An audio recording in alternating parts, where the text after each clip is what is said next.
Chapter 824. Seeing that it was snowing heavily, in order to give Zhang Xiaobao and Wang Wan more time to prepare, Li Longji chose to take the waterway after traveling for a while. He wanted to let the people who followed him know what it meant to break the ice. A series of muffled explosions resounded on both sides of the canal. The ship with a thick iron plate at the bow crushed the ice along the way. When the sound of ice shattering reached the ears of the people following Li Longji, the expressions of those who were prepared to see a joke finally changed. Coming out of the cabin, Zhu Zan picked up the clairvoyant eye lent to him and listened to the explosions in front of the canal. Looking at the big ship rushing all the way across the ice, it would be a lie to say that he was not shocked. The martial arts of the Tang Empire are so powerful.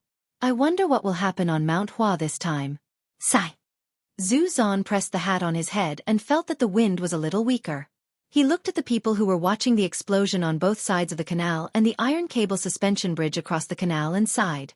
Princess Jincheng, whose complexion had obviously improved, stood beside Zhu Zan and looked around softly.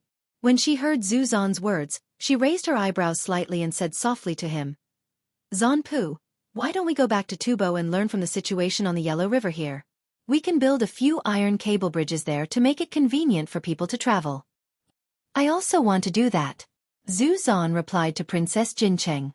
Princess Jincheng did not say anything more. She understood what Zhu Zan meant. In terms of iron smelting technology, Tubo was not as good as the Tang Empire. Even if they wanted to build an iron cable suspension bridge, there was no suitable iron ring to use. Moreover, it was not easy to find stones to make the pillars of the bridge. Large pieces of copper and iron were not enough to make them. Iron for weapons was even more scarce. As for cement, the Zhang and Wang families did not sell it to outsiders. The cement used in the Tang Empire, even if they paid for it, had to be watched by the people sent by the Zhang family and Wang family before they could build it. Who knew how many people who wanted to get the cement hated the Zhang family and Wang family? A burst of children's laughter attracted Princess Jincheng's attention. She raised her thousandly eyes and saw a group of children flying kites on the southern bank of the canal. It was supposed to be a spring kite, but in the winter, it still made people happy. Taking a closer look, the kite was not made of paper, but pink silk cloth. A large bird that looked like a phoenix was flying in the wind, its long tail swaying gently, adding a touch of gorgeous color to the snowy scenery. A child wearing gorgeous clothes, under the protection of a servant, happily released and retracted the string of a kite. A group of children wearing ordinary clothes surrounded him, clapping their hands, jumping and laughing. After a while, the child, who was obviously from a rich family, stuffed the wire board he was holding into the hands of an ordinary child next to him. Then, he pulled the hand of another ordinary child and laughed together. Don't hate poverty with riches and honor. Children play with kites. The white snow is not cold yet, and the colorful phoenixes fly and warm the world. Princess Jincheng looked and a gratified smile appeared on her face as she murmured in admiration. When Xueqi heard Princess Jincheng's words and saw the children playing on the bank, his face became more and more ugly. He understood that the reason why the children of the rich could play together with the children of ordinary families was not because the children understood unity, but because of the teachings of the adults. The more united the people of the Tang Empire were and the more harmonious their lives were, the harsher it was for the Tubo people. The children of the Tubo people who had a bit of status would not play with the children of ordinary people. The conflict was intensifying bit by bit, especially when the news of the Tang Empire kept spreading. Many slaves, even if they did not say it out loud, behind their backs, they were discussing when Wang Wan would be able to lead troops to conquer the Tubo people and change their status. This was not a good sign. Otherwise, when war broke out, the people would not have the heart to defend themselves, and the soldiers would not have the will to fight to the death. Who could stop the Tang Empire's cavalry? Who would be willing to use their flesh and blood to fight against the spears of the Tang Empire? Xueqi secretly sighed and turned his head to look at Princess Jincheng, whose complexion was obviously better than when she was in the Tubo people. He forced a smile and said to her, Nu, have you been playing well at home these few days? Have you seen Wu Huifei? And Empress Wang? This time, we will stay for a few more days in the Tang Empire. We have to see them often. The wind outside is strong, so let's go back to the cabin to avoid the wind. Princess Jincheng followed Xueqi into the cabin and served him tea. Then she said to him, Xueqi, Empress Wang and Zhang Wang have a close relationship. Wu Huifei has a lot of complaints, but Empress Wang is in charge of the harem, so there is no big deal. If Princess Jincheng had a choice, she would not be willing to help Xueqi inquire about this kind of news. However, she had no choice. She could not stay in the Tang Empire forever. She still had to return to the Tubo people. For her, the Tang Empire was better. It was more comfortable to breathe there than in the Tubo people. Although the Tubo people had a clear sky, there were some places where you could not boil an egg. You could only fry it and eat it. The food was much more monotonous. How could it compare to the food in the palace these few days? Xueqi also knew that the food in the Tang Empire was delicious, but he did not pay attention to it at all. When he heard Princess Jincheng's words, his eyes lit up. He lowered his voice and asked, "Can we let people impeach Empress Wang and Zhang Wang families for conspiring?" "You understand?" "No." Princess Jincheng Weiwei shook her head. His Majesty has long known the relationship between Empress Wang and Zhang Wang families. Not only Empress Wang, but other people in the imperial family also have connections with Zhang Wang and Zhang Wang families. It is said that all the memorials to impeach Zhang and Wang families are held by His Majesty and not sent to the Hall of Secretaries. Whenever someone in the imperial court talks about it, other officials will change the topic. Oh? Zhang Wang and Zhang Wang families are so favored by the emperor? Xueqi really did not know about the situation inside the imperial court. Did Wu Huifei mention how to deal with Zhang Wang and Zhang Wang families? Princess Jincheng shook her head again. No, I even asked Xueqi about countermeasures. I heard that Wu Huifei has already made a move against Zhang Wang and Zhang Wang families. Every time it ended in failure. Now, she is just complaining. Perhaps she has other thoughts, but she has not shown them.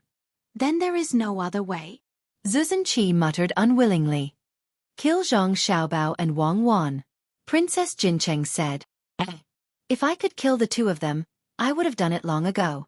Let's talk about this later. Yes, let's talk about it later. Xueqi temporarily dismissed the idea of directly dealing with Zhang Xiaobao and Wang Wan. As the boat continued to move forward, Xueqi had other thoughts. He instructed Princess Jincheng, during this period of time, ask more about the Tang Empire, especially the things that we Tubo spies are unable to come into contact with. For example, how is cement made? Why can the clairvoyants see so far away? How are long guns and short guns made? The stability of Tubo depends on these. Xueqi, don't worry. I will ask around. Princess Jincheng agreed very quickly. As for what she was thinking in her heart, Xueqi did not know. The group was still slowly moving towards Huayin County. The journey that originally took 3 days was delayed to around 10 days. In Li Longji's opinion, Zhang Xiaobao and Wang Wan should be ready. After all, the two of them were very capable. While Zhang Xiaobao and Wang Wan were busy at the foot of Baiyun Peak, Xiaobei and a group of people ran to Huayin County's Yamen. The matter of receiving Li Longji's group was from Huazhou Prefecture. The officials of Huayin County were only responsible for following orders and were not very busy. When Xiaobei brought a group of guards to the door, the current county magistrate of Huayin County, Fang Yang, Fang Shuri, personally came out to welcome them. He was afraid that something would happen and he would be caught. All the officials near the capital knew that Zhang Xiaobao and Wang family had 9 children. They also knew the extent of the 9 children's power. They could not be targeted by them when the emperor was coming. Fang Yang, who was carefully receiving the guests, thought that nothing would happen. Who knew that as soon as they entered the Yamen, Xiaobei looked around and found a problem. County Magistrate Fang, why don't I see a place specially used to receive the common people?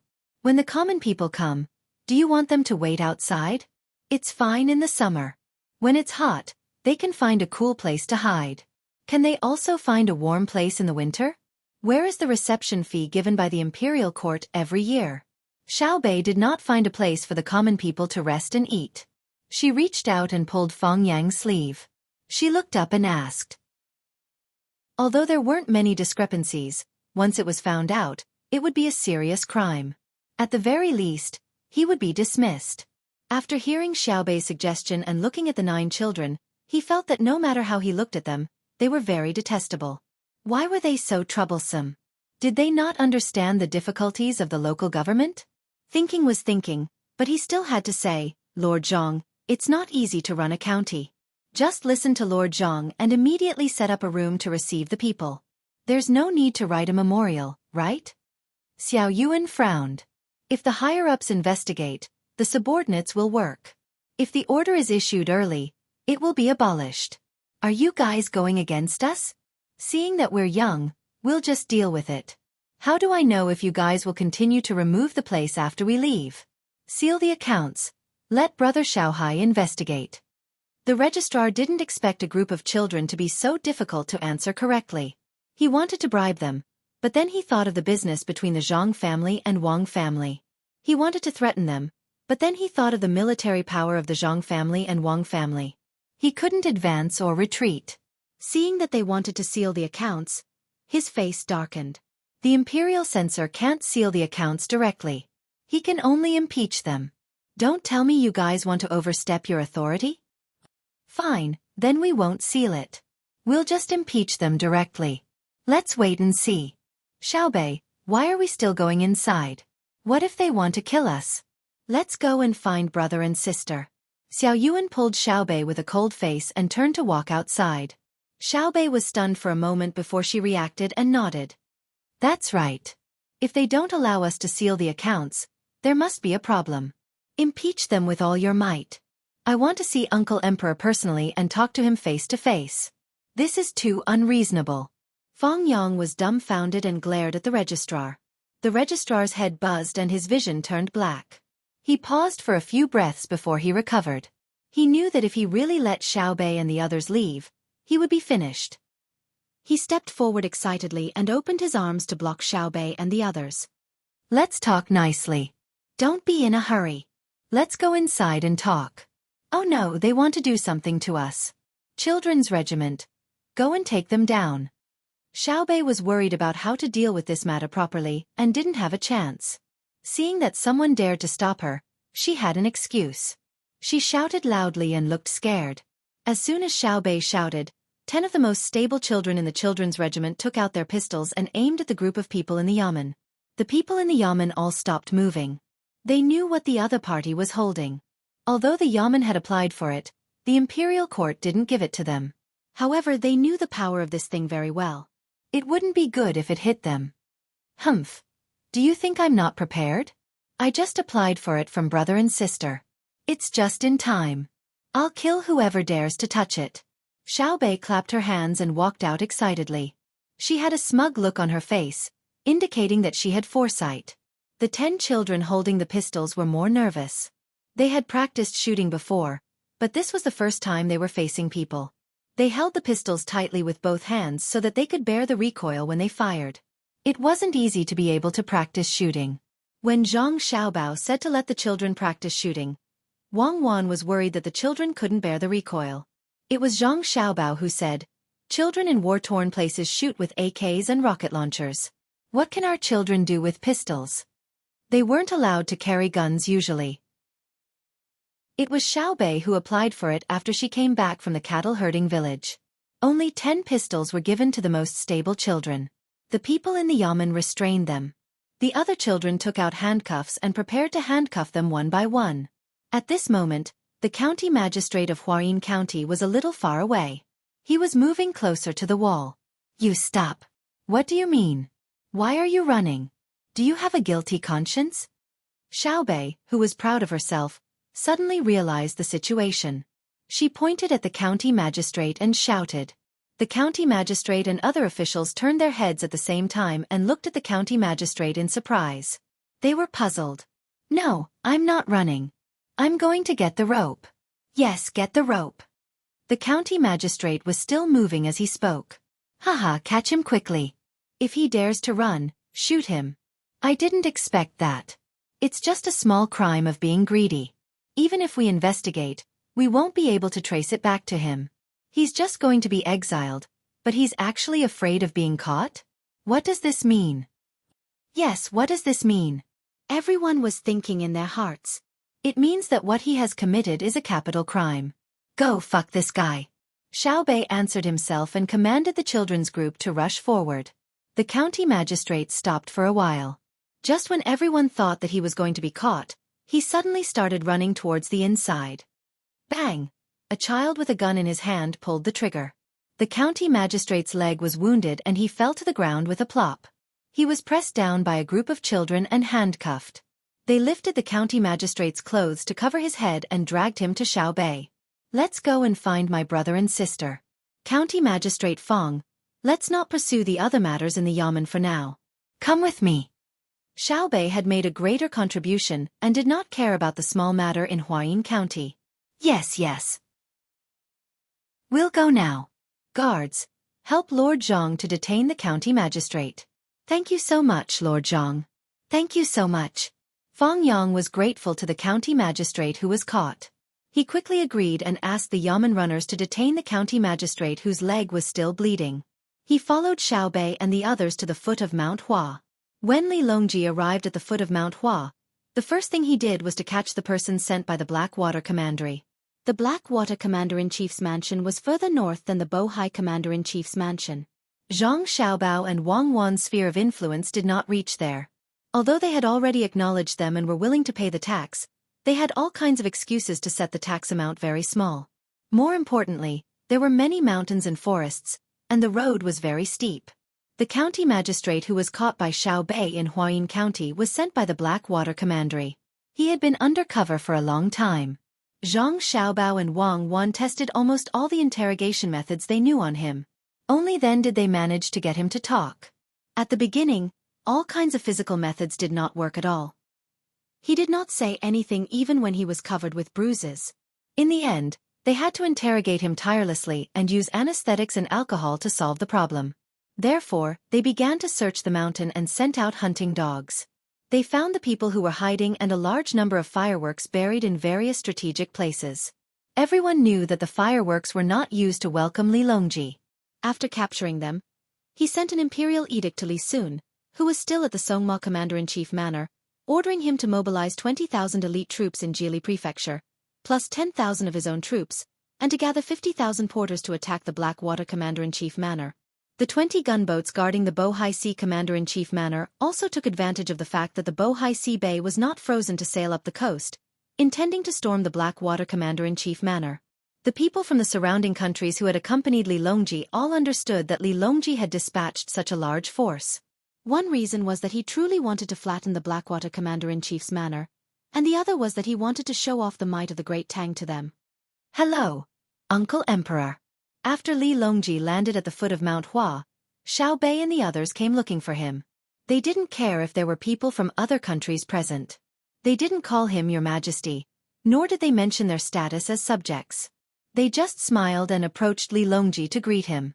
Perhaps because he was in a good mood, Li Longji found Xueqi more adorable. He picked her up and put her on the dragon chair beside him. He touched her head and said, Good. Xueqi, you made a great contribution again. Tell me, what reward do you want? Hum.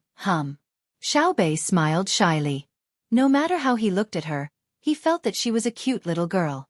If the county magistrate Fong Yang saw this, he would definitely think that his eyes were playing tricks on him.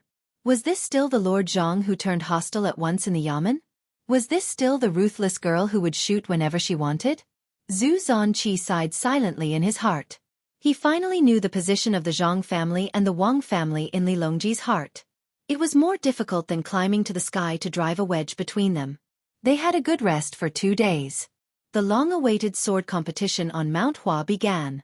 Although it was called sword competition, except for the Tang Empire, no one had a sword in their hands. They could only watch or talk about it. Zhang Xiaobao and Wang Wan chose Baiyun Peak to show the military strength of the Tang Empire, so they were going to take this path. The snow-covered mountain looked lofty and dreamy. If they did not know that Li Longji was showing the strength of the country, people from other countries would like to experience the beauty of nature in such a scenery. Suddenly, he left his position and ran to Zhu Zhanqi. He whispered to him, Zanpu, do you know what they are going to do? Zhu Zhanqi shook his head and said, Who knows? Just watch. Do you want to climb the mountain at this time? Where did the path come from? Let's go. 1st Engineering Battalion. Go. When many people were guessing how to climb the mountain, the Commander-in-Chief Wang Wan pulled out the saber at her waist and waved it forward. The order was passed down. Immediately, drums and gongs sounded and military flags flew. Ha! The 1,000 soldiers of the 1st Reinforced Battalion shouted in unison and rushed out from the right side of the team. Since ancient times, there had been a path on Mount Hua. At this time, the path was even more difficult. There were mountains in front of them and cliffs in the distance. Not to mention climbing to the top, just the path in front of them made people feel weak in the knees. While everyone was guessing what the 1,000 soldiers were going to do, the people of the 1st Engineering Battalion had already reached a small cliff. They did not take the path that the herb gatherers usually took. The first row of 50 people did not stop when they reached the cliff. They stretched their hands back and the people in the other rows each held a long bamboo pole and pushed it up. The people in front of them grabbed it and shouted, "Ha ha!" They used the same chant and used the bamboo pole to push the people in front of them up the cliff. The people below understood that this was a tactic used when attacking a city. However, the length of the bamboo pole was obviously not enough to push people to the top of the cliff. What was the use of climbing a certain distance? While everyone was puzzled, the 50 people who were pushed to the top of the cliff grabbed the bamboo pole with one hand and pulled the backpack on their back in front of them with the other hand. No one knew what they took out from the backpack. With a gun-like sound, 50 ropes were pulled down from the top. The people at the bottom immediately climbed up the rope at lightning speed. It was unknown how long they had practiced. Looking at the height of 6 zhang, they climbed up in a few steps. The last person at the bottom handed the bamboo pole up and also began to climb. As soon as the bamboo pole went up, the people below raised their clairvoyance one after another, only to see that the person who had just landed stepped on several ropes that were fastened to the cliff wall so quickly. Another bamboo pole lifted the person who had gone up first up another 6 zhang. The same gun-like sound was heard. More ropes were pulled down and the people below started climbing again. As they were climbing, a rock suddenly loosened and the people on top fell down. Amidst the shocked cries of the people watching, they were pulled back by the ropes again. Without any intention of stopping, they started climbing again. When they reached a place where the rock protruded and could no longer hold the bamboo pole, the person at the top only had a rope around his waist and started climbing with his bare hands. His 4 limbs moved quickly, but it was very rhythmic. If one looked closely, they would notice that under normal circumstances, the 4 limbs of a bare-handed climber would always be supported by 3 points and moved by 1 point. They would only change under special circumstances. From time to time, the rock that someone grabbed would loosen before they were done. The person who climbed up would fall down again and be pulled back by the rope. They would climb up again and again. Sometimes, they even used 1 arm and a few fingers to hold on to the rock. The people below were shocked to see this. They were even more shocked at the climbing speed. In just a short while, the people from the 1st Engineering Battalion had climbed to a distance of 30 feet. But at this time, there was a very big protruding rock in the middle. If they wanted to go around it, they would bump into the position of others. They could not directly move horizontally, so there would definitely be a missing piece. Just when many people thought that the Tang soldiers would give up on this route, a person rushed out from the crowd and shouted, "Let me do it." Then, this person pulled a person from the 2nd Battalion who was preparing to run with him. As he ran, he took off the person's backpack and changed his belt. When this person ran to the bottom of the cliff, he did not immediately climb along the rope. Instead, he used the momentum of running and used both his hands and feet to jump up more than 30 feet. Hua! The people below were in an uproar. How did he fly up? It was as if his body was weightless. In just a few steps, he had reached a height of more than 30 feet. Then, he hung the rope on the ring around his waist and used a speed that was several times faster than the people from the 1st Battalion to climb up. This person's hands and feet seemed to only need to touch a small gap in the rock. He did not need to do too much. His whole body was like a monkey, jumping up with a whoosh. Zhang Xiaobao, he is Zhang Xiaobao.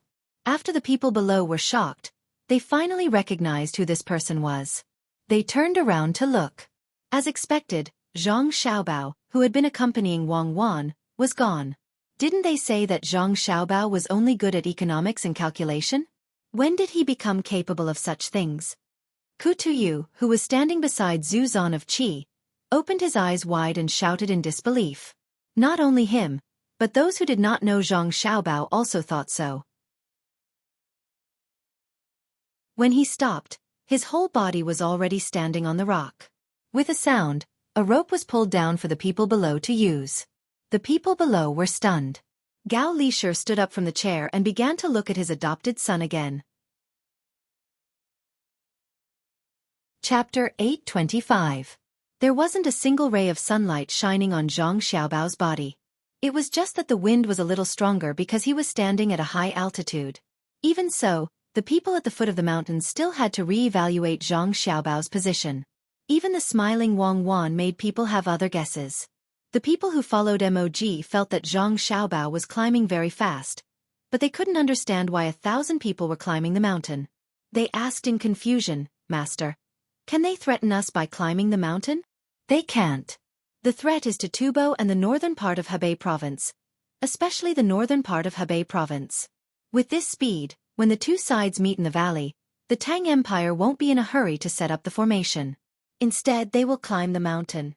When the others rush over, they will be greeted with a rain of arrows.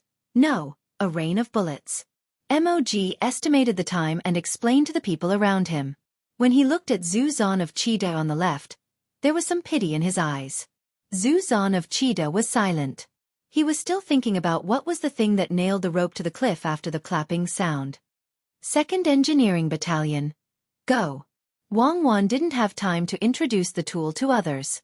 Seeing that the fastest climber was close to the top of the mountain, she waved the sword in her hand and changed the sound of the drum. The 1,000 soldiers of the 2nd Battalion shouted and rushed up the road made by the 1st Battalion. With the rope, their climbing speed was much faster than the 1st Battalion. Every time they climbed a certain distance, they would start to throw the rope horizontally and let the people next to them catch it. At the key points, they would use the clapping thing to fix it again. 3rd Battalion. Go. Wang Wan's order continued to change. The people of the 3rd Battalion rushed up but didn't climb. They just waited at the bottom. Wang Wan came to Li Longji's dragon carriage and said, "Your Majesty, please go up the mountain." "Yes, Li Shi." Li Longji happily responded and began to instruct Gao Li Shi. Gao Li Shi naturally knew what to do. He passed down the orders one by one and the troops slowly moved towards the cliff. When they arrived at the bottom of the cliff, the people from the 3rd Engineering Battalion threw out grappling hooks and hooked onto all the carriages, pulling them up with all their might. As everyone's bodies gradually left the ground, many of those who couldn't figure out how to go up the mountain finally understood. They were actually going to hang themselves. They were a little worried, but also a little expectant. They had never played like this before. How did Zhang Xiaobao and Wang Wan come up with this idea? If I had known earlier, I would have brought the house. Xiao Bei was not afraid at all. He poked his head out with all his might. The whole way up, except for the brave ones, the rest of the people felt like they had just survived a disaster. It was really too exciting. Li Longji casually glanced at everyone's faces. Wei Wei curled her lips and whispered to Gao Li Shi, "It seems that there are still many cowards." "Your Majesty is right. This is just the beginning. When the other arrangements are shown later, I think they will be scared to death." Gao Li Shi's eyes looked around. He wanted to ask Zhang Xiaobao how to climb as if he was flying. It looked very easy. It was not difficult at all. After the people from the surrounding areas came up, they looked at where Li Longji was and waited. They wondered what kind of sword competition it would be. Would it be like the 3 Kingdoms, where they discussed the heroes while drinking wine? At this time, Gao Li Shi stood up and asked loudly, "Envoys, do you still remember the edgeless sword that was sent along with the invitation to the sword competition on Mount Hua? But please take it out." Everyone thought to themselves, "Isn't this nonsense? Does it not have a sword?" They all ordered the people who were guarding the sword to take it out and take it off their hands to show it to the emperor. Gao Li Shi nodded with satisfaction and said, "The emperor once said that a sword has 2 edges. If you want to hurt others, you have to care about yourself. Remember, on the trip to Mount Hua, you can speak with your heart. Where is the edge?" After that, Gao Li Shi stopped talking. Everyone looked at the sword in their hands and then looked at where Li Longji was. They did not understand for a while. They also did not know what was going to happen on the trip to Mount Hua. Just as they were speculating, Wang Wan took over the command of the army again. "Send the signal, call the Air Force." At the order, colorful fireworks exploded in the sky one after another. The gorgeous and dazzling scene made the people who were waiting feel a little relieved. Fortunately, there was not much snow on Mount Hua. Otherwise, they would have been buried by the snow. Among them, Zhu Zan felt the most. After all, he was in a place with many snowy mountains. Then the people from the surrounding countries began to wonder, "Air Force, what is the Air Force?" What is the use of it? While everyone was wondering and Li Longji was looking forward to it, countless black spots appeared in the distant sky and approached Mount Hua. When Zhu Zan saw so many black spots, the first thing that came to his mind was the Tang Empire's eagle formation. He could not help but tremble. Although the incident had passed, he could not forget the countless eagles flying on the front line of Jinchuan. They provided the Tang Empire's army with information at any time and suppressed the eagles on his side. In particular, there was an eagle called Xueqi. It was almost psychic and could cooperate well with people. It understood the human language and could send messages from thousands of miles away. What was even more infuriating was that Xueqi did not have the slightest bit of pride as an eagle. Other eagles were more courageous in battle. No matter who the opponent was, they would not admit defeat even if they were to die in battle. Xueqi retreated when there was danger and took advantage of the situation. It was very strange that an eagle could do this. Many people also thought that it was an eagle flying over. As the black spots gradually approached, they could see them with their clairvoyance. Only then did they realize that it was not an eagle at all. There were two kinds of flying objects. One was a big ball with a big basket hanging below it. They did not know what it was used for. The other was frightening. The spectators all opened their mouths in disbelief. Those flying objects were actually people. They had special wings on their backs, and the people were below. They did not know how to control the wings, but they were flying back and forth in the sky. Red fireworks rose into the sky. Everyone watched as the winged people adjusted their positions and arranged themselves into a horizontal snake formation. Fireworks rose again, and the snake formation was pulled apart.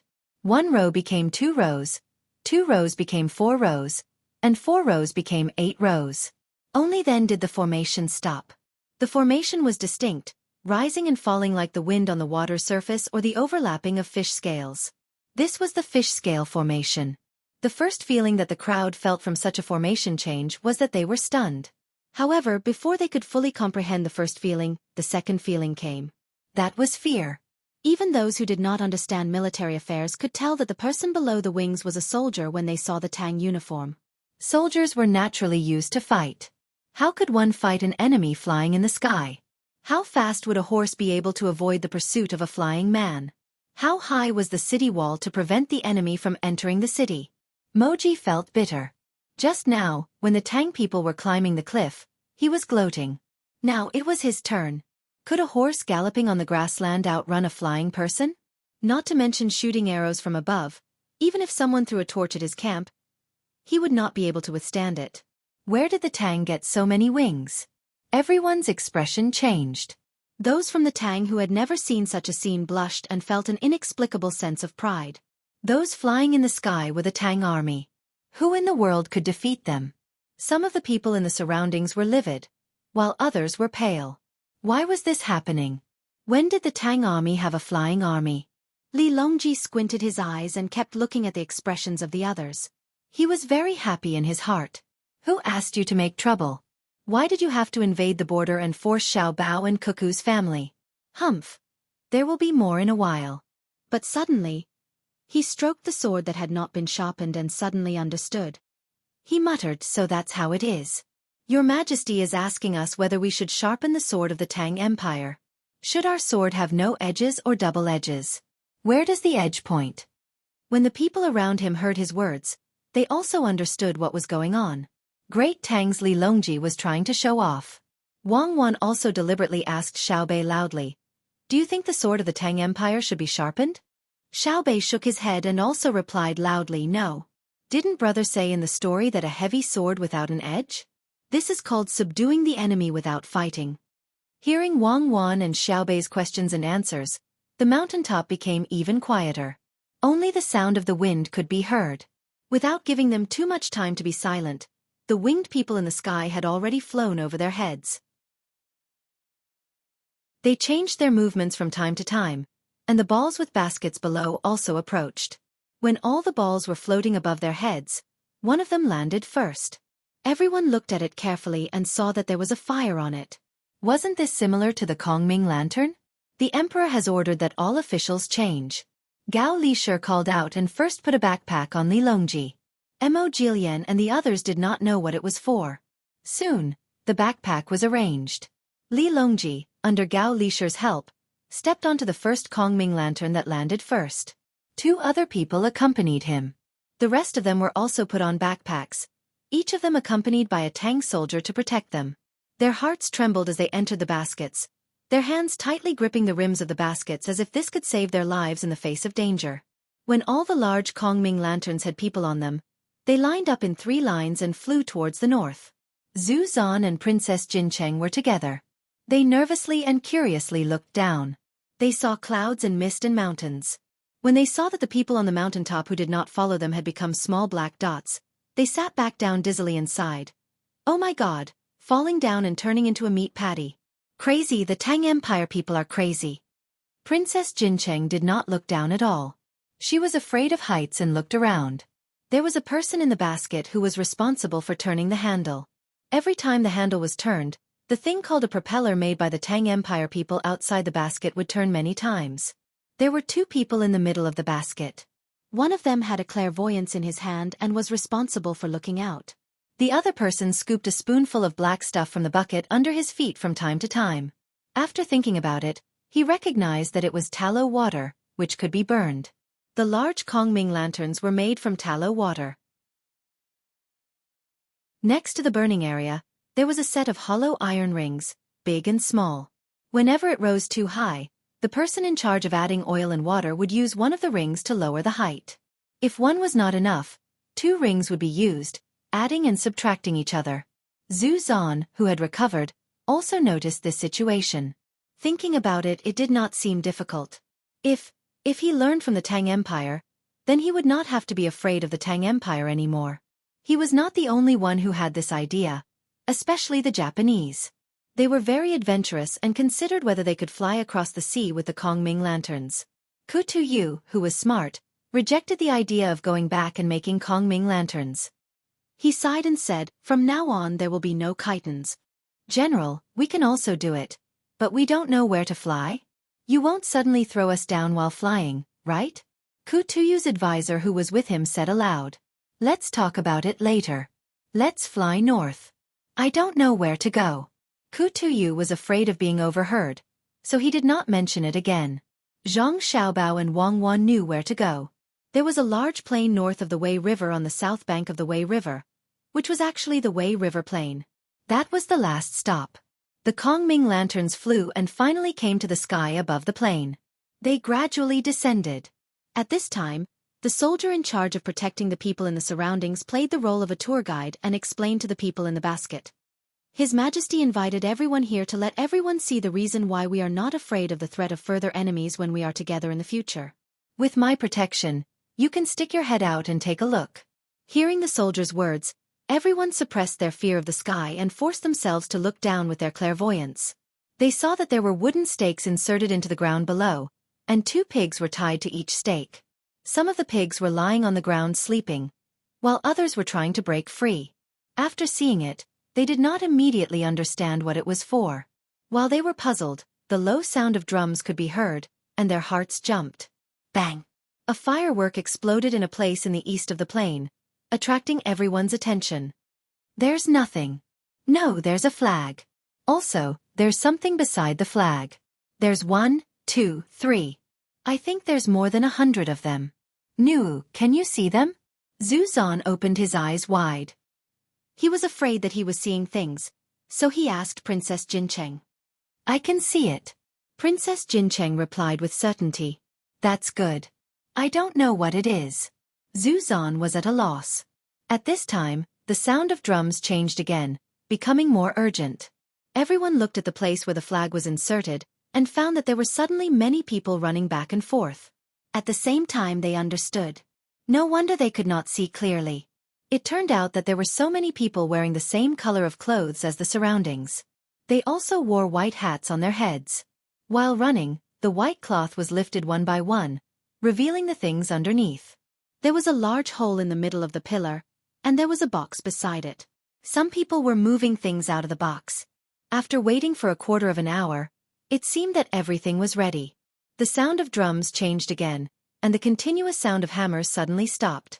Li Longji, who was in the basket, stared at the more than 100 things without blinking. He seemed to be too excited. Wei Wei, who was holding the clairvoyant, trembled. She said to Gao Lishe in a floating voice, "From today onwards, there will be a scene of peace around Tang." "Your Majesty is wise." Gao Lishe did not have the leisure to say a lot of words to flatter the emperor. When everyone's eyes were focused on the things on the ground, they saw someone holding a flag in his hand. They vaguely heard a shout. Under the watchful eyes of the crowd, the people below pushed the things they had taken out from the box into the tube with a large hole. Suddenly, a flame flashed on the pipe with a hole, followed by a whoosh sound. Before everyone could understand what was going on, the place where the pig was tied also had a flame flashing, followed by a thick smoke. Boom boom. Whoosh, whoosh. Two kinds of sounds, accompanied by flashes of light and smoke, appeared alternately, shaking people's ears to the point of buzzing. The invincible gunship of Geely State. A person from the Bohai Commander-in-Chief's office shouted, but was covered by the rumbling sound. The cannons were roaring, and the smoke was spreading. No one knew when the sound stopped. The person in the basket still had that silly look on his face. The buzzing sound in his ears seemed to be telling a story from a long time ago. The sound of the pheasants flapping their wings in the mountains of the north, the sound of the waves crashing on the rocks by the sea, the crackling of the firewood in the raging fire on the grassland, and the roar of the rolling tide on the snow mountain were all far away at this moment. The pride and glory of the past were covered by the thick black smoke. The propeller behind the basket spun like a shepherd's whip. Find a flat place to land. Don't fall down. Maybe there won't be any sound. Wang Wan pulled out the cotton ball in her ear and ordered the person playing the drum. The person playing the drum looked at Wang Wan and also pulled out his ear. "Miss, are you talking about going home? Find a place to settle down. Get someone to come and take a look tomorrow. Be careful. Take back the pork that can be eaten and share it. Hit it harder." Wang Wan looked at the craters that had been blasted out and felt distressed. It was all money, much more expensive than setting off firecrackers.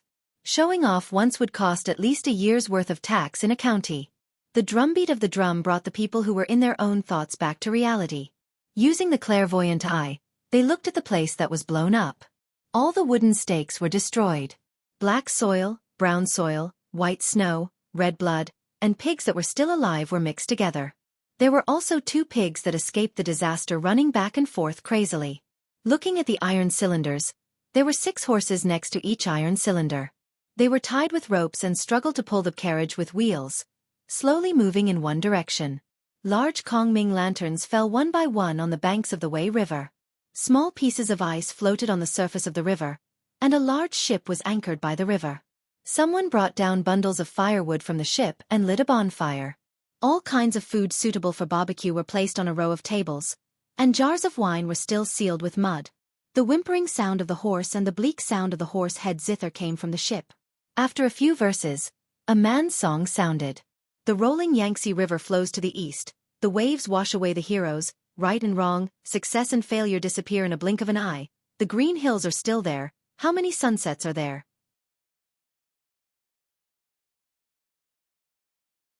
Chapter 8:26. Snow had started to fall from the sky, making the illusionary Mount Hua seem even more ethereal. A bowl of strong wine was splashed on the lamb on the grill. The flames jumped up, showing a hint of blue in the red. Li Longji cut off a piece of lamb and put it in his mouth. He chewed a few times and nodded in satisfaction. He was very satisfied with the meal. On the other hand, the people of the countries and ethnic groups around the Great Tang had different expressions. Some of them had already accepted their fates after witnessing the might of the Great Tang. As they listened to the music from the ship, they relaxed, drinking wine and eating meat. They no longer worried about the future, nor did they have the heart to worry. Their own race truly couldn't withstand another round of bombardment. People like Ku Tuyu kept glancing at Zhu Zan and Mo Jilian, hoping that the Tuboan Turks could be more manly and work together to fight against the Great Tang. Moji did not eat the meat. He just drank half a bowl of strong wine from time to time. It was a very good wine. The weather on the grassland changed too quickly. Hot and cold alternated frequently. If everyone could drink the strong wine of the Great Tang, they would not have to worry about the cold at night. Moji, who thought that he could hold his liquor, drank a few bowls of wine. His body warmed up, his ears turned red, and his eyes became a little blurred. He seemed to have returned to his tent in the Turks. There was fire and meat, and there was light singing and dancing. He smacked his lips twice, not in the mood to think about other people's matters. His hand touched the unsharpened sword on his leg as he sat cross-legged. He praised, "Good sword, truly a good sword. The one who obtains this sword obtains the world. The sword has two edges. One edge can lead thousands of armored cavalry, invincible in battle. The other edge can scatter money all over the sky, not worrying about spending. When the sword is retracted, the four seas are at peace. When the sword is unsheathed, snow falls. The grassland is too cold. I wonder if it can warm up. Yes, warm up. Find a mountain to hide from the wind." At first, the people around Moji thought that he was really praising the sword in his hand. They looked at the sword, but could not see what was good about it. Only after hearing the latter part of his sentence did she realize that he wasn't talking about the sword in his hand, nor was he talking about the sword in his hand. Instead, he was talking about the sword in Li Longji's hand. Naturally, he was referring to Zhang Xiaobao and Wang Wan, who were huddled together and whispering something to each other. Zhang Xiaobao's abilities were obvious to all. No matter where he went, he was a hen that laid golden eggs. Countless spies sent to the Great Tang had long ago reported back on the deeds of Zhang Xiaobao. The Great Tang's national treasury was no longer lacking in money. With the existence of the bank if necessary, one could mobilize 10 million strings of cash at any time. With so much money, he could easily crush someone to death. More importantly, wherever his family went, the lives of the common people would be improved. Many of the officials of the Great Tang weren't stupid, and with his family's methods in front of them, they began to learn. Even if they couldn't compare to his family, they were still much better off than before. When she smiled, her two dimples would appear. At first glance, people would think that she was a lady from a big family. Only those who knew her would understand what kind of existence she was. Although the generals guarding the borders of the Great Tang were always able to win battles and quell rebellions, those were still small battles. Wang Wan only fought one battle, and that one battle was enough to make Tubo suffer greatly. As for quelling rebellions, she had never done so. However, there were signs in Feng Province. Some people wanted to cause trouble, but Zhang Xiaobao and Wang Wan sent some people over. In total, there were less than 500 people. All the signs were extinguished by themselves, and no one dared to provoke her. The main reason was that the generals taught by the war in Tubo had already shown her ability. Those generals were now guarding a region and managed the army like it was made of iron. However, every time someone praised them, they didn't dare to accept the praise and only said that they were far inferior to Cuckoo. The Great Tang only had two people, one civil and one military, to suppress the Great Tang's borders until no one dared to act rashly. That's right, this was a real double-edged sword. Don't let it fall on you, otherwise, there would be no return. Everyone had their own thoughts. For a moment, the voices gradually quieted down, leaving only the sound of the wind, the crackling of the firewood, and the sound of stringed and bamboo. Li Longji didn't persuade others to eat the meat. He ate happily by himself. Just now, someone had passed on Mo Jilian's words, which made him deeply agree. "Li Shi, you've worked hard." Li Longji suddenly cut a piece of meat, stabbed it with a knife and sent it to Gao Li Shi. Gao Li Shi was shocked. He looked at the emperor and didn't understand what he meant. Why did he cut a piece of meat for him? Should he eat it or not? Could it be that he wanted to stab him to death? Thinking in his heart, Gao Li Shi opened his mouth. After stuffing the meat into Gao Li Shi's mouth and letting him bite, Li Longji kept the knife and showed a rare warm smile. At that time, if Li Shi hadn't discussed with me and said that the experts of Zhang Xiaobao and Wang Wan couldn't be easily moved, I really couldn't help but bring them into the palace. Li Longji said the reason with emotion. Gao Li Shi understood. So that's how it is. It seems that the emperor is a little scared. If he really did it, not to mention the fact that there was no Xiaobao and Cuckoo's combined swords, he was afraid that the experts of the Zhang and Wang families would be forced to leave.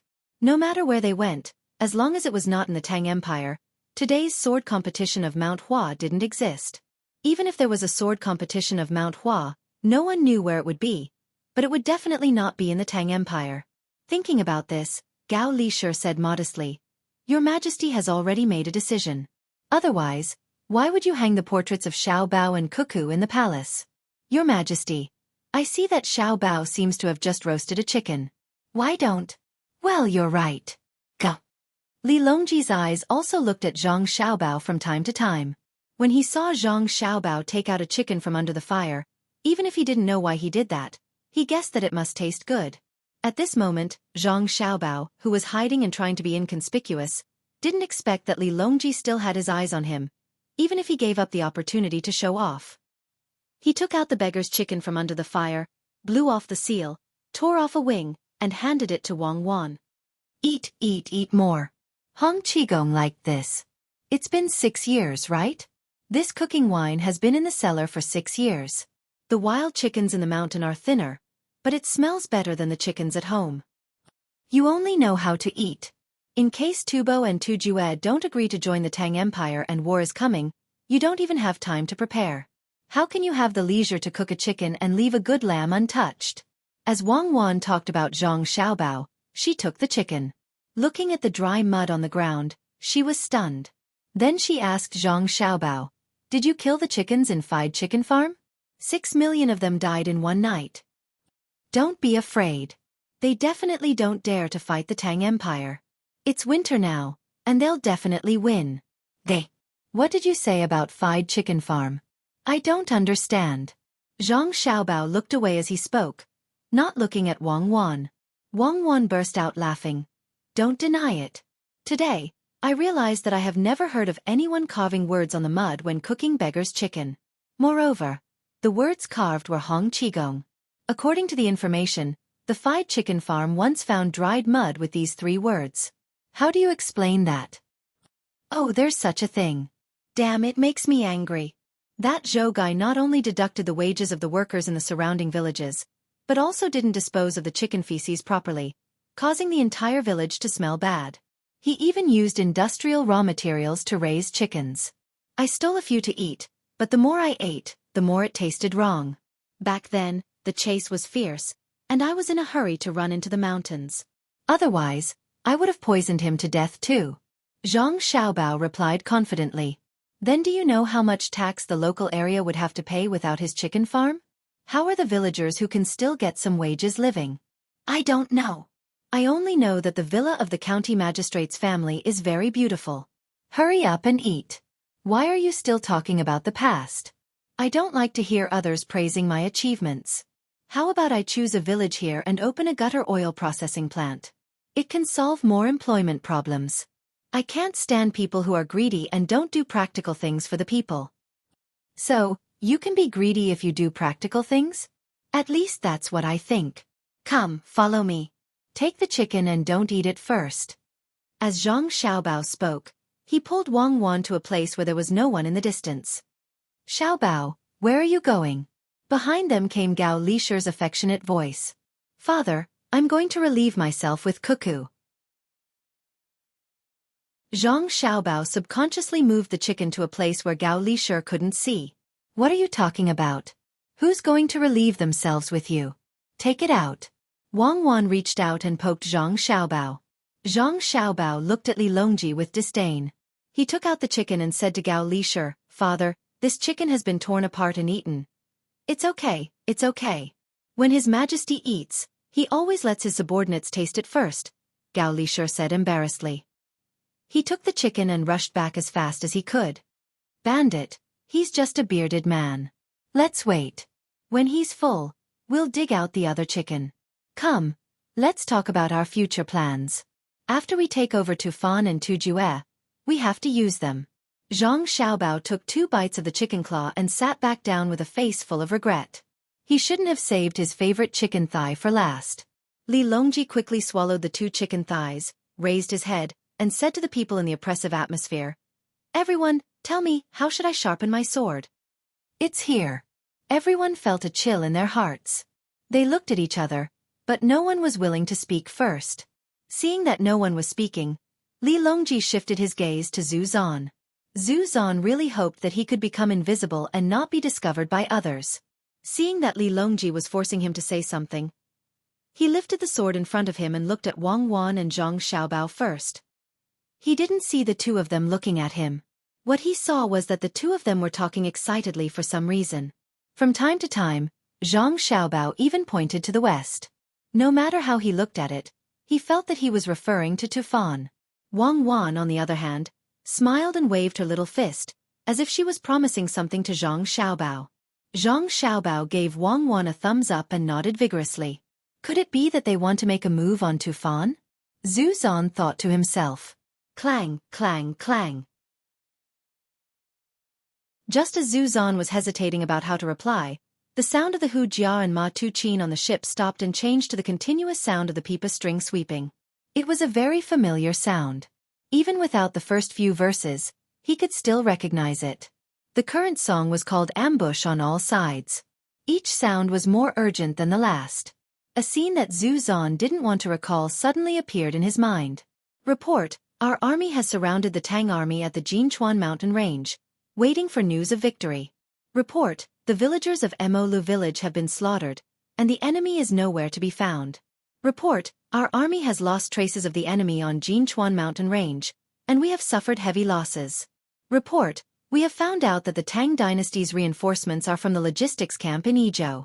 Report, our army's 15,000 soldiers are all dead, requesting for reinforcements. Report, our army's second and third reinforcements are blocked, and our logistics are cut off. Report, our army's provisions in 3 areas have been burned to ashes, requesting for more food. Report, this summer locusts are a disaster. I'm afraid we won't be able to harvest anything. Report. Report, Zanpu, Zanpu. His Majesty wants you to have a sword competition. Just as Zhu Zan was recalling the scenes, he heard the soft voice of the Princess of Jincheng. Sword competition? Yes, sword competition. He wants to invite you to the sword competition on Mount Hua. Zhu Zan murmured and shook his head vigorously. He looked at the sword in his hand and sighed to the sky. 2 streams of tears flowed out of his eyes. He held the sword up high and knelt on the ground. He replied dryly to Li Longji, I'm slow-witted, Your Majesty, I'll do as you say. Sigh. More sighs sounded almost at the same time. However, when he suddenly closed his eyes, he seemed to have aged 10 years. He didn't want to blame Zhu Zan and say that he was timid. After all, he had been to Tubo before and understood the current situation in Tubo. Zhang Xiaobao and Wang Wan had stationed 30,000 soldiers and countless horses at the front line of Jinchuan Mountain, waiting for the war to start. In addition, there were troops flying in the sky, long spears that could decide life and death in 300 steps, and thunderous cannon fire. If it were him, he wouldn't have the courage to challenge Li Longji. Li Longji's brows relaxed. He nodded and said to Zhu Zan, What you said is exactly what I want. I'll give you the surname Li and reward you with 10,000 bolts of silk and $10 million. Thank you, Your Majesty. Zhu Zan's voice trembled. He bowed to the ground and didn't get up for a long time. Li Longji then looked at Mo Jilian. Mo Jilian, do you have anything to say? I want to go back and discuss. Mo Jilian couldn't make the decision and could only reply like this. At this time, Wang Wan suddenly interrupted. Your Majesty, I ask for your order to send Mo Jilian back to the Turks. I'm going to Feng province to train the soldiers and do some exercises. On the way, bring along the cannons and see if the horses are afraid of the sound of cannons. I thought about it again. I'm willing to listen to Your Majesty's order to sharpen the sword. Mo Jilian looked at Wang Wan and quickly expressed his position. He meant that he couldn't make the decision for the Turks, but he was willing to submit. Li Longji wanted to laugh out loud, but he restrained himself and looked at the others.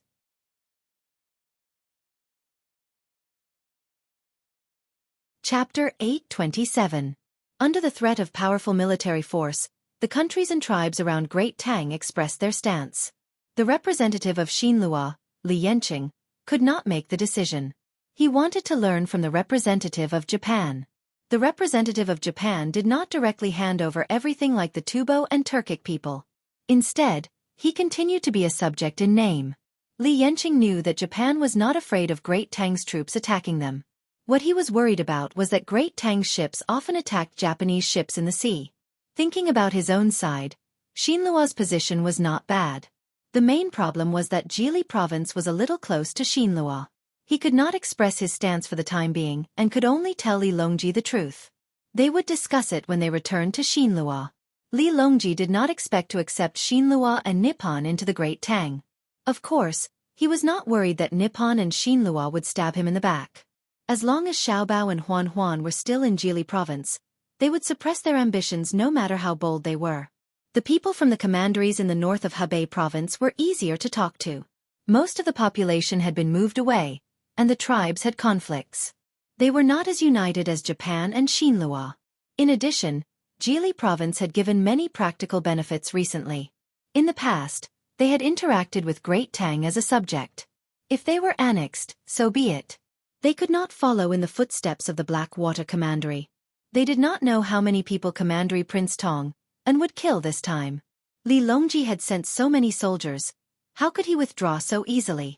However, Tu Yu was the first to correct his position.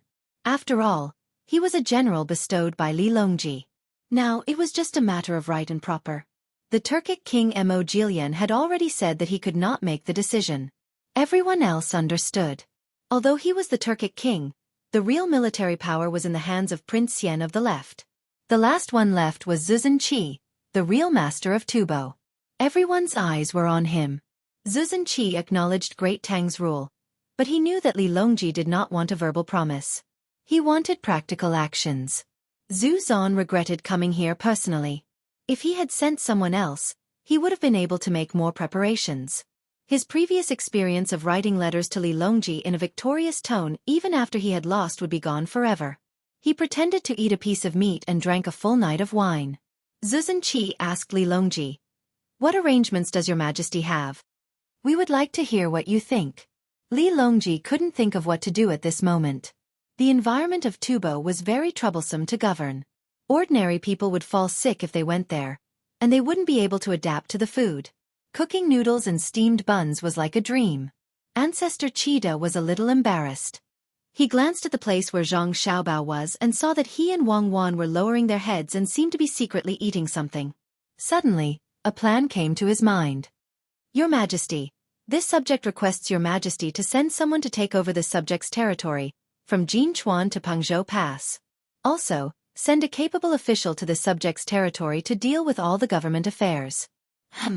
Li Longji felt that something was wrong when he heard Cheetah's praise. Who didn't know that although that piece of land belonged to Tubo in name, it actually belonged to Xiaobao and Cuckoo? If they really sent someone to be an official, what would the two of them think? Unless two of them were sent there. But what about Jili province? Li Longji was in a dilemma. If he didn't control Jinchuan and Ruoshui, he wouldn't be able to extend his hand to Tubo. But if he did, it would affect the two children. "Your Majesty, this subject feels that Ancestor Cheetah is right. It should be so. Now, this subject and the king have a caravan passing through. However, without an official to govern, it is inconvenient. This subject requests your Majesty to send a capable subject to govern. As for the land that your Majesty bestowed upon this subject, this subject thinks that this subject has no time to spare. Also, this subject heard that there is a city further west called Shanqing. Shanqing is further west and there is a lake. The lake is like the sea. There are countless fishes and birds in it. There are even pearls that can reflect the moon. I hope your Majesty will allow this." When Li Longji was worried, Zhang Xiaobao suddenly spoke. He was holding a half-eaten chicken head in one hand and a piece of chicken thigh in the other. With a mouth full of oil, he talked about the ownership of a piece of land in a casual manner. It was as if he was talking about whether to steam or boil dumplings. When Ancestor Cheetah looked over, he nodded at Ancestor Cheetah, meaning, "You see, the two of us are on good terms. I support you." Li Longji was happy and in a good mood. He nodded and said, "Official Zhang's words are reasonable. I will grant Shanqing to you and the king and exempt the rent for 5 years. What do you think?" "This subject does not agree with your Majesty's rent reduction. Jinchuan is more prosperous in the west. If your Majesty reduces the subject's rent, what about the other places? This subject requests your Majesty to take back the imperial favor." Zhang Xiaobao looked like he was thinking for the country and directly refused. Ancestor Cheetah was depressed. According to Zhang Xiaobao's words, not only did he not provoke the conflict between Zhang Xiaobao and Li Longji, but he also lost a large piece of land. If that lake was seized by Zhang Xiaobao, salt would be expensive in the future. No, he had to stop it. Otherwise, there would be endless trouble. "Your Majesty, Qinghai Lake is far away from Pengzhou. It is inconvenient to travel. This subject is afraid that Governor Zhang has no time to control it. Why don't? That's not right. Ancestor Qida, I think I can do it. If you don't believe me, you can try. I promise to build that road. 100,000 cavalrymen from Pengzhou will arrive there in 3 days and 3 nights. Zhang Xiaobao did not bother to argue with Ancestor Qida anymore, and wanted to make a bet with him. You can brag as much as you want. If you can arrive in 3 days and 3 nights, I will tear off my head and give it to you. Ancestor Qida thought in his heart. He said of course there is no need, but this subject. Well, I approve. From next year onwards, the surrounding areas will have to pay rent. Official Zhang will have to work hard. Li Longji impatiently interrupted Ancestor Qida's words and gave the place that did not belong to the Tang Empire to Zhang Xiaobao and Wang Wan. When the people of the Tang Empire saw that Zhang Xiaobao and the emperor did not have any conflicts, they were relieved. They were really afraid that Zhang Xiaobao would not give up the place. At the same time, they looked at Ancestor Qida with eyes full of schadenfreude. You deserve it. When Zhang Xiaobao's forces go there, let's see what you can do. Ancestor Qida was silent. His face was ugly. He did not even touch the meat that the Princess of Jincheng gave him. Aunt Princess, I'll treat you to chicken. Brother's chicken is delicious. Xiao Bei was not satisfied with Ancestor Qida's attitude towards the Princess of Jincheng. He used 2 knives to strenuously cut a chicken and brought it to Ancestor Qida. He wanted Ancestor Qida to take it. If he could, Zhu Zanqidu really wanted to slap Xiao Bei away, but he could only think about it. He didn't dare to put it into action. He tried his best to squeeze out a friendly smile. He took the chicken and said to Xiao Bei, Xiao Bei is really sensible. He then turned to the Princess of Jincheng and said, Nu, I'll help you tear it. I thank you, Zongpu. The Princess of Jincheng said happily. When Mo Jilian saw all this, he sighed in his heart. When did women have such a status in Tubo? Ancestor Qida was really pitiful. Fortunately, Li Longji did not agree to his proposal. Otherwise, he would have to treat a woman like an ancestor. The sword meet on Mount Hua was over. The warm bonfire dinner made many people feel cold. They followed Li Longji's instructions and boarded the ship to the capital. This year, they were going to spend the new year in the Tang Empire. Zhang Xiaobao and Wang Wan did not plan to return to Jili province, nor did they plan to go to Luoyang. Their families had already set off from Luoyang and came to the capital together for the new year. They did not need to go back next year. Zhang Zhong was going to find an official position in the capital. The specific official position had not been arranged yet, but at the very least, he had to be a minister. His original second-rank official position would be removed and he would become a third-rank official. It was an apparent demotion but a hidden promotion. In terms of official positions, the happiest were Xiao Bei and the other 9. They had caught a spy and made a great contribution. The original imperial grandee was a 5th-rank official. He wore light red clothes and had a silver fish pouch. Now, he wore dark red clothes. He was a civil grandee and a traditional Chinese physician. He still wore a silver fish pouch. However, Xiao Bei chose to ignore the latter point. She liked the goldfish pouch. Her own handiwork was good. After Li Longji rewarded Xiao Bei and the others according to their contributions, he thought about it and felt that he should compensate Zhang Xiaobao and Wang Wan. He also gave Xiao Bei and the other 9 people a power. The original imperial censor was now the imperial censor and the chancellor of the Supreme Court. It sounded like a mess.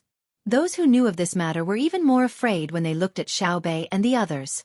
If the imperial censor could only impeach and could not arrest people, then the chancellor of the Supreme Court could directly judge the case. Naturally, no one believed that the emperor would give such power to the 9 children. It was still controlled by Zhang Xiaobao and Wang Wan. Although the 9 children very coincidentally caught a spy who wanted to murder the emperor, would they know how to judge the case? After Xiao Bei figured out the power she had, she also considered this problem. Judging the case seemed to be very difficult. Xiao Yuan, you have to memorize the Yonghui Law and the 6 classics to avoid making a wrong judgment. You can't judge even if you memorize it. Do you think that you can write a case just because you have the power of the Chancellor of the Supreme Court? Do you know what a joint hearing is? Xiao Yuan poured a vat of cold water on Xiao Bei. There's such a thing? I don't care. I'll judge when I catch him. Xiao Yuan, let me ask you. Do you want to be an official? A real official like your brother and sister. Let's work together and reserve a county to bring good fortune to the people. Xiaobei decided not to follow the rules. She rolled her eyes and proposed another idea. Xiao Yuan shook her head vigorously. No, I don't have that ability. If you want to be an official, you can be one. Okay, I'll go talk to them. Xiaobei made a big decision. Zhang Xiaobao did not pay much attention to the promotion of his younger siblings. Instead, he discussed the matter with Wang Wan for a while, then looked for Li Longji to discuss it for 4 hours. When dawn broke the next day, Li Longji issued a series of decrees. The 40,000 people from the northern part of Hebei province were left to Zhang Xiaobao and Wang Wan. The 10,000 people with the most unstable hearts were trained in the capital. The remaining 30,000 people were divided between Shanandong province and Huainan province. 25,000 soldiers were transferred from the 2 provinces to Fengzhou to participate in the prefecture army drill.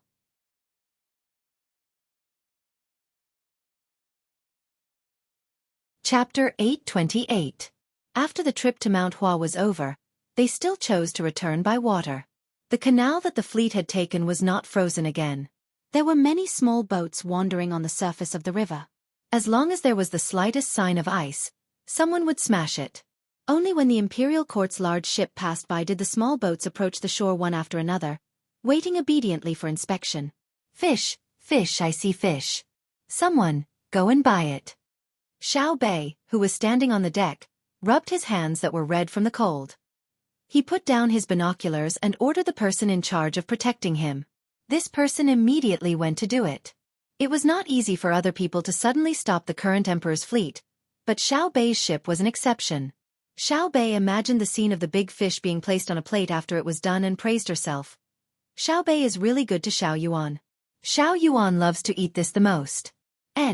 I'll go ask Uncle Emperor. Xiao Bei is a good child. He did as he said. A few ropes were shot from this ship to the ship in front, and a pontoon bridge was temporarily built. Under the protection of a few people, Xiao Bei switched to another ship. After doing this 2 more times, he finally arrived at the ship that Li Longji was on. Li Longji did not care about the cold outside and was enthusiastically admiring the endless scenery on both sides of the canal with a group of officials. The flowing water, the snow-white land, and the gray sky. When Li Longji looked at it, he felt that it was so beautiful and enchanting. Even the sparrows that flew around and chirped incessantly were more lively than before. Zhang Shua, who had been feeling a little uneasy recently, did not stay too far away from Li Longji. He stood 2 steps behind Li Longji and admired the scenery together. However, he could not see anything that was pleasing to the eye. The river that was supposed to be frozen looked so glaring. In the distance, a field of white showed the bleakness of the earth. Who knew how many grains the sparrows had secretly eaten, but they were still so fat. The sky was so gloomy that it made people feel gloomy. Li Longji did not know what Zhang Shua was thinking. In any case, he was happy, and anything he saw made him happy. Even the people who were anxiously selling things at high prices during the last few days before the new year became lively in his eyes. A commotion came from afar. Li Longji raised his binoculars and looked in that direction. He saw a person who had just arrived at the riverside market with a pole. Before the pole could be put down, he was surrounded by many people. Actually, it wasn't that far, only about 400 steps away. If it was in the past, no one would be allowed to get so close, as it could easily bring about danger. However, the ship was now equipped with guns that could fire continuously. There were also people observing the situation from the observation deck. Li Longji was confident that no one could get close enough to hurt him. 300 steps. That was the line between life and death. Therefore, they did not continue to disturb the people and allowed them to have a more peaceful time before the new year. Zhang Shua, who was behind him, didn't understand the emperor's thoughts. When he saw the emperor looking over, he thought it was disgust. He quickly ordered the people around him. Go, let the guards on the shore disperse those people. Just as the person who received the order was about to carry it out, Li Longji spoke up. Wait a moment. Why is Minister Zhang chasing them away? Mortals disturb the emperor's heart. Your Majesty, this matter cannot be allowed to continue. Otherwise, how will the people know of your Majesty's majesty? Zhang Shua, who had always felt that he could see through the emperor's thoughts, was puzzled this time. He chose to say something good. Without waiting for Li Longji to speak, Xiao Bei, who had run all the way here unimpeded, heard Zhang Shua's words and helped to refute. Big bad Zhang. Oh, it's Lord Zhang who misspoke. Xiao Bei often heard my elder brothers and sisters say that the emperor's heart is the people's heart. The people are the most important, followed by the country, and the monarch is the least important. Only when the people are living well can it prove that Uncle Emperor is powerful. That person must have picked out mountain goods to sell and can sell them for a good price before the new year. If we chase them away, how are we going to spend the new year? After saying this, Xiao Bei raised her head. She suddenly felt that she was not inferior to Xiao Yuan. She could also remember a lot of words that sounded good. Zhang Shua was very uncomfortable after being lectured by Xiao Bei, especially when he heard the way Xiao Bei addressed him. It was impossible to say that Zhang Xiaobao and Wang Wan had nothing to do with this matter. But he also knew that he could not lower himself to the same level as a child.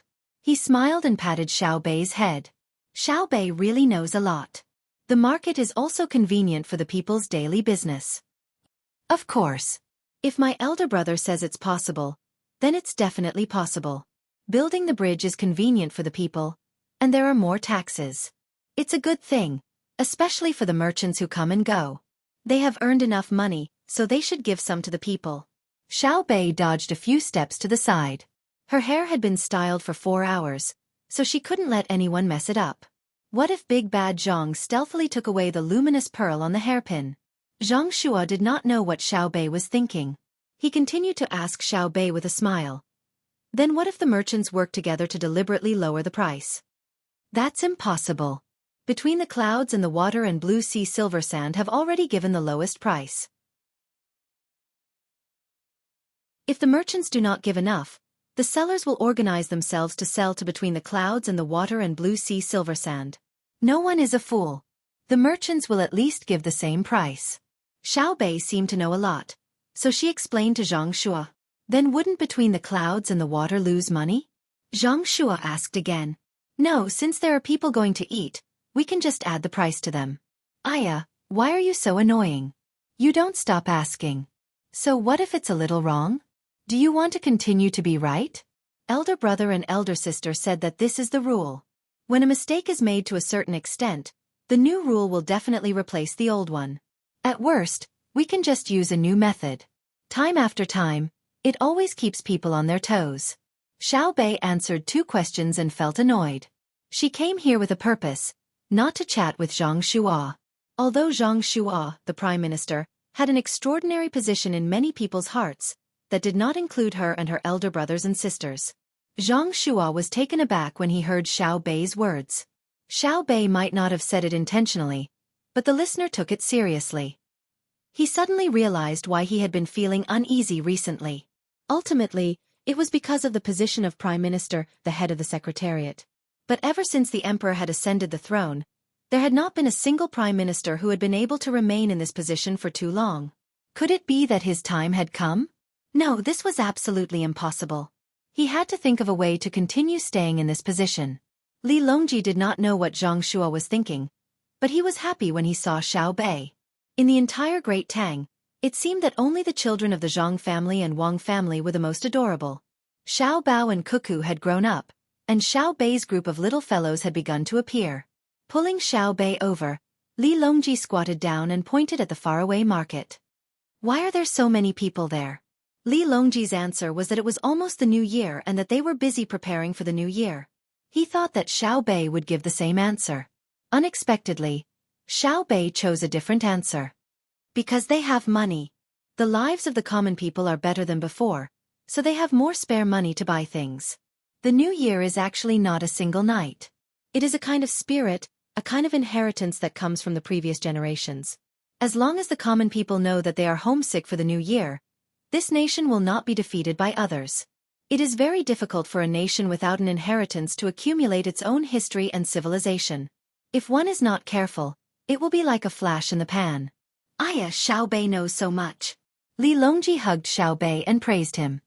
It was Big Brother and Big Sister who said it.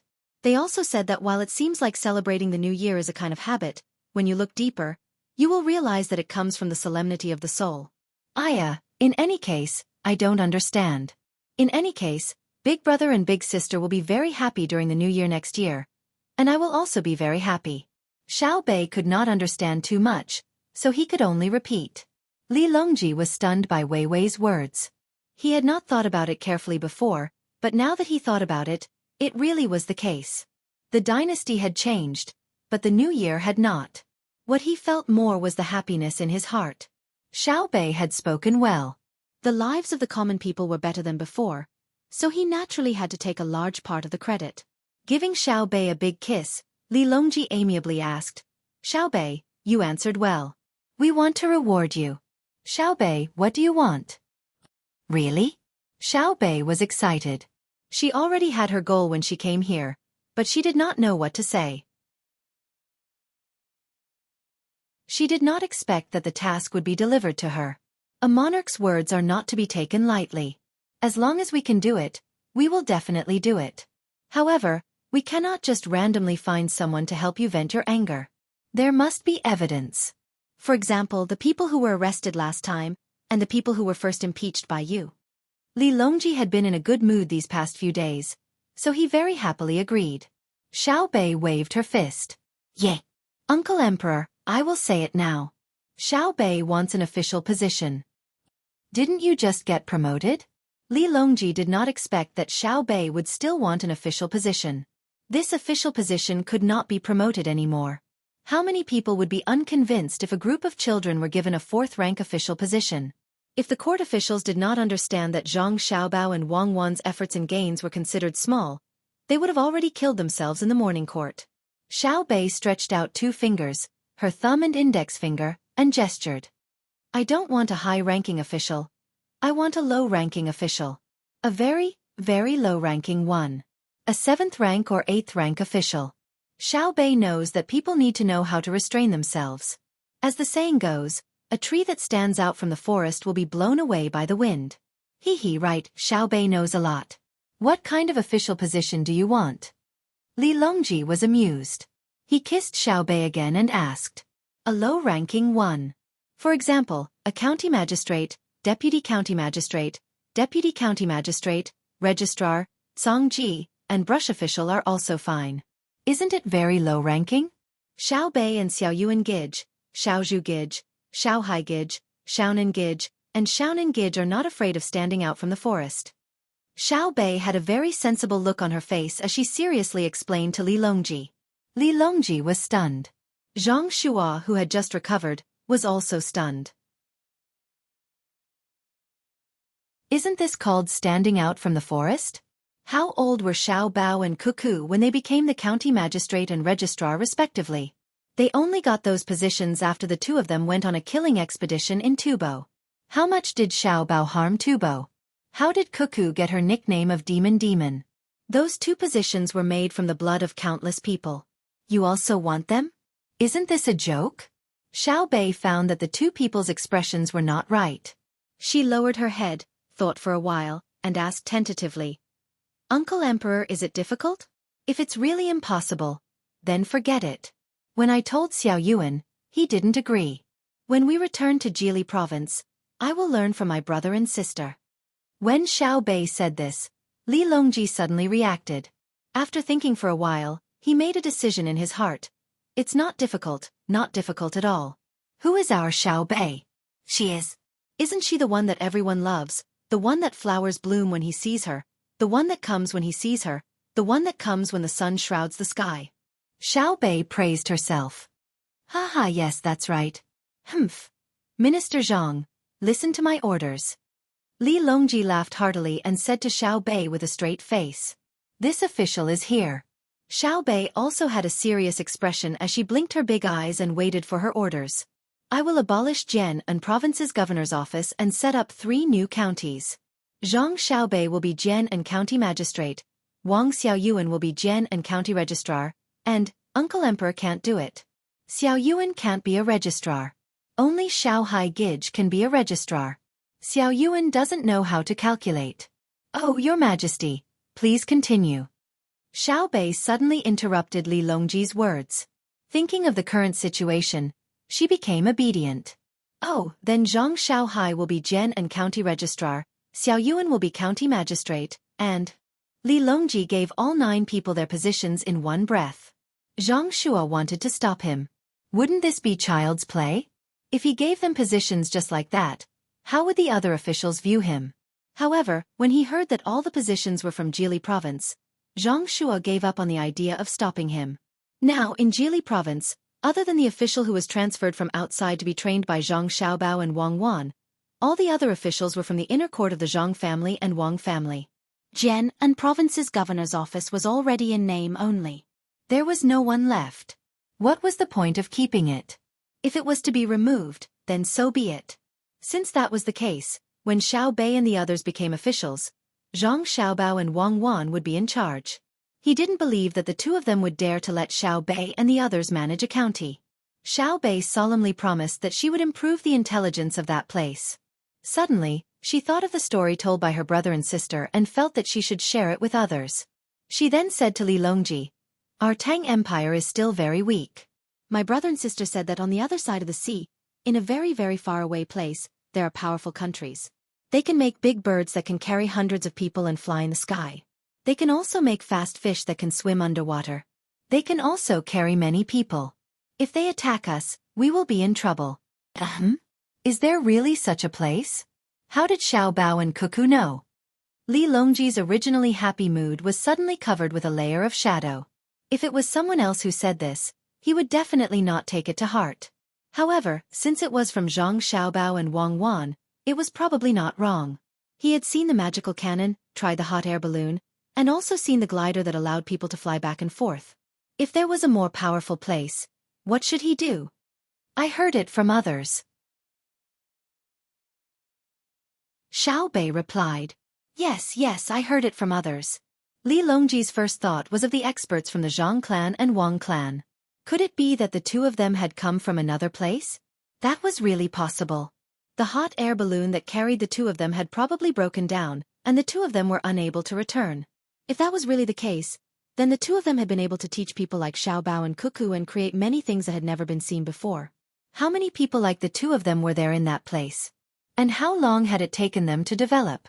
When he thought of this, Li Longji's blood immediately turned cold.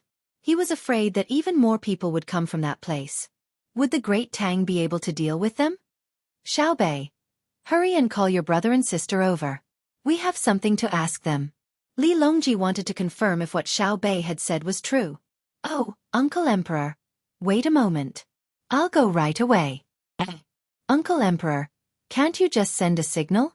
I'm also very tired from running back and forth. Xiao Bei replied.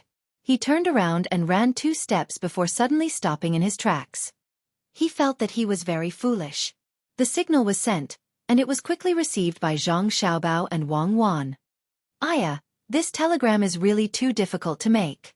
Isn't it just a short circuit and a channel? It's really tiring to make. Those craftsmen who claim to be amazing haven't even mastered the principles after so long. What a waste of money. Let's go and see Li Longji. I wonder what he's up to this time. Zhang Xiaobao looked at Wang Wan who was drawing the telegram and felt dizzy. Wang Wan hadn't finished the telegram yet, and now that Li Longji had sent the message over, he could relax a little. Wang Wan rolled up the telegram and rubbed her temples. As she walked out with Zhang Xiaobao, she said, "The conditions are tough now, and we have to work hard to overcome them." Back then, simple things are difficult here. It's a problem with the raw materials, and we have to work hard. Did something happen to Little Bay again? Someone just reported that Little Bay went over. When the 2 of them arrived at Li Longji's ship and listened to Li Longji's story, they finally understood what was going on. In order not to make Little Bay and the others proud, they did not think too much when they told stories. They even told them about planes, submarines, and other things. Naturally, the place they appeared in was a powerful country overseas. They did not expect Li Longji to believe them. The 2 of them looked at each other and reached an agreement.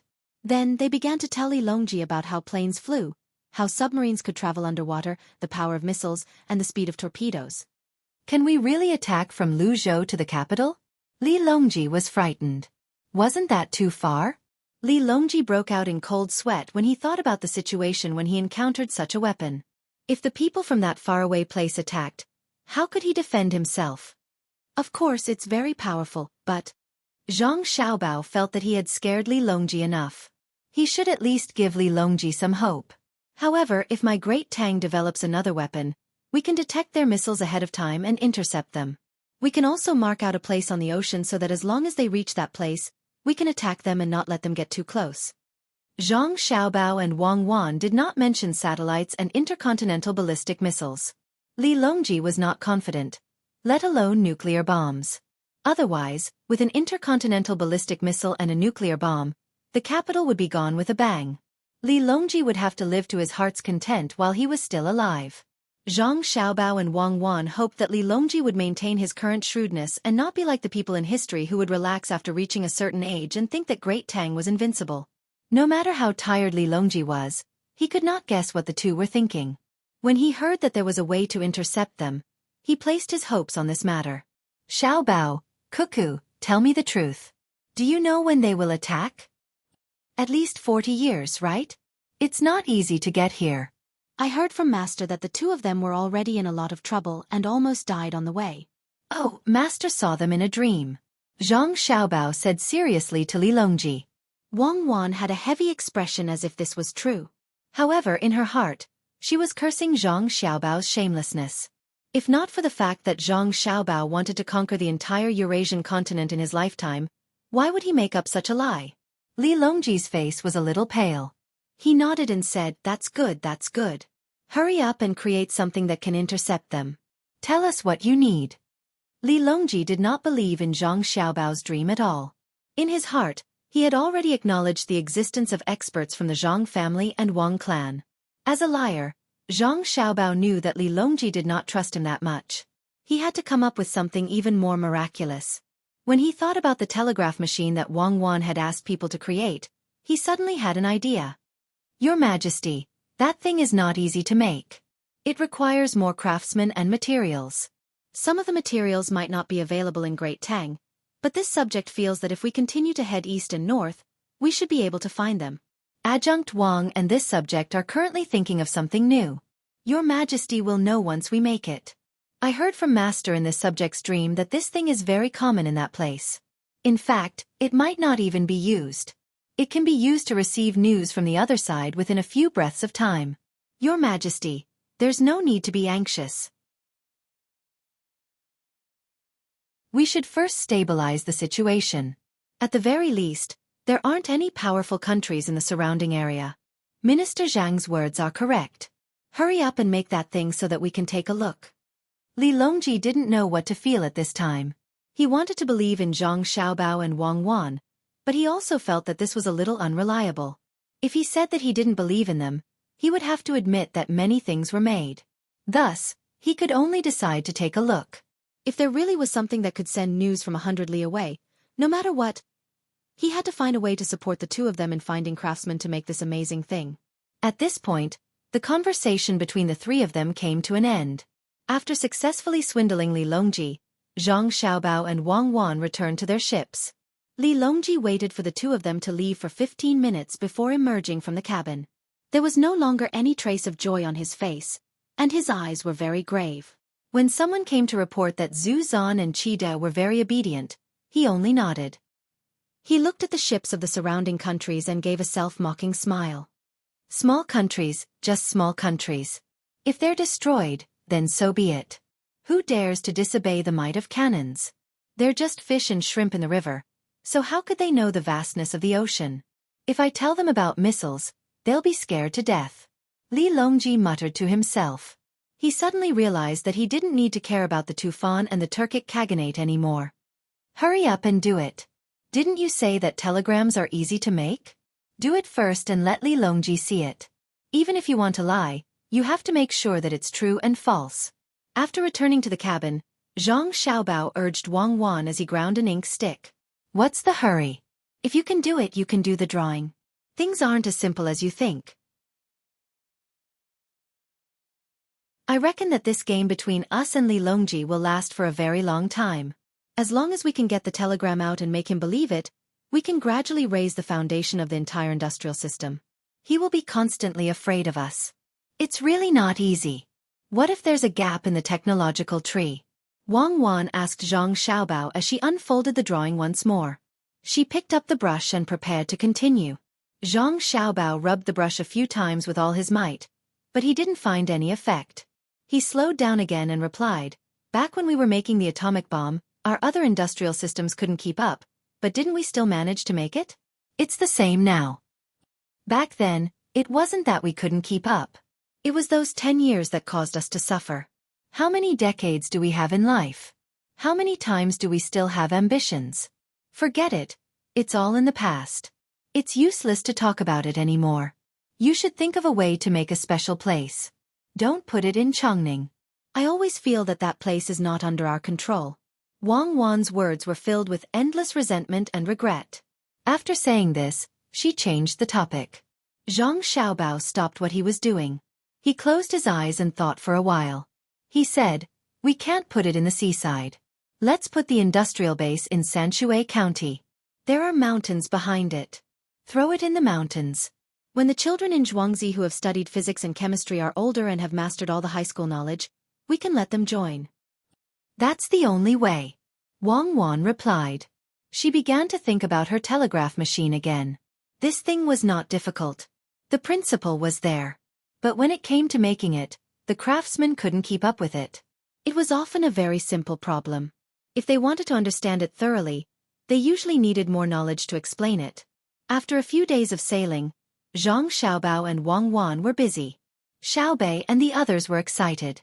Li Longji returned to the capital with a lot on his mind.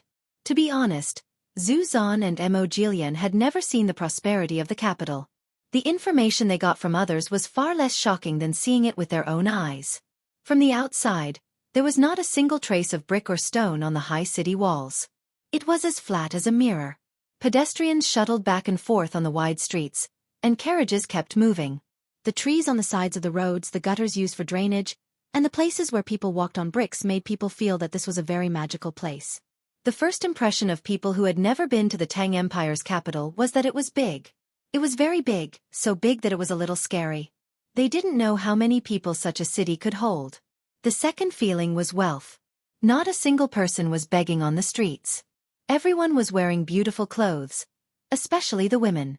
They were wearing clothes that looked like they would freeze to death in winter, but they were actually so alluring. Mo Jilian really wanted to enter the palace to take a look. He didn't have the chance. He only took a few glances in the morning court. He didn't understand. Previously, when he came to the capital, he couldn't lift the curtains and look outside. At that time, he was sitting in a sealed carriage.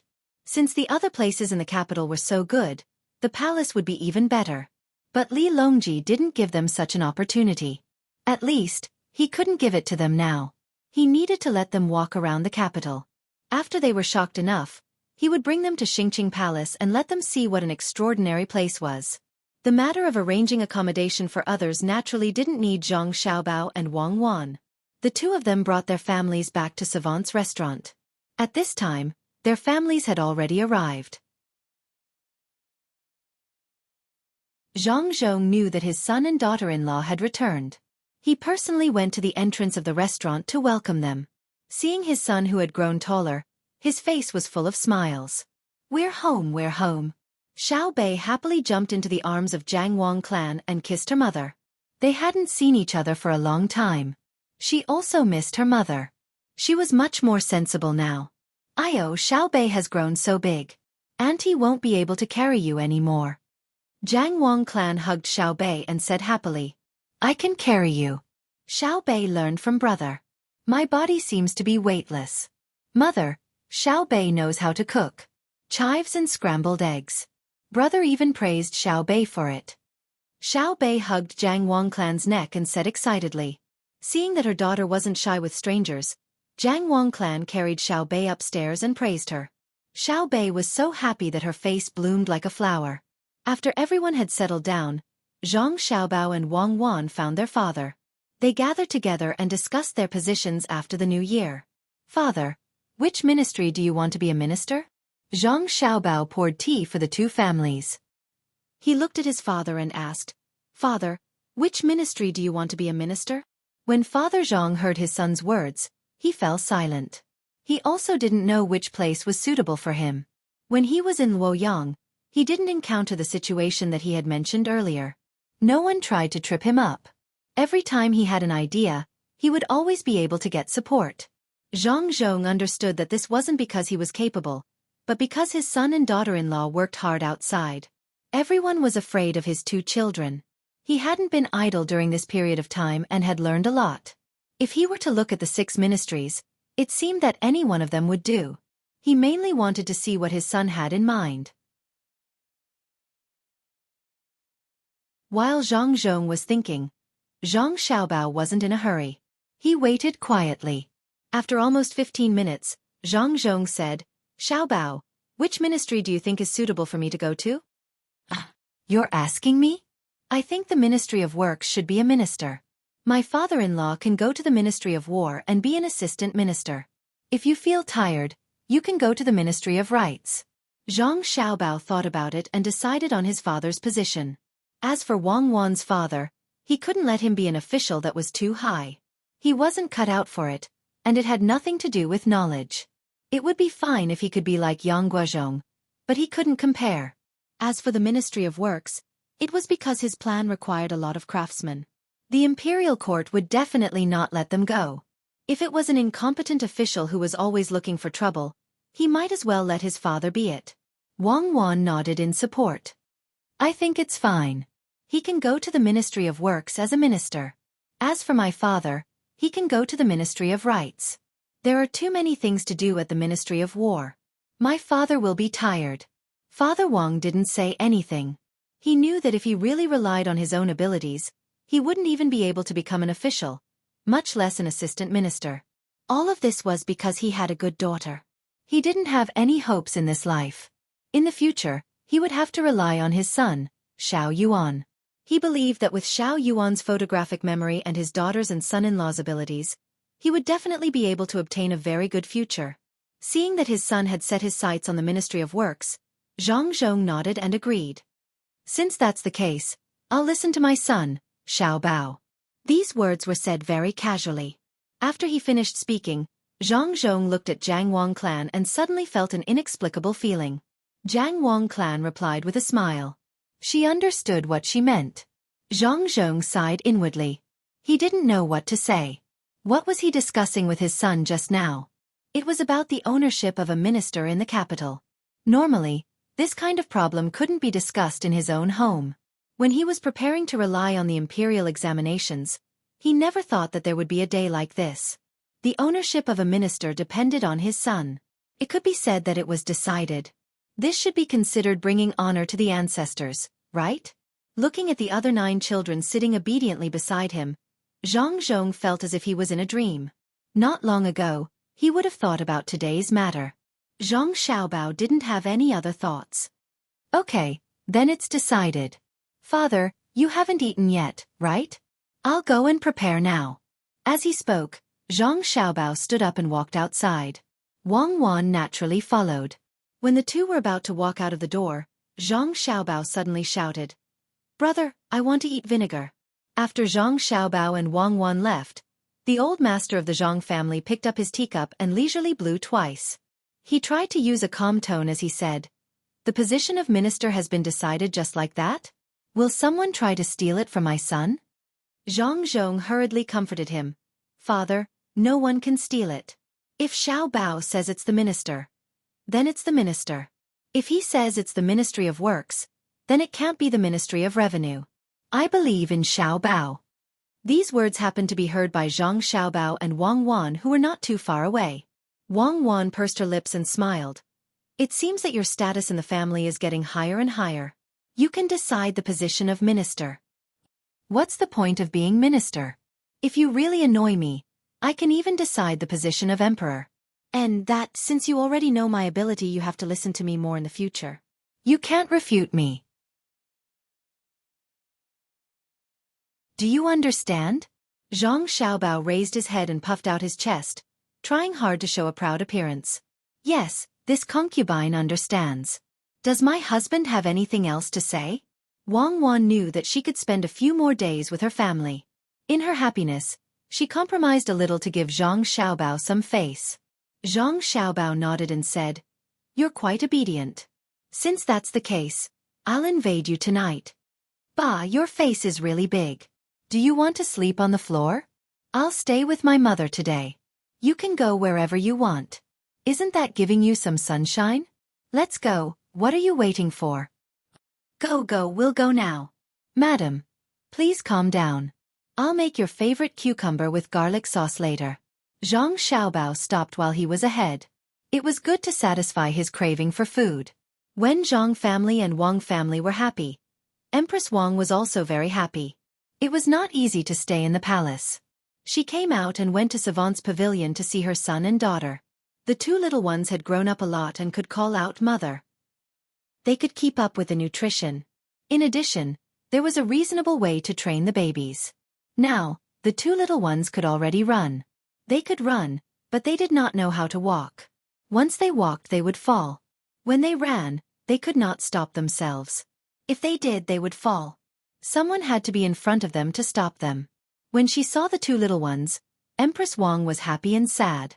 She was happy because the two little ones were not bad. They were white and chubby. Their little hands were moving and could make several kinds of hand gestures. He was sad that his own children didn't recognize him. He fed Softy something edible and took out toys to play with. Only then did the two little fellows let him hug them. These were his own son and daughter. After seeing her son and daughter, Empress Wang did not want to return to the palace. She insisted on staying outside for a few more days to accompany the two little ones. Wang Wan also agreed. After all, the more time the two of them spent together, the less the novelty would be. It was just right for Empress Wang to be separated from Li Longji for 10 to 15 days. Maybe after they went back, they could give birth to twins. That would be lively. Li Longji also took some time to come out and see his son and daughter. His son was very good-looking. He was not inferior to Li Yi in the past. In fact, he was even cuter now that he had grown up. Li Longji, who did not care much about women, changed his mind when he saw Pan Er. This was not because Pan Er was good-looking, but because of Princess Jincheng, who said that a married princess could not come back, who said that the women of the imperial clan would be bullied outside. Just look at Princess Jincheng and ask Zhu Zan if he dared to bully her. All of this was strength. Overwhelming strength. Dignity was gained from the roar of the cannons. After amiably chatting with the Zhang family and Wang family for a while, they decided that after the new year, Zhang Zhong would enter the imperial court and become the Minister of Works. Li Longji left happily. After returning, it was unknown who leaked this matter. When they heard that Zhang Zhong had returned from Luoyang, he did not even greet anyone and was going to become the Minister of Works. The jealous people glared at him until their eyes were as red as the robes of the fourth-rank officials. Before the new year, when the holidays were about to start, many memorials were sent to Gao Lishur. He did not say anything. Although he was the head of the secretariat, many of the memorials that required the emperor's approval were all approved by Gao Lishur. Recently, he had not been able to sleep well. He was afraid that he would do something wrong again and offend someone he should not offend. When the time came, he would lose his official position. Now, he did not want to compete with Zhang Xiaobao and Wang Wan anymore. He only hoped that the two of them would not have any ideas about him. Li Longji seemed to have known that this kind of thing would happen. He told Gao Lishur in advance not to let this kind of thing disturb him. He began to look at the various rare animals and plants that were sent back from the south. These things that he did not even dare to think about before appeared in front of him. He could only sigh at the many things that he did not know about in the distant sea. At the same time, he was even more certain about the existence of that country that Zhang Xiaobao and Wang Wan had told him about. When the two of them created that thing that could transmit information from 100 kilometers away, then they would begin to carry out that thing called the Industrial Revolution on a national scale.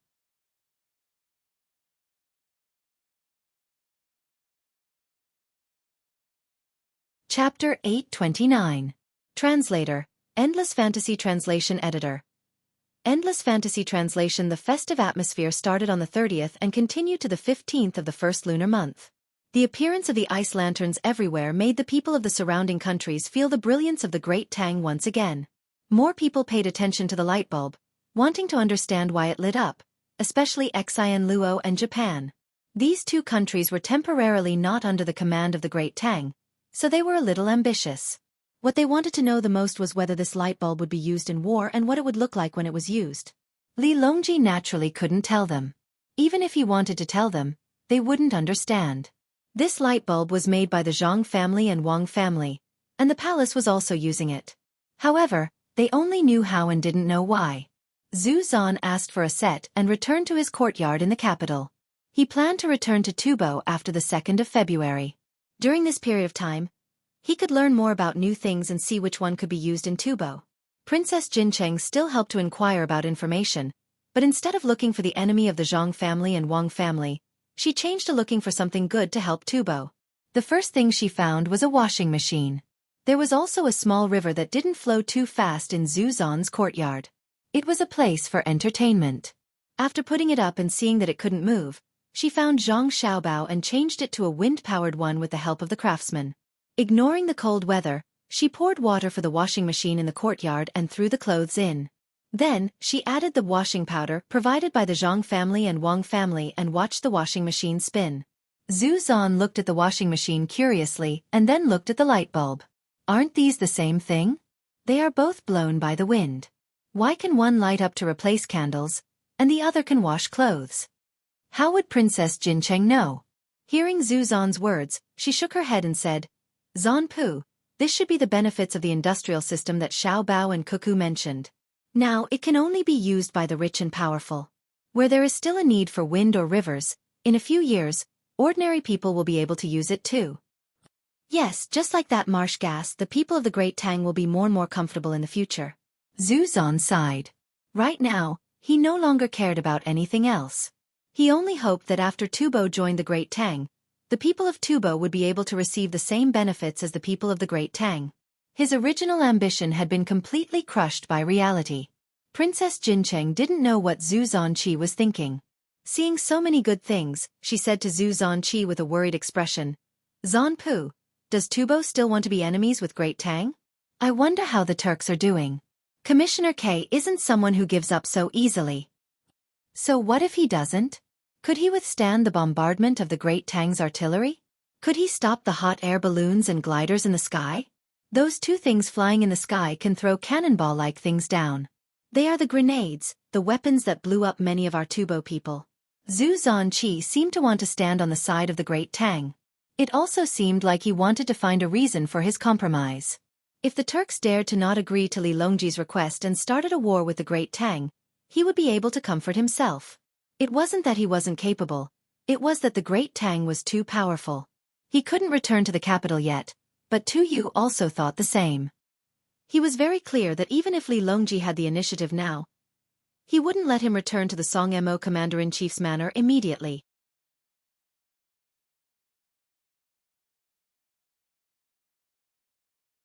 What right did you have to change your position just because you had a formidable son?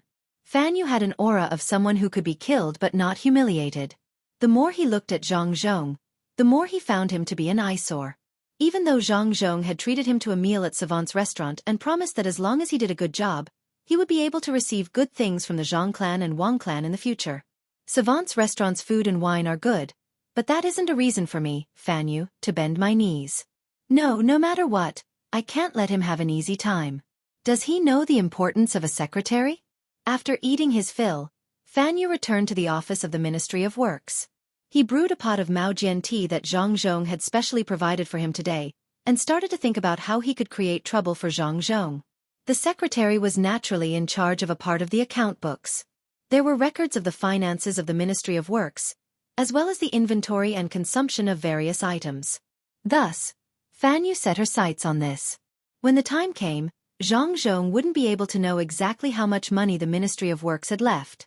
He wouldn't know how many items they had in stock. Fan Yu dug out the accounts one by one and started messing them up. Of course, he had marked down all the areas that he messed up so that he wouldn't be confused when he needed the real data. In the end, when Zhang Zhong was checking on the various matters in various places in the afternoon, he was confused by a few accounts. Whenever he asked, Fan Yu would push all the blame to the previous one, saying that this was what she had done in the past and that it had been past. That's not right. Didn't the Ministry of Works have 16,500 strings of coins in its account books? Why is there only 4,000 strings of coins left? Where did the money go? When Zhang Zhong saw the final number of the account books, he was puzzled. He turned his head and asked Fan Yu. Fan Yu had a puzzled look on her face. She meant that she didn't know either. Zhang Zhong thought for a while and nodded. All right, let's leave it at that for now. We'll talk about it tomorrow. It's already late today, so go back first. Bring the things I gave you back earlier. In the future, when the Ministry of Works produces better products, there will be other benefits too. Fan Yu replied and didn't say anything else. She packed up and left with the things Zhang Zhong gave her. A person's heart is never satisfied. Zhang Zhong put down the account books and sighed. He understood everything. Originally, he wanted to get along well with his subordinates and help his son build up the industrial system bit by bit. He didn't want to start dealing with people right away. But in the end, things turned out like this. Zhang Zhong, who had let his subordinates get off work earlier, wasn't afraid that someone would impeach him because of this matter. He also packed up. He didn't plan to work today and wanted everyone to familiarize themselves with each other.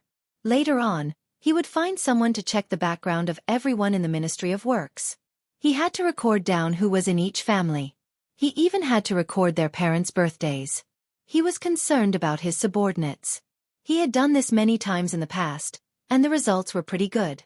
After returning to Savant's restaurant, Zhang Zhong casually told his son about this matter during dinner. He didn't need his son to help him deal with a registrar official. He could do it himself. It wasn't like he hadn't done it before. The reason why Zhang Xiaobao hadn't returned to Jili province yet was because he was worried that his father's position wouldn't be good. He was afraid that his father's heart would soften. He wanted to wait for his father to settle the matters in the Ministry of Works before leaving. He estimated that it would take about half a month. When he heard his father talking about Fan Yu, he nodded and didn't say anything. She was just a small character, so there was no need to care too much about her. It would be easy for his father to deal with her. At night, he casually chatted with his family for a while before returning to his room to sleep. Who knew that the next morning, right after Zhang Zhong left, Xiao Bei and her team followed him out. Her angry expression made those who knew her know that someone was going to be unlucky. Brother, when the time comes, you have to take a good look at the account books and find out what's wrong so that I can teach him a lesson. He actually dared to play tricks on my father and bully the Zhang family? On the way to the Ministry of Works, Xiao Bei's eyes widened as she discussed with Xiao Hai. Xiao Hai nodded. For the past half a year, he was the one who did most of the accounts. Now, he could still do the accounts that weren't too complicated and didn't make any mistakes. If he couldn't do it, he would ask his brother and sister. With the difficulty of the accounts that his brother and sister were doing, it shouldn't be difficult to deal with the accounts of the Ministry of Works. Xiao Yuan and the others were also very excited. They could finally open for business again. It wasn't easy to meet one during normal times. They didn't expect that they would be able to continuously have business before and after the new year. Zhang Zhong still didn't know that his son and nephew had come to help. He smoothly entered the Ministry of Works. The gatekeepers also got some benefits and didn't make things difficult for him like Fan Yu. He didn't dare to do anything like Fan Yu. Right after Zhang Zhong entered, Xiao Bei and the others arrived. They got off the carriage and walked straight in. The 100 children formed a team of guards and stood in a square formation to protect them. The gatekeepers of the Ministry of Works really didn't know who Xiao Bei was. If it was the guards of Xingqing Palace, they definitely wouldn't stop them. Instead, they would quickly go in and report to the emperor. Xiao Bei was now able to walk freely in the palace. He could go anywhere. Whose child is this? Where are the adults? This is an important place in the Ministry of Works. You can't enter. The gatekeepers blocked Xiao Bei and tried to persuade him. Xiao Bei didn't bully them. He took out a token and waved it in front of the gatekeepers. I'm Zhang Xiao Bei. My brother is Zhang Xiaobao. Today, I'm here to find trouble with the secretary of the Ministry of Works, Fan Yu. If you're not with him, then move aside. If you're with him, so it's Lord Zhang. Please come in. Do you need me to help report your arrival? The gatekeepers finally knew what the legendary Xiao Bei looked like. He quickly moved aside. He didn't believe that anyone would dare to impersonate Xiao Bei. Moreover, the 9 children were all here. That kind of aura of being pampered was not something that an ordinary person could fake. In addition, there were also 100 guards. As for whether the token was real or fake, he didn't see it clearly. Seeing Xiao Bei and the others walk in, the gatekeepers started to mourn for Fan Yu. He knew who Fan Yu was. She was the secretary of the Ministry of Works. It seemed that she was looking for trouble with the newcomer, Zhang Zhong.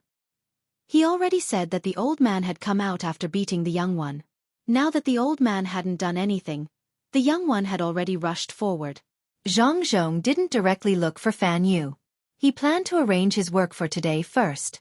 He first went to his office and waited for the morning assembly. The sky was about to brighten. He needed to stay in his office to keep warm so that he wouldn't catch a cold. Fan Yu naturally didn't have the qualifications to attend the assembly. She was a 5th rank official, so she came a little late.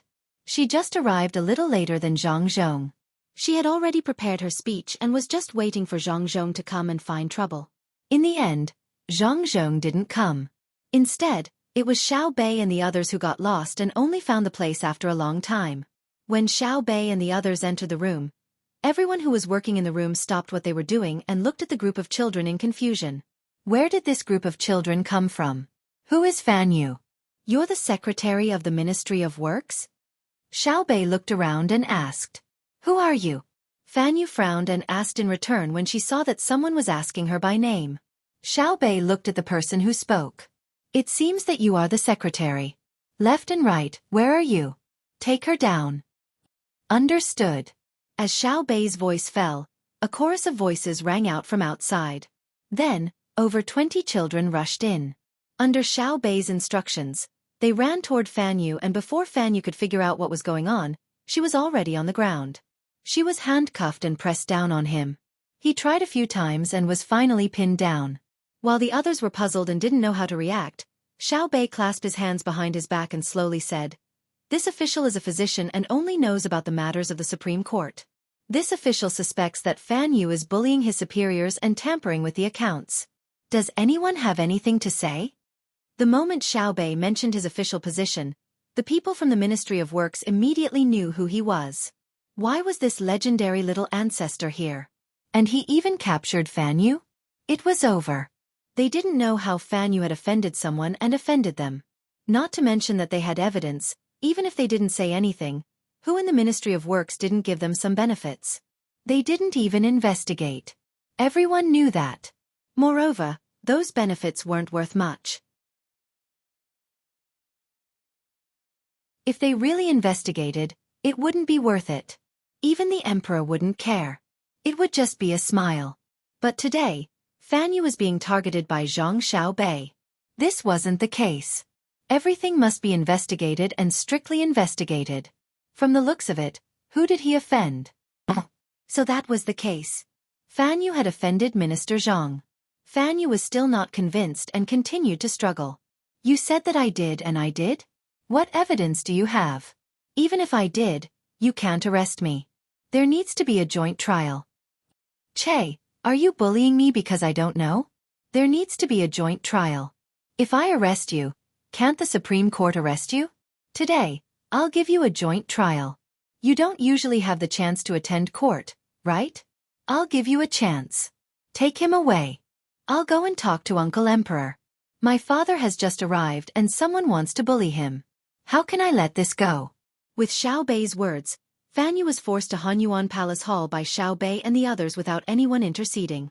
At this time, the morning court session had already started. All the officials of the 5th rank and above had come here to stand in line. Zhang Zhong also stood slightly at the front, waiting for the discussion. After the morning court session, he probably had to meet with the emperor for a small meeting. Li Longji rushed over in his carriage. Just as he sat down and before he could say anything, he saw over 100 people rushing in. There was even a person being carried. When he took a closer look, it was actually a child. He recognized the person in the lead, Zhang Xiaobei. Because of Xiao Bei's appearance, Li Longji could no longer keep a straight face. He didn't know what was wrong with Xiao Bei. This was the first time that he came at such a time.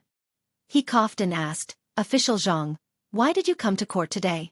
All the officials turned their heads to look. When they heard the emperor's words and saw the angry Xiao Bei, they wanted to laugh but held it in. Zhang Zhong also saw his daughter and saw Fan Yu being carried by people. He immediately understood what had happened. His daughter must have remembered what he said during dinner yesterday, and went to find trouble with Fan Yu in the morning. Helplessly shaking his head, Zhang Zhong shouted at Xiao Bei. Xiao Bei, what are you doing? Why aren't you withdrawing? Xiao Bei didn't care about what his father said. He raised his head and said to Zhang Zhong, Minister Zhang, this official is the imperial censor and also the High Commissioner of the Supreme Court. I have the responsibility to supervise all the officials. I hope that Minister Zhang will not overstep his authority. After speaking to his father, Xiao Bei didn't look at his father's glare and turned to Li Longji. Your Majesty, this official has just found out that the Registrar of the Ministry of Works, Fan Yu, is acting improperly and the accounts are unclear. This official requests for a joint investigation. The officials were stunned. They didn't expect that Xiao Bei would directly arrest Fan Yu and bring her to the palace hall. From the meaning of his words, it seemed that Fan Yu had offended Zhang Zhong. Many people looked at Zhang Zhong. It would be a lie if they said that they weren't jealous. Look at his children. Their father didn't even need to do anything himself and a bunch of brats would do it for him. Li Longji was stunned for a moment. After pondering for a moment, he immediately understood. This registrar of the Ministry of Works called Fan Yu saw that Zhang Zhong was young and was new to the Ministry of Works. She wanted to find trouble for him. Zhang Zhong should have mentioned this to Xiao Bao when he went back. In the end, Xiao Bei heard it and chased after her to arrest her. Li Longji looked at Fan Yu from afar. If Xiao Bei hadn't caught her, he wouldn't have known who Fan Yu was. Seeing that Fan Yu was still struggling, Li Longji's expression sank. Without a good industrial system, there wouldn't be good weapons. Without good weapons, there wouldn't be any way to intercept a missile. What was Fan Yu trying to do? Recommended book, Tai Sui Rebirth.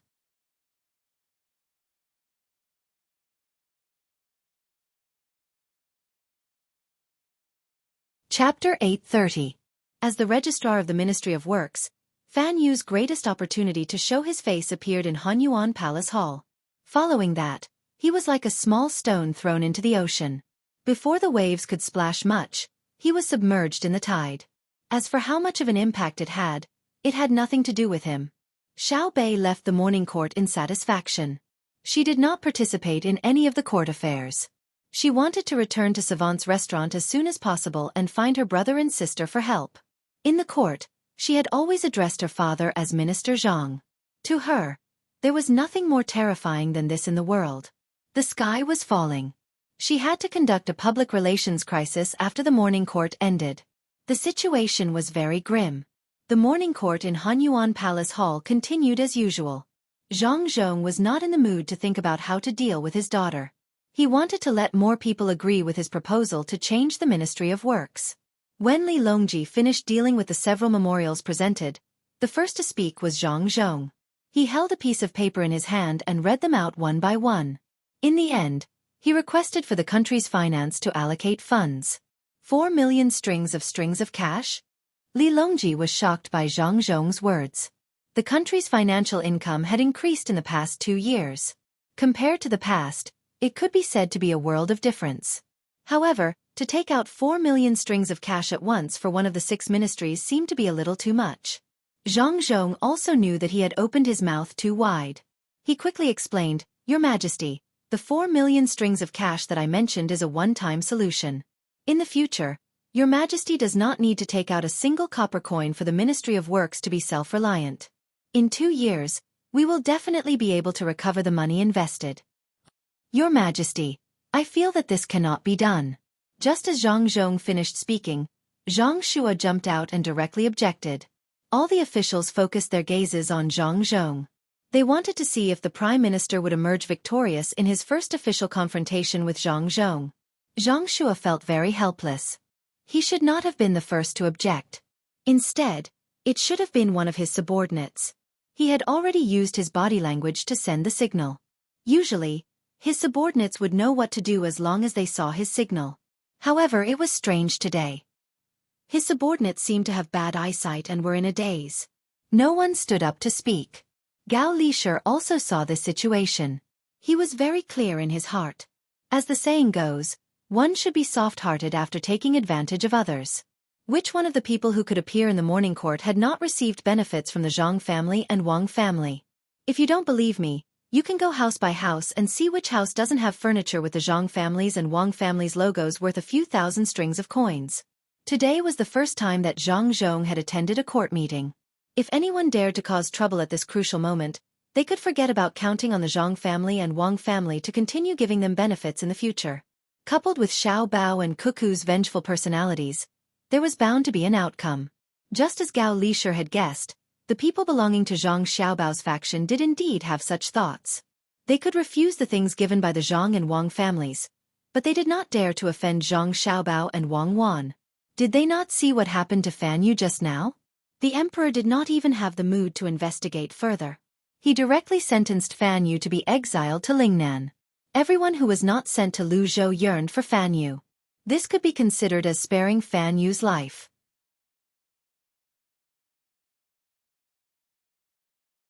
Otherwise, when the locals heard that Fan Yu had offended Provincial Governor Zhang, the consequences were self-evident. Li Longji did not say anything. He was waiting for Zhang Shua to say something. He could not just object because he wanted to. He needed a reason. After Zhang Shua finished his objection, he was actually waiting for his people to stand out and agree with him. In the end, all he got was silence. Suppressing the anger in his heart, he continued, "Your Majesty, 4 million strings of coins is not a small amount. Now that the 4 barbarians have submitted, our court should reward them with money and resources to win the hearts of the people. Tubo and the Tujue are not stable yet. In my opinion, we should first provide 2 million strings of coins and resources to support the 2 barbarians and let them feel our imperial grace. Also, there are many martial manors in the northern part of Hebei province. If we don't appease them, I'm afraid the people will not be able to live and will change." When the officials in the court heard Zhang Shua's words, some of them agreed in their hearts. However, they only agreed in their hearts and did not show it on their faces. Li Longji still did not say anything. He looked at Zhang Zhong and waited for Zhang Zhong to refute. Those who knew Li Longji understood at this moment that the emperor did not seem to agree with Zhang Shua's words. However, they did not know the specific reason. They did not know. But Gao Lisher knew very well that the emperor's thoughts were no longer the same as before. Ever since he knew that there were more powerful people far away in the sea, he no longer cared about the things around him. This was especially true after seeing the spectacular scene of cannons firing at Mount Hua. Why would he care about the troubles around him? He would beat up whoever refused to comply until they submitted. Not to mention 2 million strings of coins, he would not even give them 20,000 strings of coins. Zhang Zhong was also observing the reactions of the officials to see who was on his side and who was on his opposite side. He was quite satisfied with the current result. It was like this when he was in Luoyang. When he proposed something, no one objected. Even if they had different opinions, they would privately discuss it with him. Zhang Zhong also knew that the current great Tang was not afraid of war. His military factory in Luzhou was constantly producing weapons, and its strength was far above the surrounding countries. However, Zhang Zhong could not say it out loud. He chose another point. "Your Majesty, this subject agrees with Lord Zhang's idea of helping the Tufan and the Turkic Khaganate. However, it is better to teach people to fish than to give them a fish. What the Ministry of Works needs to do is to research all kinds of good tools. According to this subject's plan, there will be more good tools in a year's time. At that time, we will give them to the people in other parts of the dynasty to use. Your Majesty, what will we do when the Ministry of Works develops the tools in a year's time? How will the people live this year?" Zhang Shua continued to object. If Great Tang does not give out the tools this year, will the people in other places not be able to live? Naturally, they will live as they have in the past year. At this moment, the person who stood up to speak was Li Linfu, a person Zhang Xiaobao and Wang Wan wanted to scheme against. At this moment, Li Linfu did not know that someone wanted to deal with him, and he did not know that the reason was because they thought that he would one day stand on that position. He felt that he should help Zhang Zhong. Recently, his family's life had been much better, and it was all because of the benefits given by the Zhang family and the Wang family. In addition, Zhang Xiaobao and Wang Wan were still young, and their futures were limitless. He had to choose a side as soon as possible. Zhang Shua turned his head and glanced at Li Linfu, remembering him. He turned back and continued, "Your Majesty, it is different now. The 4 barbarians have just submitted. If we do not give them benefits, this subject is afraid that they will be resentful and start a rebellion. Your Majesty, this subject thinks that Minister Zhang's Ministry of Works plan is feasible, in my opinion." Another person stood up to support Zhang Zhong. Zhang Shua kept refuting, waiting for people to stand up to support Zhang Zhong one after another. When Zhang Shua saw that his people were still indifferent, he was finally discouraged. After the morning court session ended, Zhang Zhong happily returned to the Ministry of Works to do some work. He received 4 million strings of coins, but not all at once. According to his plan, it was divided into 3 phases. The first phase only required 800,000 strings of coins, and he received 1 million strings of coins. After the second phase, he could go to the Ministry of Revenue to ask for more money. Zhang Shua's face was gloomy. He had failed in the confrontation in the court. It was not that he had not failed before, but this time was different. The previous failure was the emperor's final decision, but today's failure was the pressure of the court officials. No one on his side said anything. Was it because they were scared by Fan Yusher? What worried him the most was the emperor's attitude. Although he did not favor any side today, it was still a kind of bias, especially his attitude towards dealing with Fan Yusher before the court session. Zhang Xiaobei had 9 children and caught a registrar of the Ministry of Works. Did he really not ask clearly before convicting him? What happened in the morning court quickly spread to Zhang Xiaobao's ears. Hearing that his father had suppressed Zhang Shua in the first confrontation, Zhang Xiaobao did not plan to stay in the capital any longer. The plan was made by his father himself, and the matters in the court were also settled by his father himself. He did not need others to continue watching. When it was time to leave, he would leave. He was ready to go back and wait for the people he sent out to bring back good news. When he knew that his brother had decided to leave, Xiaobei was relieved. It seemed that he could leave today and did not need to worry about his father coming back to find trouble. After the excitement, Xiaobei was a little reluctant. Leaving the capital meant parting with his parents. His brother had said that he had to stay in Jili province for at least a year before he had the opportunity to be an official in the capital. He had to continue waiting for the family reunion. In the afternoon, Zhang Xiaobao and Wang Wan bid farewell to the elders in their family and led the huge group to Jili province. This time, they did not take the waterway. The Yellow River was already frozen, and Zhang Xiaobao did not plan to spend so much money to blast open the river. The losses outweighed the gains, so he chose to take the land route along the river. Now there were wide roads on both sides of the Yellow River, and there were countless merchants and pedestrians coming and going. The wheels of the carriage made creaking noises as it moved on the snow that was scattered with sand. After 2 days of continuous travel, Xiaobei was finally unwilling to follow the large group of people and slowly move about. He suggested that he should go ahead first. Zhang Xiaobao naturally wouldn't object and let the children do as they please. As soon as he left the group, Xiaobei was like a runaway wild horse. He organized an impromptu meeting with the other 8 people. The main content of the meeting was to continue to carry forward the style of the children's protection team that was not afraid of hardship and fatigue. They had to deeply understand the main spirit of the children's protection team, and better reflect the intelligence of the imperial censorate. They had to live up to the emperor's trust and live up to the people of the world. In the meeting, group member Zhang Xiaobei was the first to speak. He praised the previous operation and felt that the children's protection team was an outstanding group. They were a strong group that would not be defeated in the face of any difficulties. However, they also found a problem in the previous operation. That was, group member Zhang Xiaohai did not check the accounts early enough, resulting in insufficient evidence in the Hanyuan Palace. Zhang Xiaohai deeply recognized his own shortcomings and did not make any excuses. He wrote a self-criticism, and the content was that X and Y intersected on the same line. At the same time, he also criticized the members of the Wang Xiaoyuan regiment for not being good at their job, for not properly listing out the crimes that Fan Yu had committed in the imperial court. The member of the Wang Xiaoyuan regiment softly admitted his mistake. He said, cold against summer, day against year. Qiufu against swing. Dan Shan against clear water. Light rain against Tan Yen. Finally, group member Zhang Xiaobei gave a concluding speech. She had new expectations for the future of the Children's Protection Team. She pointed out that the members of the Children's Protection Team must continue to unite around a group member who could find a place for the Children's Protection Team. The name of the Children's Protection Team must not be shaken until they grow up. They must broaden their horizons and walk out of the world. The meeting ended in a warm and peaceful atmosphere. This was a great meeting. It was a meeting that connected the past and opened the way for the future. This meeting established the foundation for the Children's Protection Team to be able to overcome all kinds of difficulties in the future. Half a month later, Xiaobei and the others arrived at Xueqi County and waited there. It was unknown whether they should cross the river and take the land route or try to take the sea route. The frozen sea showed signs of thawing. A few years ago, it was recorded in the booklet that Xueqi County was a Shangxian county. It had a large population, rich products, and convenient transportation. Xiaobei planned to rest here for a few days and train 100 guards at the same time.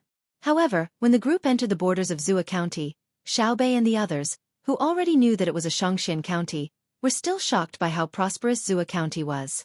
In front of them was a wide road that could allow 6 carriages to pass at the same time. Countless sheds were built in the fields on both sides of the road, covered with straw. As it was close to evening, wisps of smoke rose from the sheds, and countless people were busy working. Further ahead, there was a murmuring river or floating ice. There was a stone bridge connecting the shore. Outside the bridge, the water was channeled into a canal and slowly poured into a pond. As the sun set, the water sparkled. Small boats were propped up on the canal, making clanging sounds. Everyone worked together and shouted non-stop. When the net in the pond was raised, fat fish struggled and jumped. Further ahead, there were no catchers in the pond. They were dressed in leather and went back and forth into the water. They plucked lotus roots and threw them to the shore. There were children carrying school bags and picking them up. They piled up into a mountain and laughed non-stop. Aya, who's the county magistrate of Xueqi County? He's quite capable. The road is wide enough and flat enough.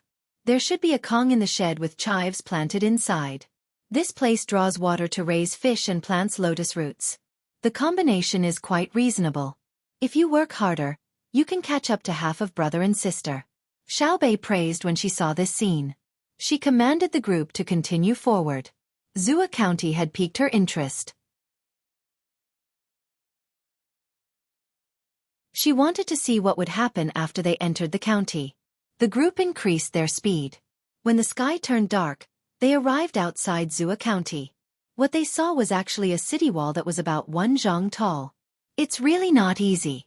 I see a light over there. Let's go around it. Xiaobei ordered again. After the group went around the place, everyone could clearly see that there were many houses here. They were placed next to each other, and the light was from small flames spurting out from pipes. Xiaobei and the others recognized that this was the effect of burning marsh gas. It seemed that the marsh gas here was used quite well. When they wanted to take another step forward, the group was stopped by someone. Standing outside the fence, they could faintly hear the grunting of pigs and the crowing of chickens coming from inside. Xiaobei nodded. This should be a planned breeding area. She asked someone to explain to the other party. Then, she turned around and entered the city through the city gate. The lanterns of the shops on both sides of the streets flickered. With the help of the light, they could see that there was a canal built with cement on each side of the road. It should be used to drain water. In between the canal and the shops, there was also a sidewalk built with cement bricks. The shortest shop was 2 stories tall. Every time they reached an intersection, there would be a few 3-story buildings standing there. In other places, there would be very few pedestrians at night. However, there was actually an endless stream of people coming and going here. They would either go to the nearby shops to eat or gather in a spacious area to hum a tune. A group of children walked past in a row, reciting the Analects of Confucius. They went straight to a stall that was set up outside. Each of them took out a few new coins and threw them into the money box before starting to eat. The smell of pepper oil wafted over. Xiaobei sniffed and rubbed his stomach. I'm hungry. Let's go and eat. It's my treat. When they walked to the front, they saw that there were a few metal boxes on the stall. Each box was filled with different food. There were tofu, tofu skin, dried tofu, fish balls, crab balls, shrimp balls, bean sprouts, cabbage, sausages and so on. There were many types of food. Xiaobei and the others were no stranger to such things. At first, it was their older brother who made them for them. Later it was spread to various places. Line up in 10 rows. Xiaobei took out a piece of paper from her bag and shouted to the 100 guards. Whoosh! 10 rows stood out in an instant. Everyone in the lead had a corresponding metal box in front of them. Then, they picked up a string of notes and passed them to the back. Xiaobei slapped the notes into the money box and said to the stall owner, "Put the money here. Later, count the sticks and count them as meat. In the future, remember to use different sticks to distinguish between meat and vegetables. Otherwise, when there are many people, you won't be able to do anything if you keep staring at others." After speaking to the stall owner, Xiaobei started to eat. The price of meat was double that of vegetables. She didn't have the time to care about this. The stall owner was stunned. He took out the note from the box and was shocked. It was a $500 note. He looked at Xiaobei and the others and knew that he had met the children of a rich family. He smiled and continued to put food into the metal box. Xiaobei, who was eating freely, didn't care if the food was hygienic or not. After all, it was fine after it was boiled in boiling water. When she was half full, Xiaobei remembered something very important. She looked up and asked the stall owner, "Who is the county magistrate of this county?" "It's County Magistrate Yan." The stall owner didn't want to tell a child, but he felt that her status was different, so he said it. Xiaobei nodded and asked, "Did he embezzle money?"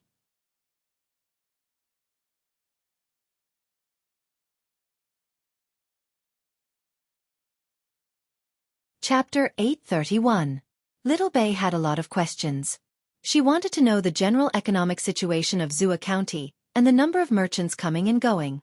However, even after she finished eating, the stall owner went to a nearby restaurant to give her the change. She didn't get any useful information from him. Xueqi County didn't have any public announcements, so naturally, they wouldn't tell the people how much money was left in the county and where it came from. From this, Little Bei concluded that Xueqi County's county magistrate Yan had dirty hands. She planned to deal with an official before the arrival of the army. At this time, it was too late, and the children's group was full of children.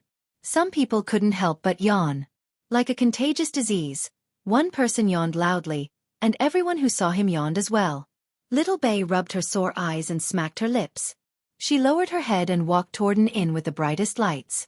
As she walked, she muttered, "You took advantage of me for one night.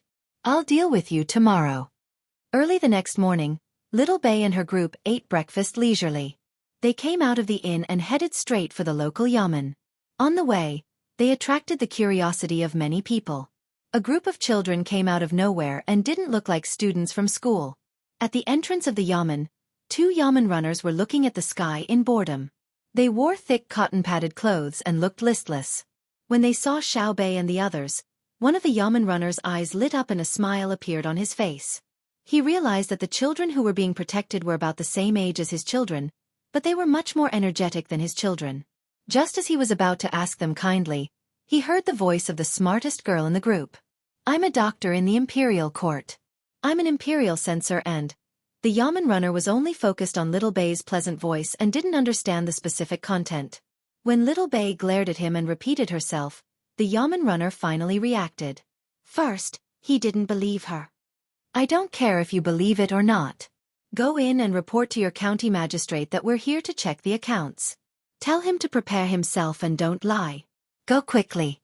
You can't bear the consequences." Little Bei hated it the most when others treated her like a child. After all, she was an official. The yamen runner did not think that these children were officials. He thought that they were the children of some wealthy family, who knew the county magistrate and came to play.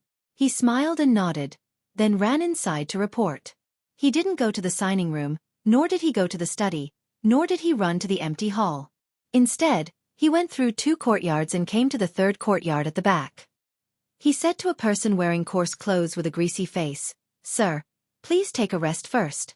I don't know which family's child is playing outside. Judging from his clothes, he should be from a rich family.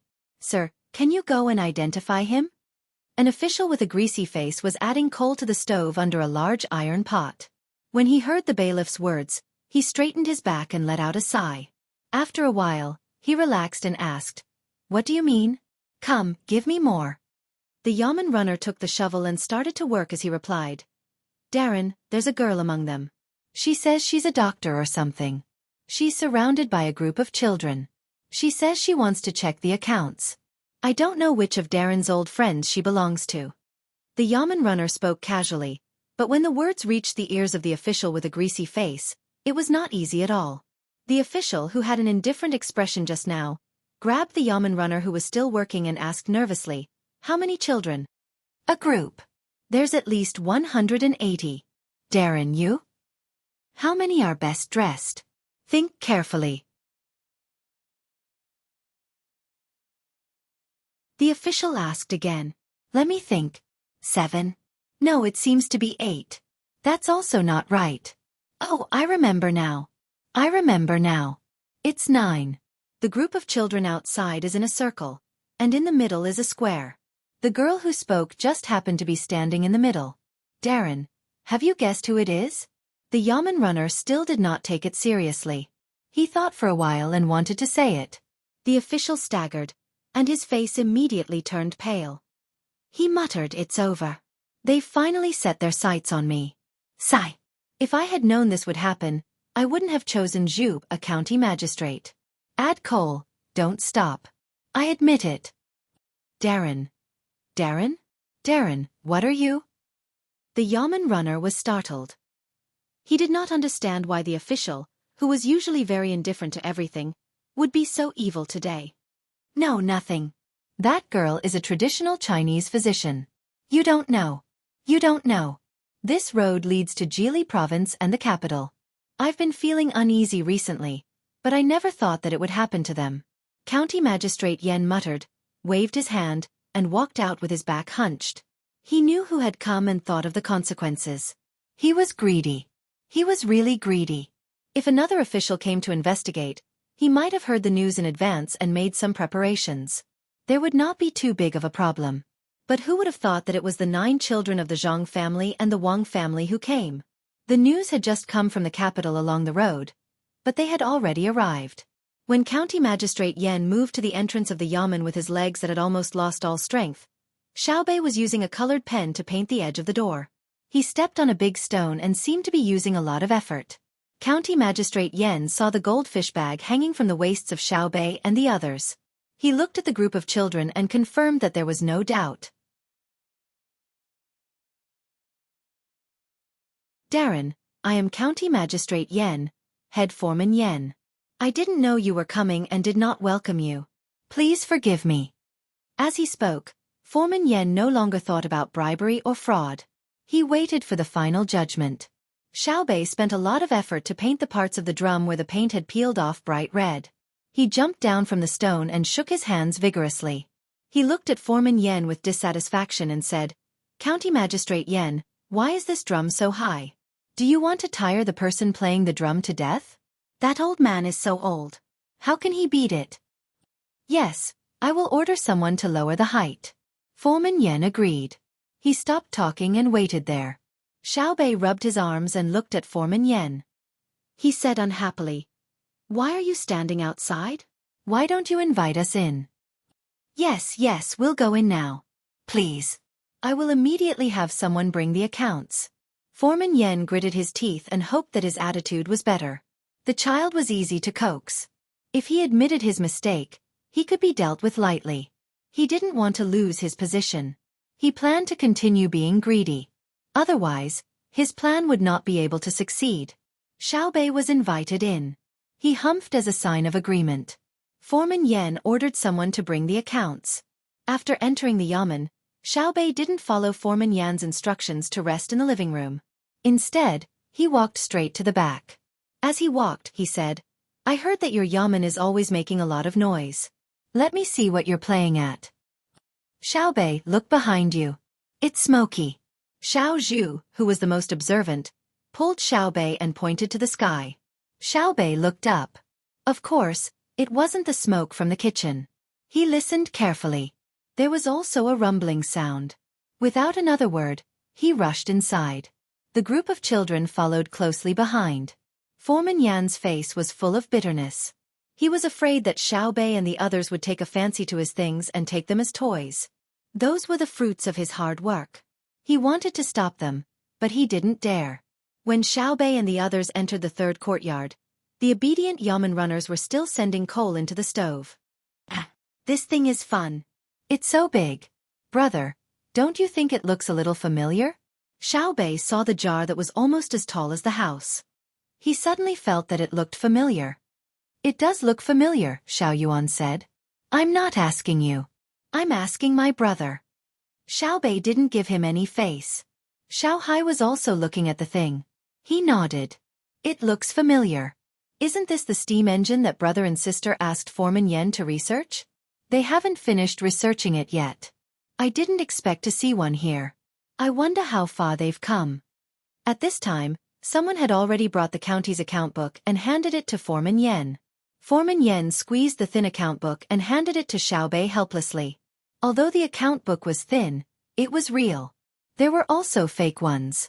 If it were another official checking, Foreman Yan would take out the fake ones. Even if the other party really checked seriously, they would have to spend a lot of effort to find the problem. Moreover, it would only be a small problem. Today, he was facing Xiao Bei and the others. Craftsman Yan didn't plan on taking out a fake account book, nor did he dare to. Otherwise, this group of little fellows would tire themselves out from checking the account book. If they couldn't find any problems in the end and started crying, Zhang Xiaobao would definitely be angry. When he came to investigate, it wouldn't be so simple. It was better to be straightforward. In any case, if they were greedy and bad ideas were found by the 9 people, they wouldn't be able to count on any luck. What is this? Xiao Bei looked at the thin account book and asked. It's an account book.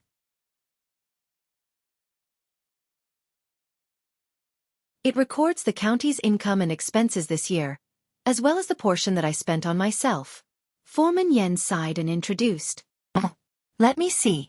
Xiao Bei opened the account book as she spoke. She didn't recognize some of the words, but fortunately, she knew the key numbers. After flipping through 2 pages, she exclaimed, Wow!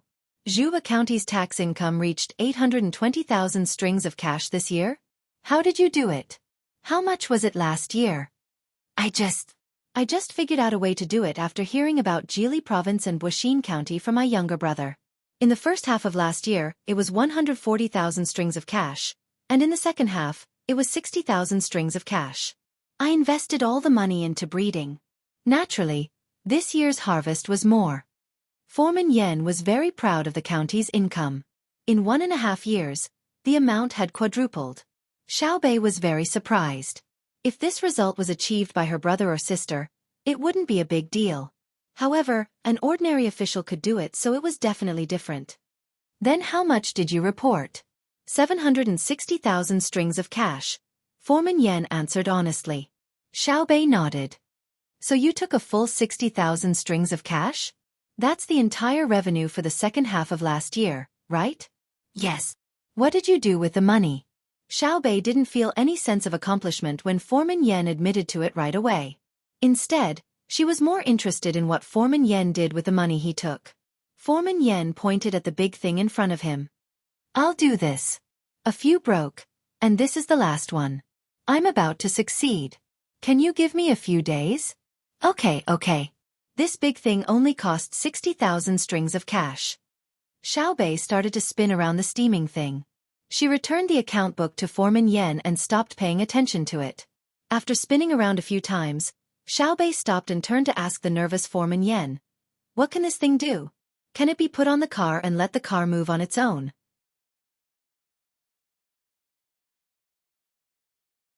Can it be put on the boat and let the boat move on its own? Can it help generate electricity and turn on the lights?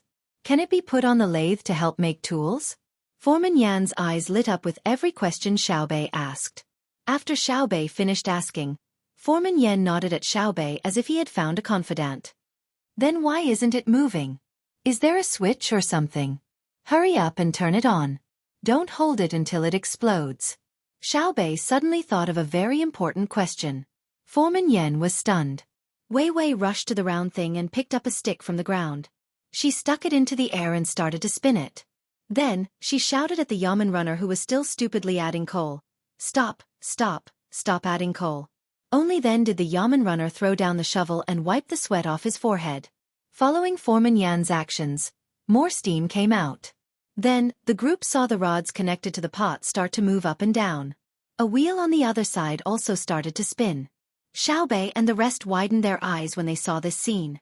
They could always see the craftsmen at home working. They knew that as long as something could move, it could be turned in different directions. The most common example was a washing machine. Yeah. Xiaobei happily rushed in front of Craftsman Yan. He reached out to grab Craftsman Yan's hand and slapped it. He said to Craftsman Yan, "County Magistrate Yan, we did it. We did it. The steam engine is out. How did you seal the place? Did you use gum?" Craftsman Yan was also dazed by the joy. He picked up Xiaobei and kissed him hard, saying, "No need for gum, just seal it with iron. Find a piece of iron that is tough and make it into a piece. Just press it on the key points. If there are any leaks, use another type of glue." "Yes, you're so smart. Let's go to the best restaurant in the county to celebrate. We'll tell my brother and sister later." Xiaobei hugged Foreman Yan with one hand and waved his other hand excitedly. Foreman Yan nodded and walked out with Xiaobei in his arms. When he reached the front hall, he suddenly stopped. Only then did he remember what they were doing. "Let's go. The best restaurant. My treat." Xiaobei was still wondering why they stopped. "This." Foreman Yan put Xiaobei down and pointed at the hall. "Lord Zhang, aren't you here to check the accounts?" "Ha! Check the accounts? Ah! I'm done. I know everything." Xiaobei only reacted after being reminded. Then are you going to impeach me?" Foreman Yan said what he didn't want to say the most. "What impeach? The county's accounts are clear. The local economy is prosperous, and Lord Yan deserves the most credit. If there are more officials like Lord Yan in our court, why should we worry about the people not being able to live and work in peace? Xiao Yuan, help me draft a memorial and have someone send it to my brother first. When the time comes, send it to the capital. If Lord Yan doesn't reward such a good official, how can we spread the world?" Xiaobei's righteous appearance stunned Foreman Yan. In a daze, he shook his head and asked, "Then what about the 60,000 strings of cash?" 60,000 strings of cash? Which 60,000 strings of cash? "Oh, it's the special department fee for the Ministry of Works to research the steam engine that Lord Yan mentioned. Yes, it's a bit low. We should increase the investment. A person of Lord Yan's insight can't lose his determination to continue research because of money." Xiaobei raised his hand to pat Foreman Yan's shoulder, but found the height difference. He could only pat Foreman Yan's leg to show encouragement. Foreman Yan stood there and pondered for a while. He finally understood Xiaobei's words. Not only did he not pursue the matter of his corruption, but he also made it sound so righteous. It seemed that everything was because of the steam engine. Xiaobei didn't care what Foreman Yan thought. There was finally a steam engine. His family hadn't developed it yet. His brother and sister only gave him an idea and didn't have the time to personally guide him. Now that it was done, his brother and sister would definitely be very happy. Thinking that this joyous matter could allow him to drink a small cup of wine, he excitedly pulled Foreman Yan outside. "Hurry and find a good restaurant. I brought some wine from my collection. I'll treat you to a cup." Foreman Yan followed Xiaobei out. He didn't care about the grease on his face. He pulled a bailiff over to give him directions and headed towards the restaurant closest to them. He wouldn't foolishly disagree with Xiaobei's words. He managed to escape a calamity. It was still early in the morning, so it wasn't time for lunch yet. There weren't many people in the restaurant, and there wasn't a single person on the third floor. A group of people rushed up and occupied the entire third floor. They removed the partition screens and opened the doors to the rooms. They ordered a table full of dishes. Xiaobei had someone bring out the wine he brought with him. He personally poured a cup for Foreman Yan and a small cup for himself. He raised his cup and shouted, "For the birth of the steam engine, let's have a small sip." "Lord Yan, do as you please. Later, tell us how you came up with the idea of making this steam engine." Everyone else was eating. Only Xiao Yuan drank a sip with him and continued to write the memorial. He had fewer mistakes than Xiaobei. When Foreman Yen, who hadn't eaten anything since he woke up in the middle of the night to figure out the final steps of the steam engine, was about 30% full and began to talk about his original idea, Xiao Yuan finished writing the letter, blew it dry, and handed it to Xiao Bei. Xiao Bei crumpled the letter into a ball and threw it out of the window. Send this memorial to my brother as fast as you can. Then pass it to General Gao and have the Ministry of Works send someone here. He turned around and was about to listen to the story when he saw Foreman Yan's confused expression. He smiled and explained, "It was for the person my brother sent. I didn't know about it before, but I accidentally found out. I just happened to help deliver the letter." Foreman Yen nodded. That was right. If a group of children didn't have anyone to protect them, it was easy for them to get into trouble when they encountered danger. No wonder they dared to barge into the yamen. If he really wanted to detain them, he would have been shot to death long ago. The people sent by the Zhang family and the Wang family were definitely not ordinary people. There might be a gun aimed at him from somewhere outside the window. Fortunately, he wasn't too ambitious. Xiao Hai guessed what Foreman Yen was thinking and comforted him. Don't worry, they won't do anything to good people. Even if you didn't make the steam engine, they won't arrest you. Brother and sister will at most make you spit out the money you coveted. When your term ends, they will think of a way to reward you with more money. Xiao Hai's words confused Foreman Yen again. Xiao Bei echoed, that's right, that's right. They won't arrest you. The county's income has more than doubled, so it's reasonable to be a little greedy. We can see that the people in the county are living very well. No one has sounded the drum for a long time, which means you are doing a good job as the county magistrate. It's inevitable for people to make mistakes. We can't just kill a capable official. The other children nodded. They had been with Zhang Xiaobao and Wang Wan for a long time. They knew how their brother and sister did things, so they tried their best to imitate them. Foreman Yen looked at the children and his eyes turned red. He was touched. He was finally recognized. Although it was only by a group of children, it was more precious than being recognized by adults. He didn't know how these 9 children were taught. They spoke like adults. Perhaps with his performance, his younger brother would have a better life. Xiao Bei peeled the salted prawns cooked with fresh prawns and took a sip of wine. He smacked his lips and said to Foreman Yen, "Tell me, how did you think of running the county well? Where did you learn how to make the steam engine?" "I have a younger brother, also surnamed Yen. He is the county magistrate of Yiying County in Jili Province. He was the one who told me about the Zhang family and Wang family's method. I changed it a little and used it in our county. I didn't expect it to be so useful. Steam engine is a good name. My father was a carpenter, and so was my grandfather.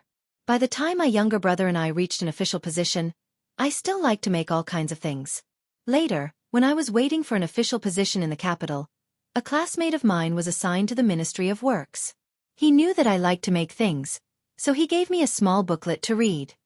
After reading that booklet, I realized that there was such a vast world. 2 years ago, I saw a washing machine and electric light in a rich family's house. I began to think about it. One day when I was making something, I found that the steam in the can moved the small model of the wind generator.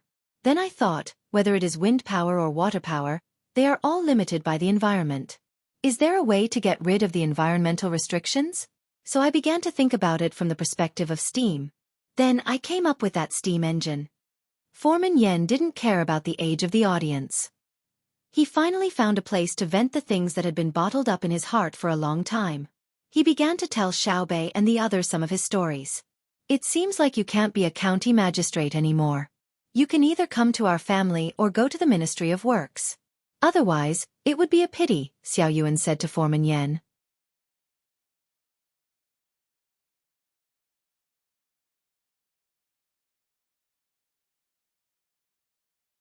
Chapter 832. The winter snow had just melted, and the damp air on the ground was blown by the wind, chilling people to the bone. Zhang Xiaobao and Wang Wan sat in the carriage and slowly moved forward with the group. The sound of hooves echoed around them. It will take 5 years to migrate the people from the 2 places in batches. While the Tang Empire is strong and prosperous, we have to act early. Even if we have to deceive them, we have to lure the Tubo and Turkic people here. Zhang Xiaobao added a piece of smokeless charcoal to the stove in the carriage and put a teapot on it. He looked at the bleak scenery of early spring through the window and said. Wang Wan, who was sitting opposite him, put down the information that had just been sent by Lu Zhou and agreed, I think so too. The problem of ethnic groups is the most difficult problem to solve. If we really don't care about those two places, there might be a situation where we can't get rid of them. There will always be some tribal rulers who are unwilling to give up the little power in their hands. They know that harmony can play a positive role in promoting the lives of the people, but they just have to look for trouble. They even use the lies of their status and religion to brainwash the people under their rule. Zhang Xiaobao and Wei Wei nodded. They looked at the information in Wang Wan's hand and asked, What does it say? Nothing much. Our arsenal is still as stable as ever. It's just that the business of the shipyard has been getting better and better recently. Ever since the merchants from the east of Jiangnan came back from afar and made a fortune, more people are thinking about ordering more ships from the shipyard. They also want to go out and look for the Golden Road. Wang Wan shook the paper in her hand and introduced it to Zhang Xiaobao with a smile. Zhang Xiaobao also smiled and said, That's good news. What's that again? Anyway, it's a very powerful small country. Their navy is very powerful. It's called the Invincible Fleet. Let's learn from them. Don't talk nonsense if you don't know. The Invincible Fleet of Spain lost in the end to the pirate group. I'm afraid that if there are many merchants who go out to sea, some will not explore on their own. Instead, they will become pirates and hide to rob people who come back from sea. That will be a mess.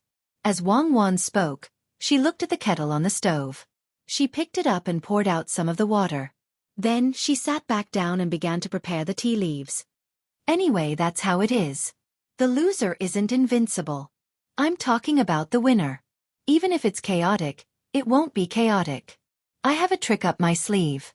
I can kill 2 birds with 1 stone.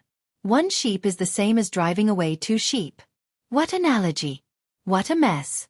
Tell me, how do we deal with our own people attacking each other? Does it say that we'll annihilate their entire family once we find out? Wang Wan picked up the tea balls one by one and knocked on the teacup with her hand. She began to be curious again. Zhang Xiaobao didn't immediately voice his thoughts. He rolled down the glass and allowed the cold wind to blow. After shivering, he opened his mouth. I'm thinking that we should let our people have a little more courage. Don't let people say that there is no China behind the mountains. There has never been peace in this world. The so-called peace is not between 2 or a few people restraining each other. It's just a temporary unification. While we are still around, we should fight as much as we can. In fact, sometimes I wonder if I'm an evil person. In the past, I always hoped that one day the sea would suddenly collapse and sink a certain country into the water, just like the Yatlan civilization.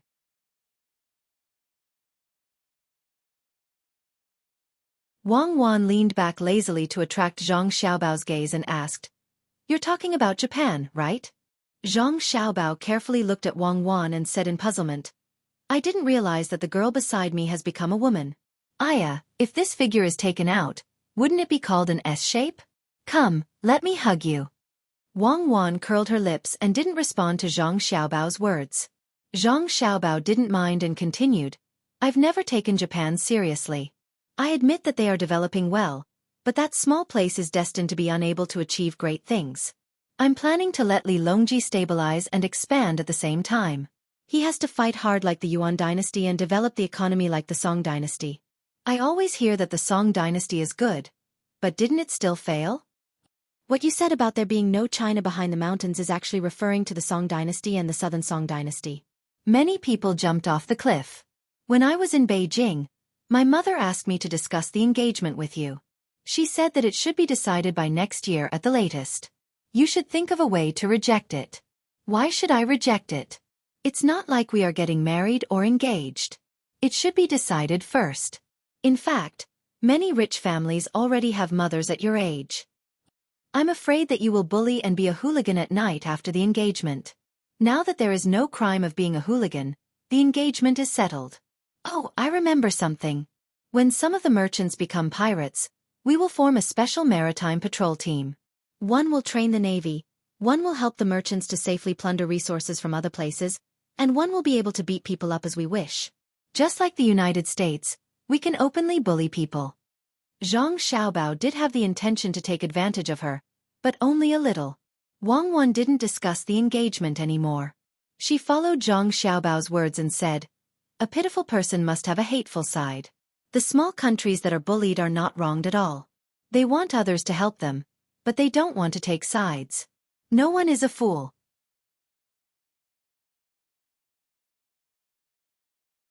Why should they help others for free? What I am worried about is that as we expand, there will be colonization on many islands, and then they will start to become independent. This is a problem, but unfortunately, I can't do anything about it. There will always be some people who want to be the emperor, even if it's a small emperor. This is called better to be the head of a chicken than the back of a cow. To solve this problem, the best way is to develop technology and have enough military power. If anyone dares to become independent, we will fight them within a day. When we have nothing to do, we will call back the people in various places. Who knows? Zhang Xiaobao didn't have any solution to this problem. It could be said that there was no solution.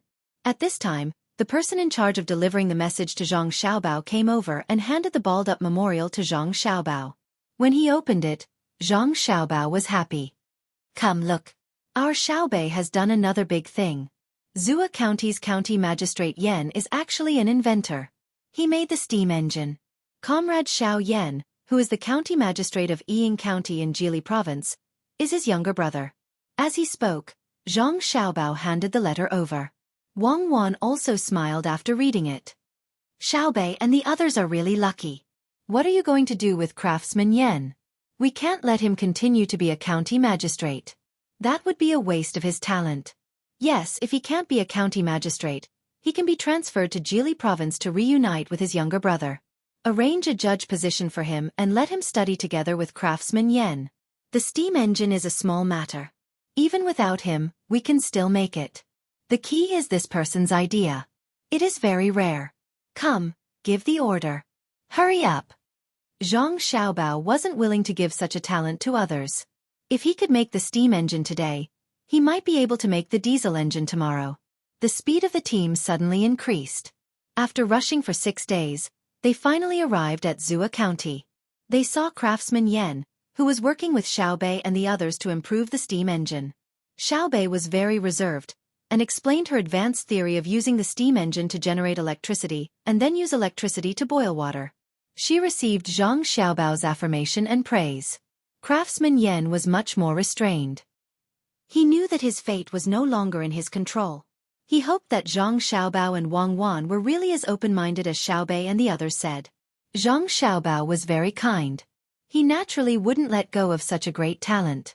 After discussing with craftsman Yan for a long time, he tricked craftsman Yan into agreeing to go to Jili Province to develop. The matter of the transfer was also handled by Zhang Xiaobao. After 2 days, the team continued their journey under craftsman Yan's expectations. After a month, craftsman Yan could go to Jili Province. After telling a few stories to his younger brother and sister as a reward, the team went all the way to the seaside. At this time, the sea had already been unfrozen. There was no ice at all. Only the bone-chilling wind was blowing. The group boarded the boat and headed in the direction of Jili Province. The boat traveled for 2 days. Just as they were about to reach their destination, a boat came in front of them. The people on the boat hurriedly found Zhang Xiaobao and Wang Wan. "Little young master, little miss, there's news from the commander-in-chief's manor of Shui, Royal Prince Tang, and has been attacking for a long time and is in urgent need of reinforcements," the person reported to Zhang Xiaobao and Wang Wan. Wang Wan's eyes widened. "There are so many people there, and they still can't defeat him? It seems like they want me to go."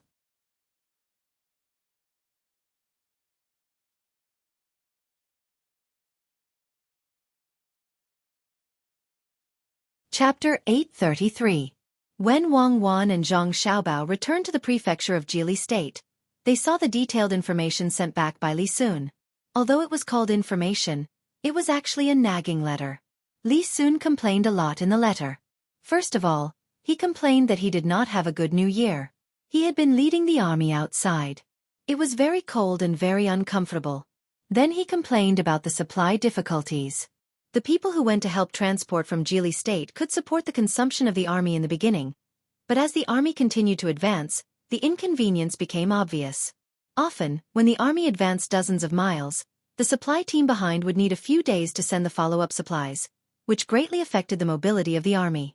Then he said that the people of the Black Water Commandery were cunning.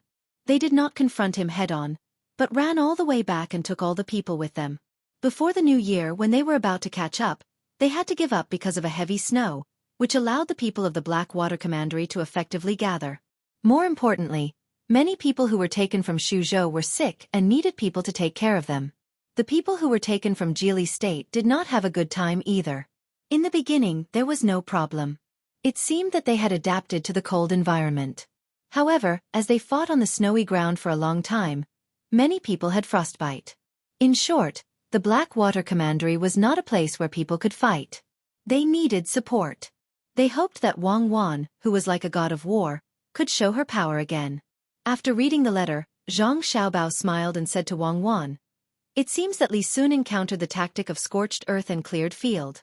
In addition, the army was not adapted to the cold climate for a long time, so he was beaten silly." Wang Wan nodded and agreed. She said, "It seems that our adaptive training in Jili State is still not enough. I am very worried about the people who went to North America. I don't know if they can survive. There is no news back yet. Li Sun is really too much. He only knows how to complain.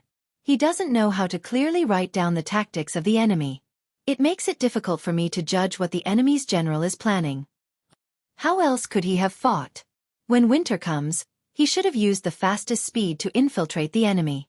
I think Li Sun wanted fewer people to die and wanted to use the momentum of the army to crush the enemy. In the end, the enemy didn't compromise and used all the available circumstances to teach Li Sun a lesson. The mountains there are high and the forests are dense. There should be a lot of primeval forests. Fortunately, we didn't give him a rifle unit this time. Otherwise, it would be easy for someone to set up an ambush and steal the rifle. It's so cold that he can't even pull the trigger." Zhang Xiaobao also analyzed the situation. Time and place were on the opponent's side. As for the people, both sides seemed to be about the same. Wang Wan put down the letter in her hand. After thinking for a while, she said, "We should have Li Sun stop. Withdraw the army and replace it with a new one. Right now, the morale of the more than 20,000 troops is as low as it can be. The Blackwater Commander-in-Chief's mansion is large. We can't expect to take it down in a short time." After Wang Wan made the decision, she quickly sent someone to deliver the letter to Li Sun. It was estimated that it would take at least a month for the letter to arrive. There was no other way now. Zhang Xiaobao also agreed with Li Sun's proposal to withdraw the army. He added, "The gunboats can't go forward to reinforce from the sea because of the ice over there. Shouldn't we use them? I wonder if Xueqi can go with them? It's best if she can send back the news as soon as possible."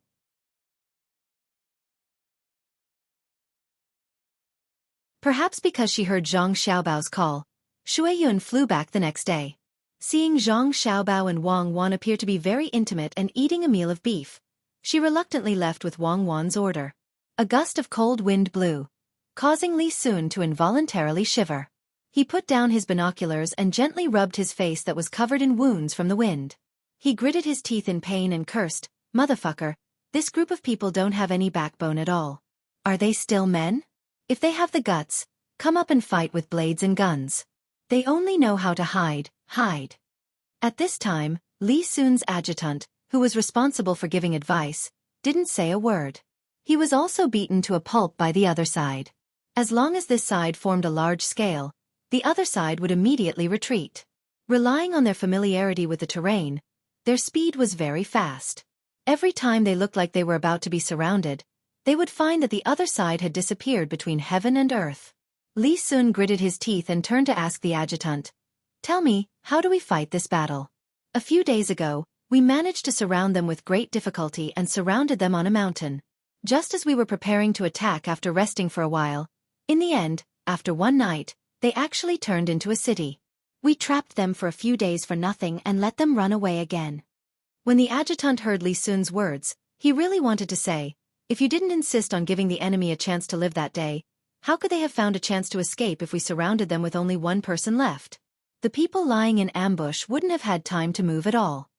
Thinking this in his heart, the adjutant didn't dare to say it out loud. He could only go along with Li Sun's words and say, "Your Highness, I think they're not having a good time now. At least they've been running and never dared to confront us directly.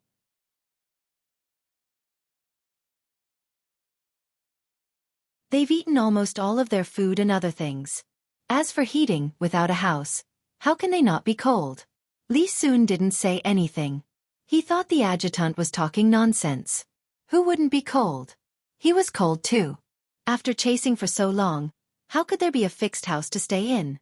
Living in a tent, damp and cold, there was no way to fight this battle. The adjutant continued, "Your Highness, I think it's better to retreat first. Now that it's the beginning of spring, they must also need spring plowing. Let's give them the place first and let them feel safe to return to spring plowing. When they've tidied up the land and planted the seeds, we'll make a comeback. Your Highness, think about it. They've spent so much effort to plant the seeds, so it's impossible for them to give up so easily. If we attack again, they'll definitely want to fight us to the death. Now we're not afraid of fighting, but we're afraid that they'll run away.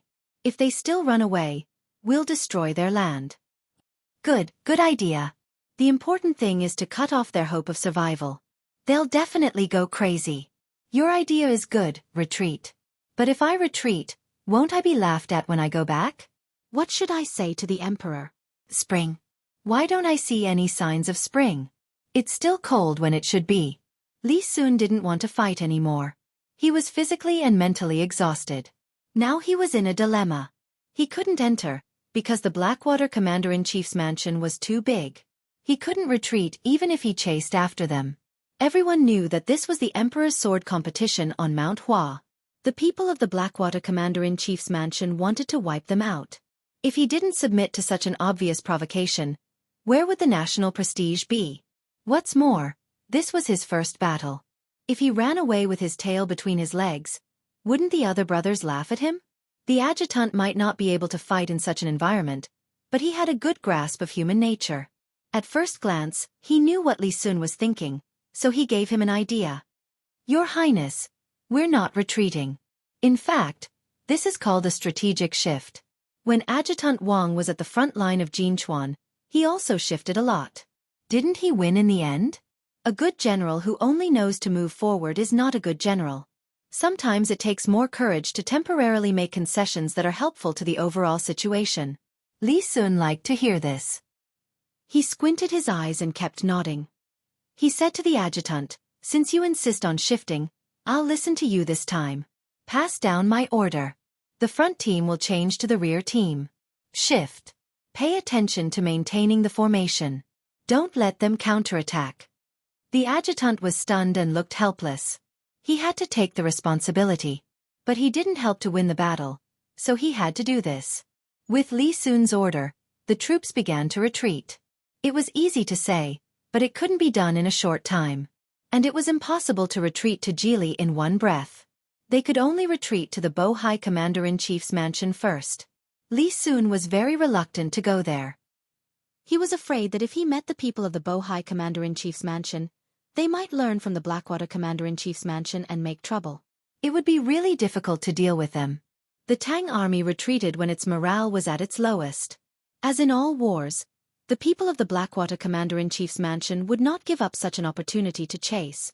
Although they did not engage in a large-scale battle, the harassment of the small groups of troops never stopped. Traps, night attacks, and all the tricks that could be used were used, making it very difficult for the troops that Li Sun sent to bring up the rear. Li Sun could hear the casualties from the rear every day. Not many people died, but they were always dying.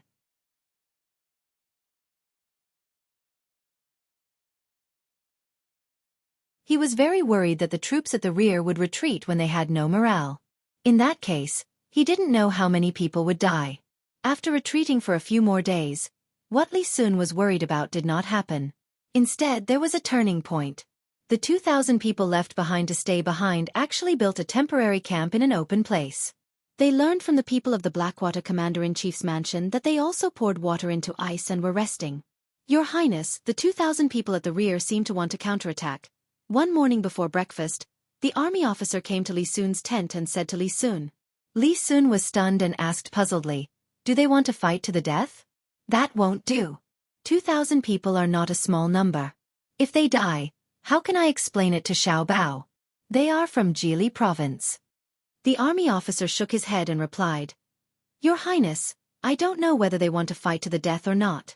They didn't continue to send back messages as before. Instead, the people in charge of receiving them saw a lot of smoke rising there. I thought they wanted to stay there for a long time and wait for a chance to counterattack. Hearing the army officer's words, Li Sun was more confused. I don't seem to have given such an order, right? Aren't they messing around? Stay. With what? The food left for them is enough for them to eat for a few days. Now they are almost finished.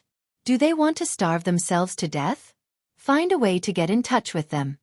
The more Li Sun thought about it, the angrier he got. They didn't listen to his order. Could it be that he couldn't command the people from Jili province after fighting such a depressing battle? While they were talking, a messenger rushed in from outside. He looked anxious and reported to Li Sun. Your Highness, bad news. Your Highness, there is smoke rising there.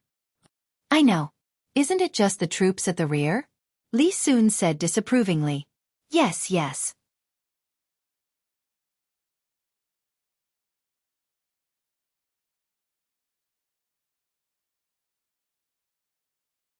He muttered, Motherfucker, where did this goblin come from? Zhang Xiaobao and Wang Wan are already monsters. I can't believe they can raise an eagle like this. Xueqi turned its head and glanced at Lu Jun obviously.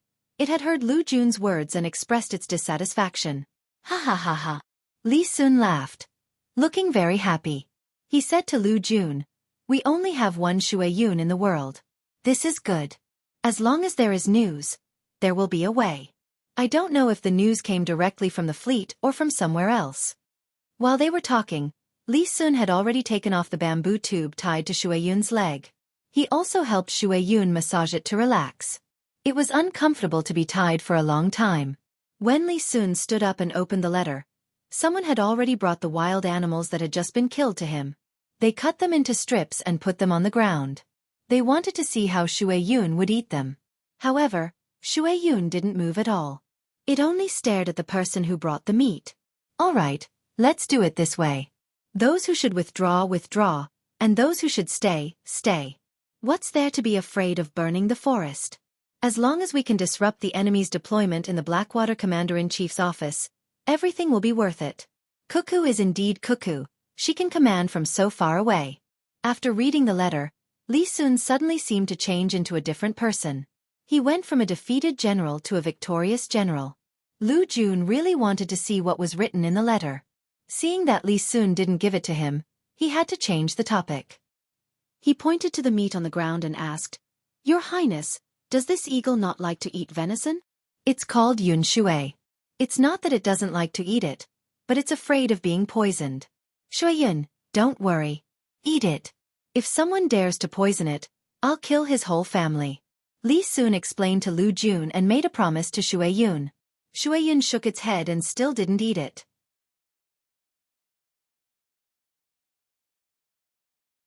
Obviously, it didn't believe Li Sun's promise. Go get a live one. Li Sun had to give another order. This time, a very thin rabbit was sent. It might have been hungry in the winter. Li Sun personally cut off strips of meat. Only then did Xueqi cooperate and eat it. Lu Jun looked at Xueqi enviously and asked Li Sun, Your Highness, what are we going to do next? Most of the troops will retreat. Leave 2,000 people here and don't move. Leave as many supplies as possible. Then follow orders. This time, I'll show them the power of our Tang army. Li Sun took out the letter he had just put away with a sneaky smile.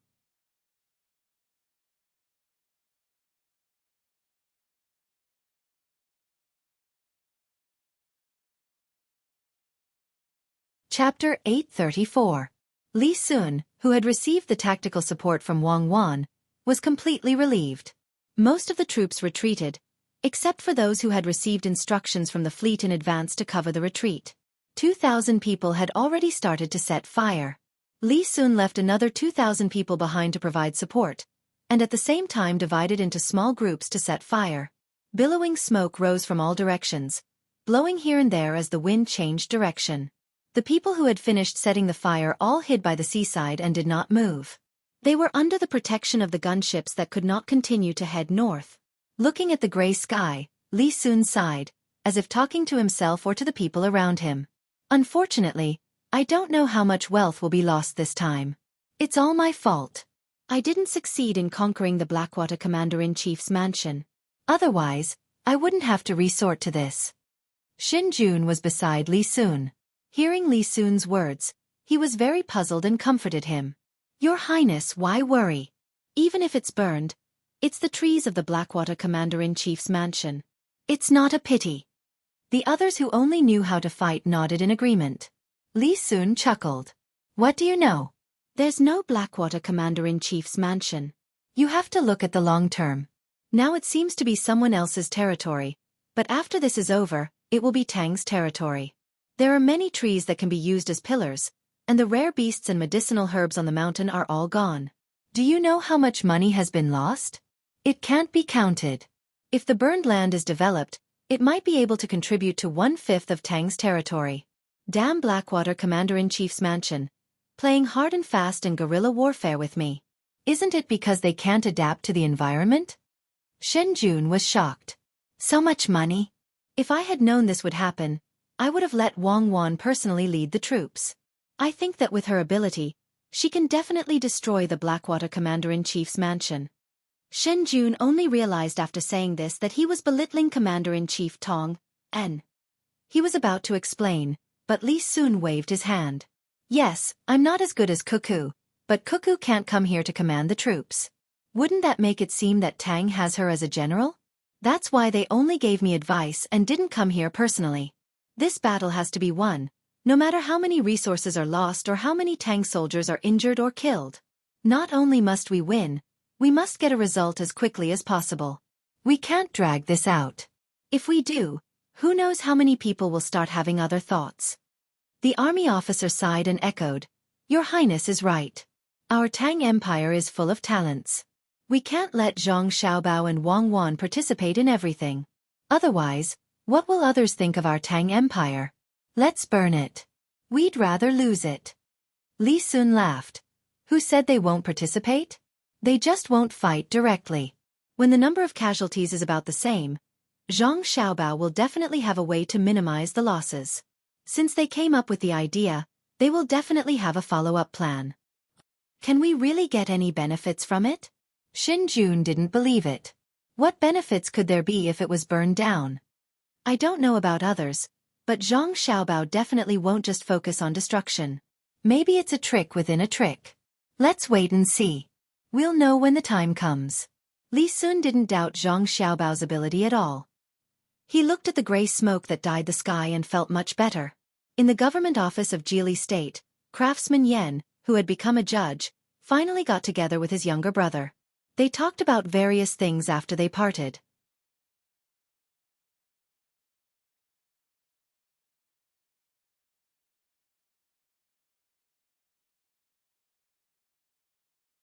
Looking at the bustling scene of the brightly lit streets outside, craftsman Yan felt much more energetic after drinking a large bowl of hangover soup and asked his younger brother. The county magistrate, Yan Arian, who was called Heir, was very embarrassed at this time.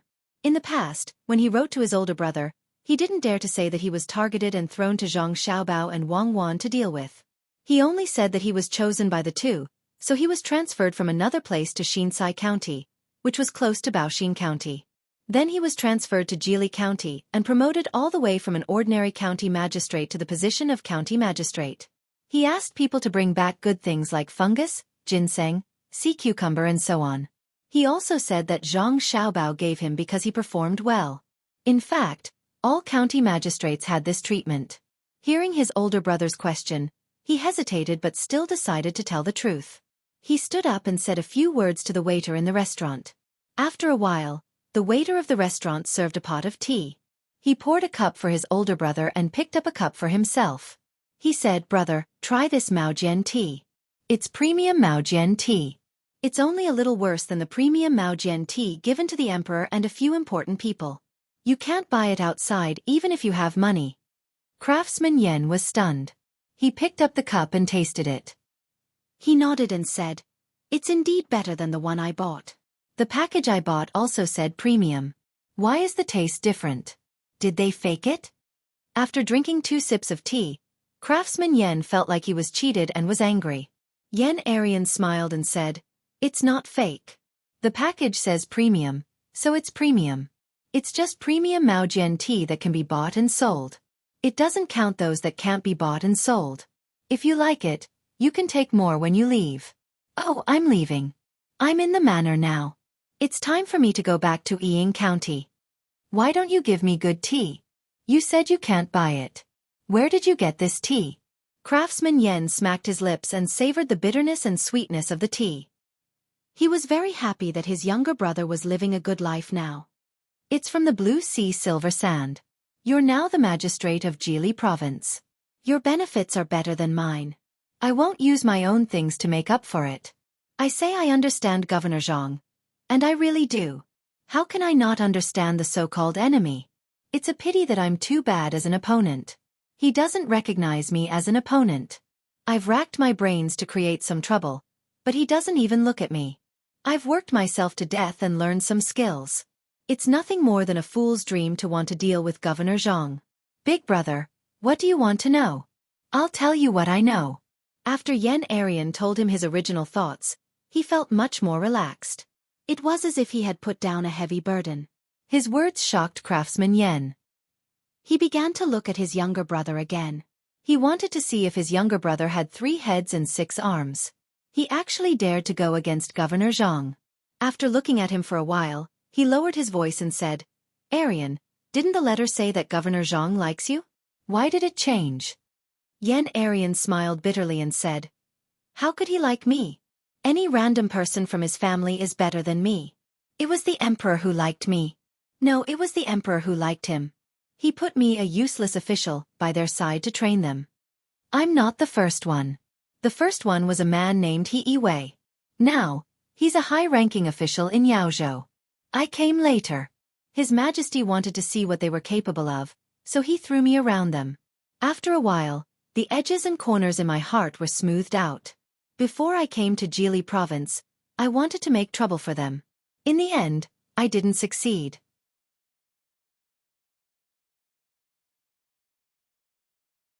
I didn't want to accept it, so I did my best to understand it. That's why I wrote to you about how to build the province. Don't worry, I've already given up on my previous plans. I'm going to follow them and be a good official. I won't be as reckless as before." When Craftsman Yen heard the last part of his brother's words, he wiped the cold sweat on his forehead. He let out a long breath and asked, "How much do you know?" "A lot. I know that their family has a lot of money. They have a lot of shares in the Tang Bank. They also do business between the clouds and the water, between the clouds, Blue Sea Silver Sand, and the supermarket. They also do business on roads and bridges. They also have a fleet on the Yangtze River and the Yellow River, a fleet on the sea, and a land transport team. Luzhou is their world. They also have a huge force in Tubo's Jinchuan.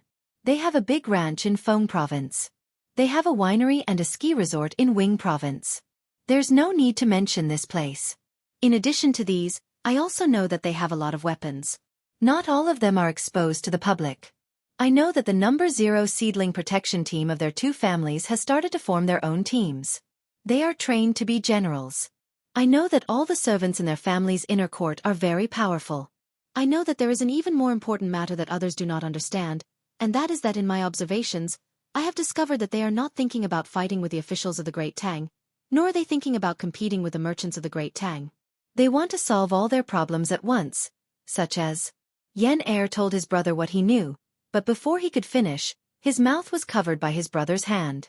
Craftsman Yen looked around nervously. When he saw that there was no one else, his face turned yellow. He moved closer to his brother's ear and said, "Second, let's not talk about what they want to do.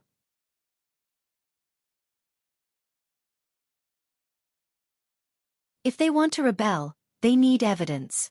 Otherwise, trouble comes from the mouth." "Brother, what are you talking about? Rebel? Who's rebelling?"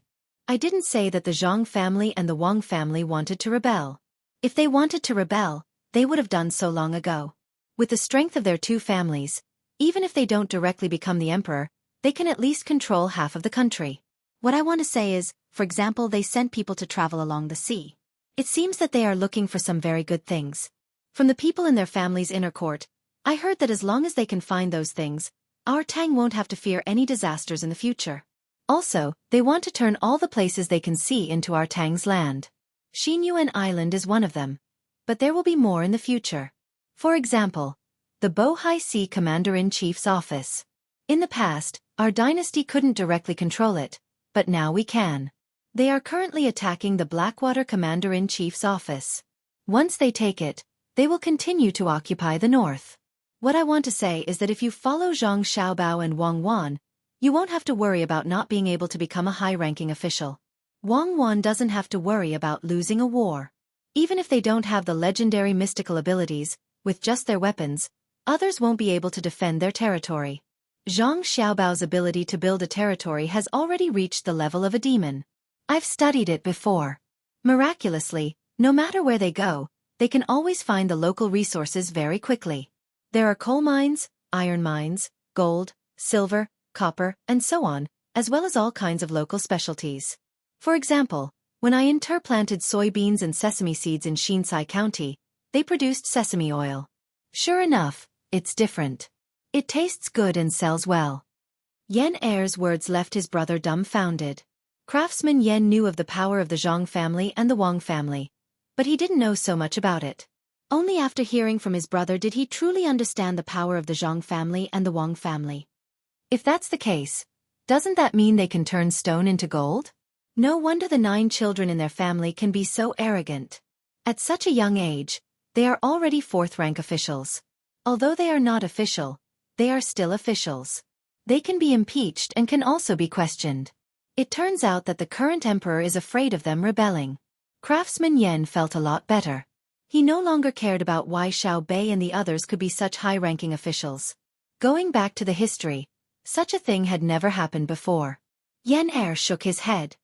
No, it has nothing to do with that. His Majesty is. Speaking of this, Yan Er lowered his voice. His Majesty feels that he owes the Zhang family and the Wang family too much.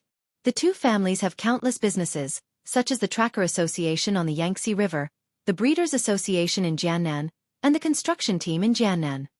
But they don't have a lot of money to spend. Little brother's not a lot refers to the proportion, not the actual amount. The money for the research on all sorts of powerful weapons is from their family. Many of the soldiers' benefits are from their family, not the imperial court, roads, bridges, or disaster relief. Wherever the Great Tang needs money, their family will take it, and not a small amount. His Majesty has obtained fame, all sorts of good technology, and land, so he will naturally compensate them. Thus, their family's power is slightly greater. Craftsman Yan suddenly understood. If his brother hadn't said this, he really wouldn't have known the situation. After thinking for a moment, he said, they do have a bit more power. For example, the rumors from the capital say that Zhang Zhong's position as minister was arranged by his family.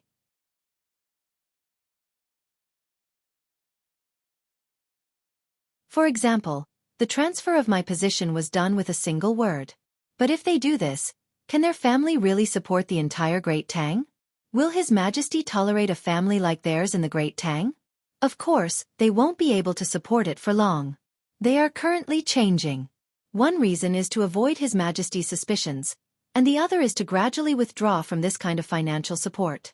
For example, in Gaimu province, they miraculously found a very large coal mine. I don't know how they were so accurate. After they found it, they started to contact others to mine it. It's the same for aluminum and other mines. They also transported all sorts of resources back from overseas. In the future, when there are other people to be officials in this place, they can split the benefits and have money. Naturally, they can support the local army. I heard from their family's inner court that in the future, the taxes will be directly managed by the capital and then sent back. Their family will then withdraw from this place. This way, they won't have to continue managing the conscripts, and His Majesty won't have to worry. Yan Er pointed to the north and told his brother about the large coal mine they found there. Craftsman Yan nodded woodenly. You really can turn stone into gold. You can find all sorts of mineral resources just by coming here. Amazing. Even more amazing is yet to come. Brother, have you heard of Kuanbu? Of course, it's good stuff. Many children in school are eating it now. It said that eating it won't make one's neck grow longer. It's also written in the medical books. Why bring it up? Craftsman Yen looked at his younger brother with an expression that said, "Why do you have to ask your brother such a simple question?" Then, do you know that kuenbu can be planted? Do you know that the wood ear I usually ask people to bring back to my family is planted by their family? Have you seen the place where ginseng is planted?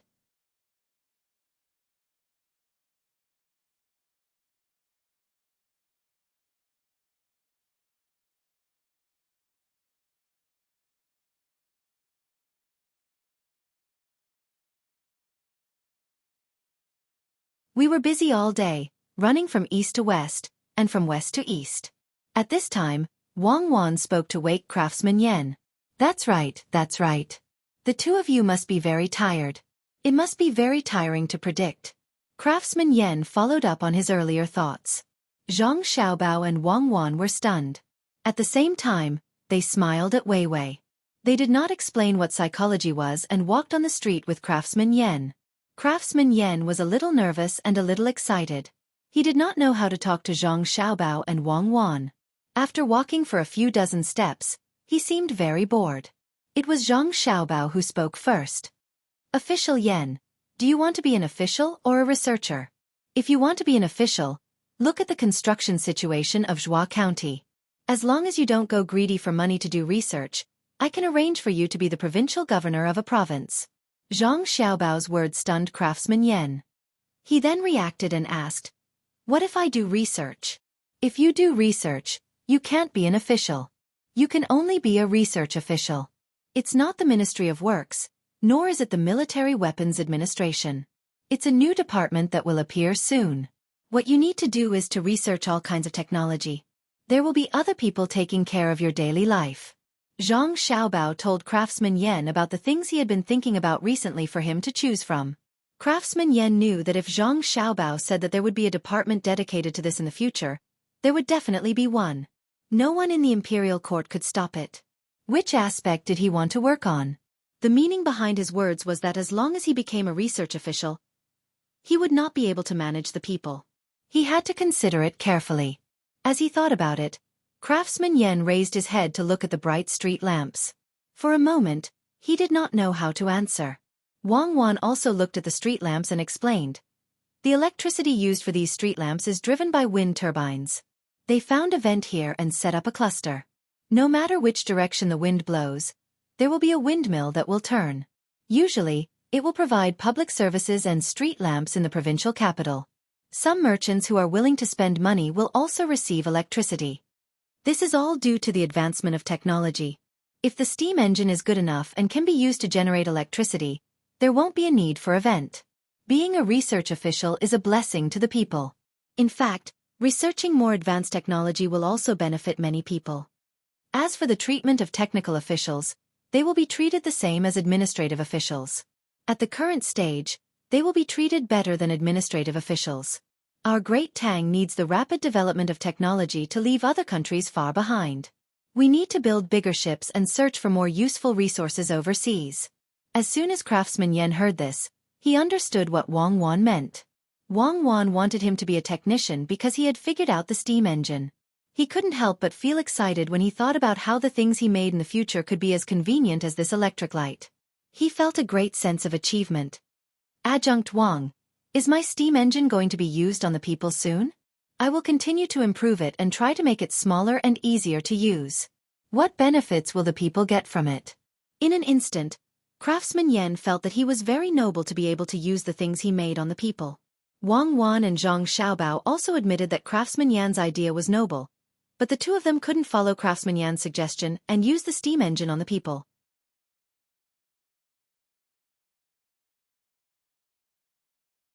Zhang Xiaobao glanced at Wang Wan and said to Craftsman Yen, "Lord Yen, the steam engine is good, but it can't be used on the people right away.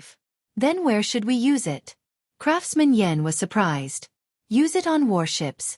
I'm sure Lord Yen has heard that we have a very powerful naval weapon called the gunboat. Wherever it goes, even ghosts and gods will retreat. However, the speed of the ship is still too slow, and it consumes a lot of manpower. A lot of space is wasted. If we put the steam engine on the ship, The ship will be faster and save the space needed to move the oars. We can also carry more cannonballs and hit whoever we want. Zhang Xiaobao explained to Craftsman Yen directly. Craftsman Yen opened his mouth and sighed. He said, "So it's used to kill people. The invention of this technology isn't to immediately benefit the people?" "Yes, it's used to kill people. If people don't accept it, then kill them.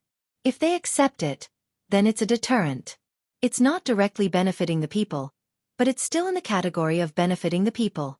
Without powerful military force, how can the people live a stable life? Good technology should always be used on the military first, even if the creator of the technology didn't think so. For example, when my family made firecrackers, it was to prepare for cannonballs in the future. Now, go to Tubo and say you're from the Great Tang. See if anyone dares to be disrespectful to you. Go to Xinlua and see if they dare to expel you and look down on you." Zhang Xiaobao was afraid that Craftsman Yen would give up being a technician. Such a talent was not easy to find, especially since Craftsman Yan's thinking was what Zhang Xiaobao and Wang Wan needed the most. Therefore, he gave an example when persuading him. Craftsman Yen lowered his head and thought for a moment. Then, he raised his head and looked at the people walking on the streets. He nodded and said, "They don't dare. They're already scared, especially Xinlua. Your Jili province is so close, and you can attack from both land and water.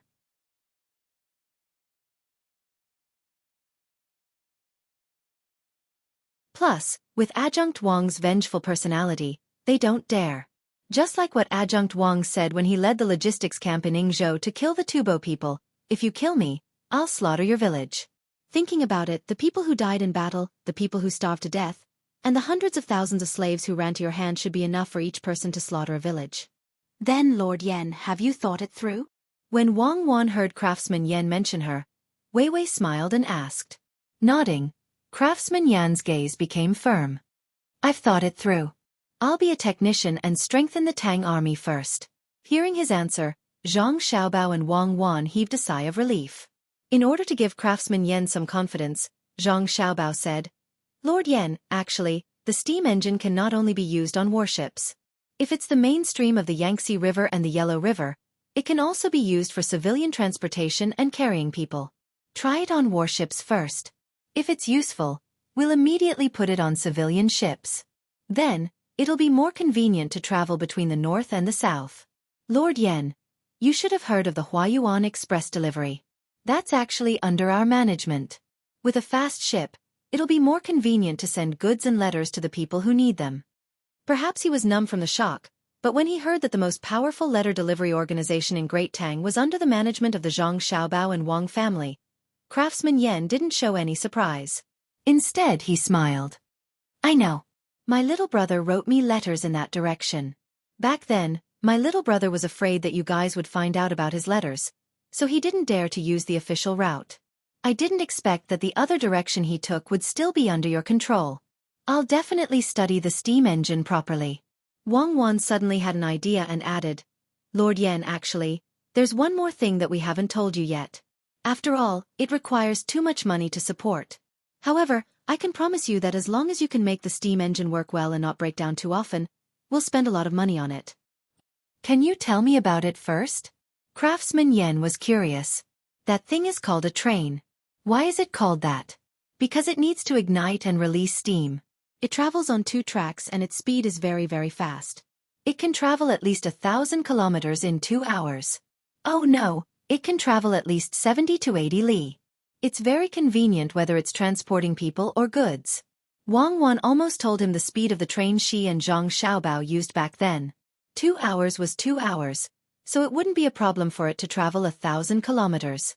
Craftsman Yen, who had already thought that he wouldn't be surprised, couldn't help but widen his eyes. If it can travel 80 li in 2 hours, wouldn't it be faster than the 800 li express?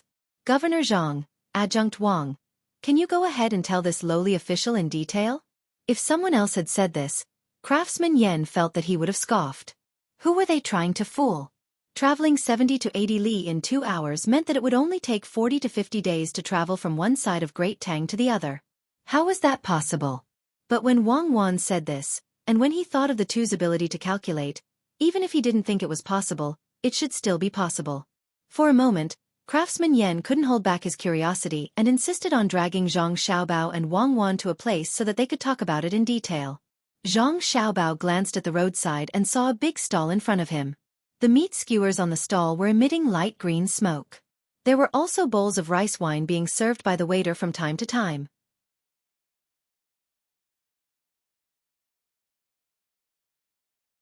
Many people were eating and drinking there despite the cold of spring. He said to Craftsman Yen, for example, "Go ahead and try the meat skewers as a check. If they dare to use bad meat, I'll get Xiaobei and the others to come over." Craftsman Yen knew that Zhang Xiaobao was joking. During the day, he had heard from his younger brother that the people of Jili province already regarded Zhang Xiaobao and Wang Wan as gods. No one would violate the rules set by the two of them, let alone use bad meat when roasting meat. Thinking of how Xiaobei and the others had come to find him not long ago, he smiled and said, "Yes, if Governor Zhang really went to find Xiaobei and the others, even if that person didn't have a problem, he would have said what he was thinking. At the time, I was so scared that I didn't even dare to hide it. They're just children, they only know how to fool around. If it weren't for that, I wouldn't have met such a formidable person like Official Yen. Let's go, it's my treat today." Zhang Xiaobao was also very happy to hear his younger brother and sister praised. Of course. Who told Governor Zhang to be so rich? Craftsman Yen followed over and found an empty table to sit down. He first ordered a pot of hot tea to warm himself up, then randomly chose a few skewers to roast. The three of them began to talk about the train.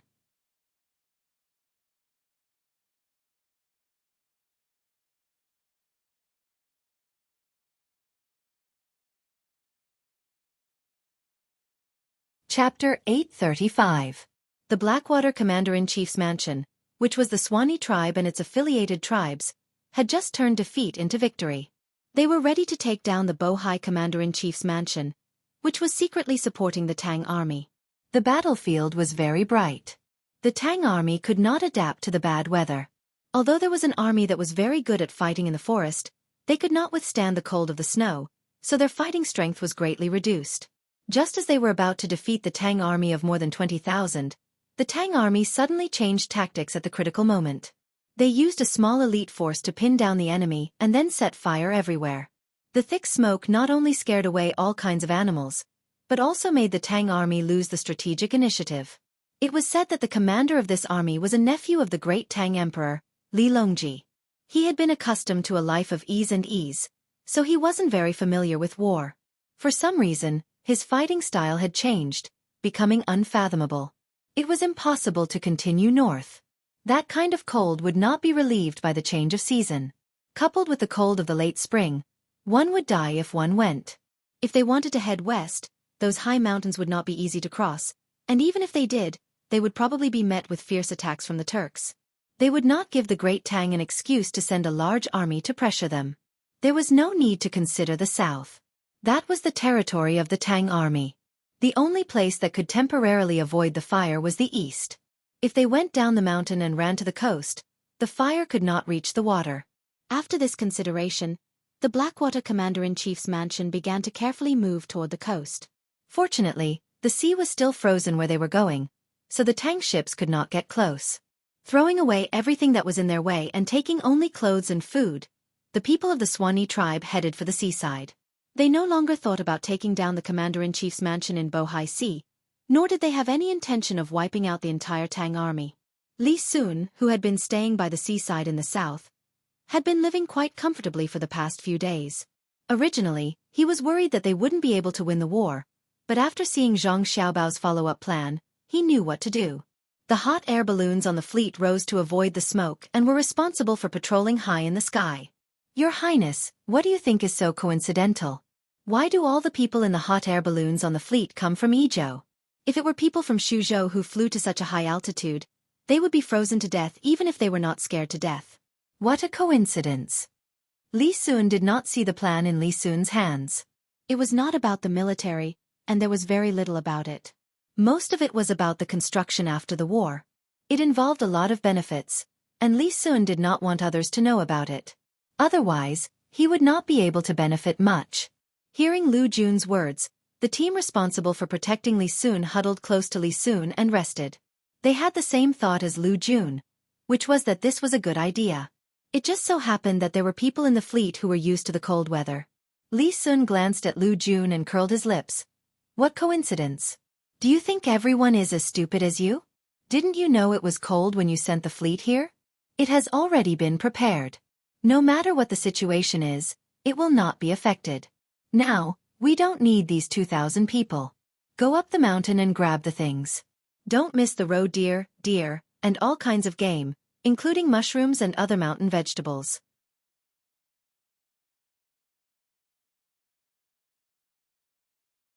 Lu Jun wanted to see the plan in Li Sun's hands, but he knew that His Highness would never give him the chance, so he had to follow the order and arrange it. When he came back, he worriedly advised, Your Highness, should we get on the ship? If the people of the Blackwater Commander-in-Chief's mansion also come to the coast and suddenly rush over from the north, Your Highness will be in danger. I'm just afraid that they won't rush over. It's better if they rush over. Xiao Bao and the others haven't seen if the new weapons they made are good. It's just right to use them on the enemy. The rest of the guards, don't be idle. Go and dig a hole for me. Think about how to avoid the explosion under your feet. Try to calculate the enemy's reaction. Go.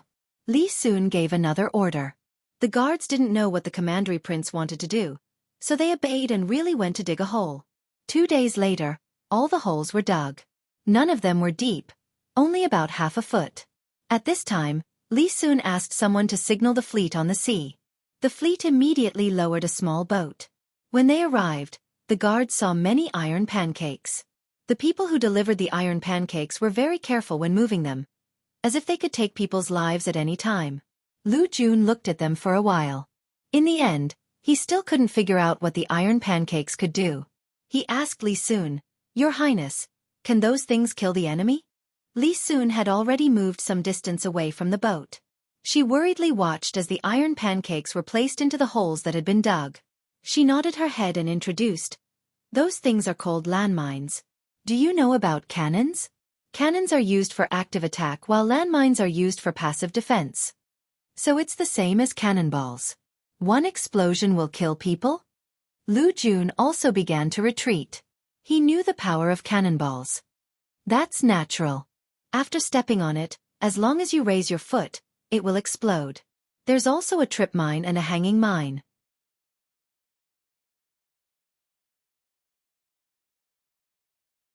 The psychological deterrence is far greater than cannonballs. You must be careful.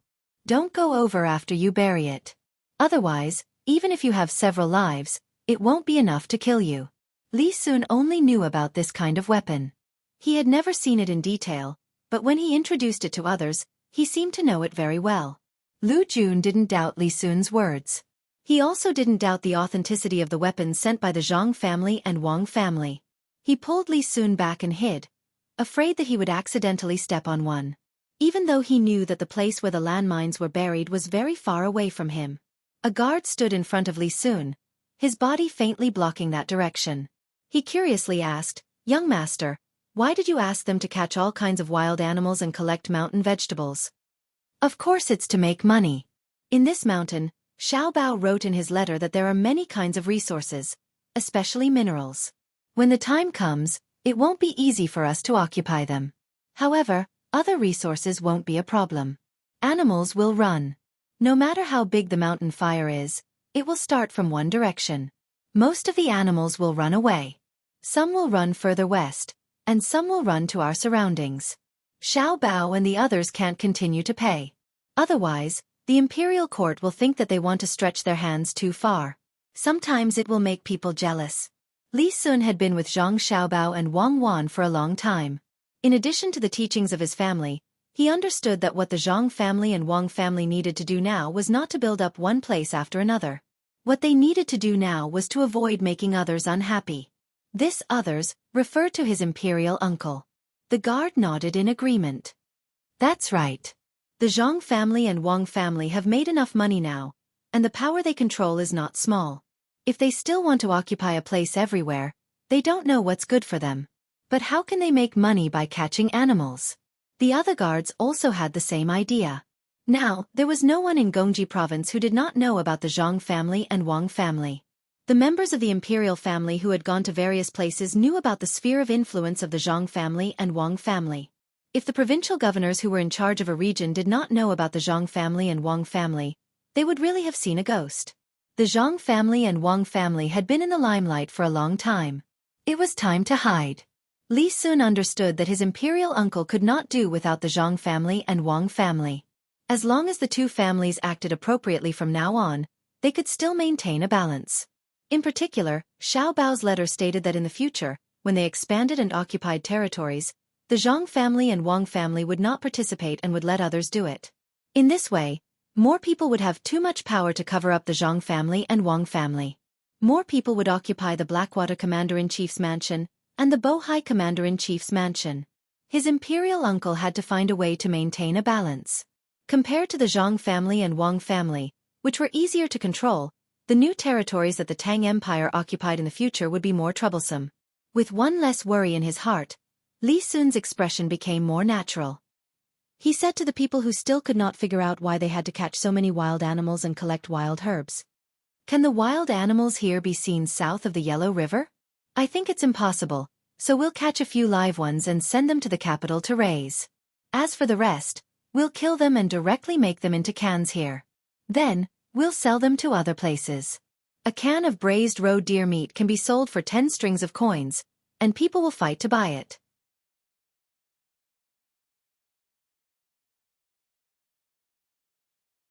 Why is that? The army officer did not understand for a moment.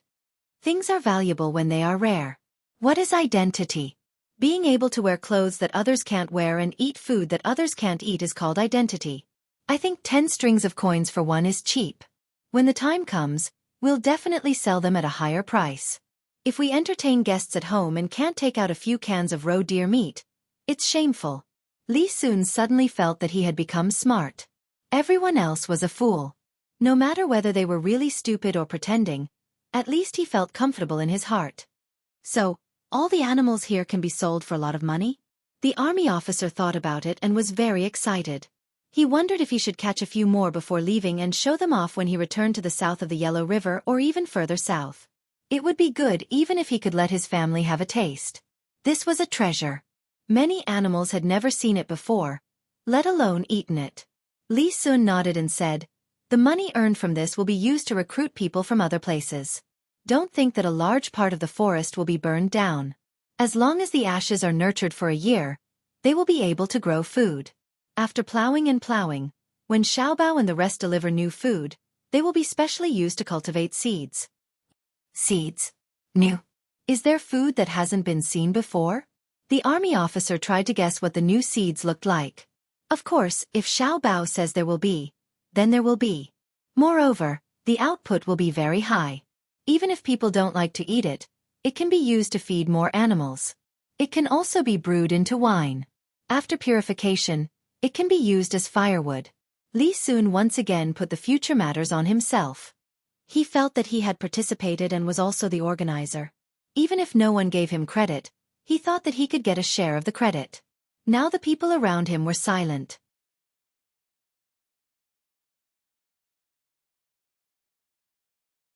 They all thought about the future and whether what His Highness said was true.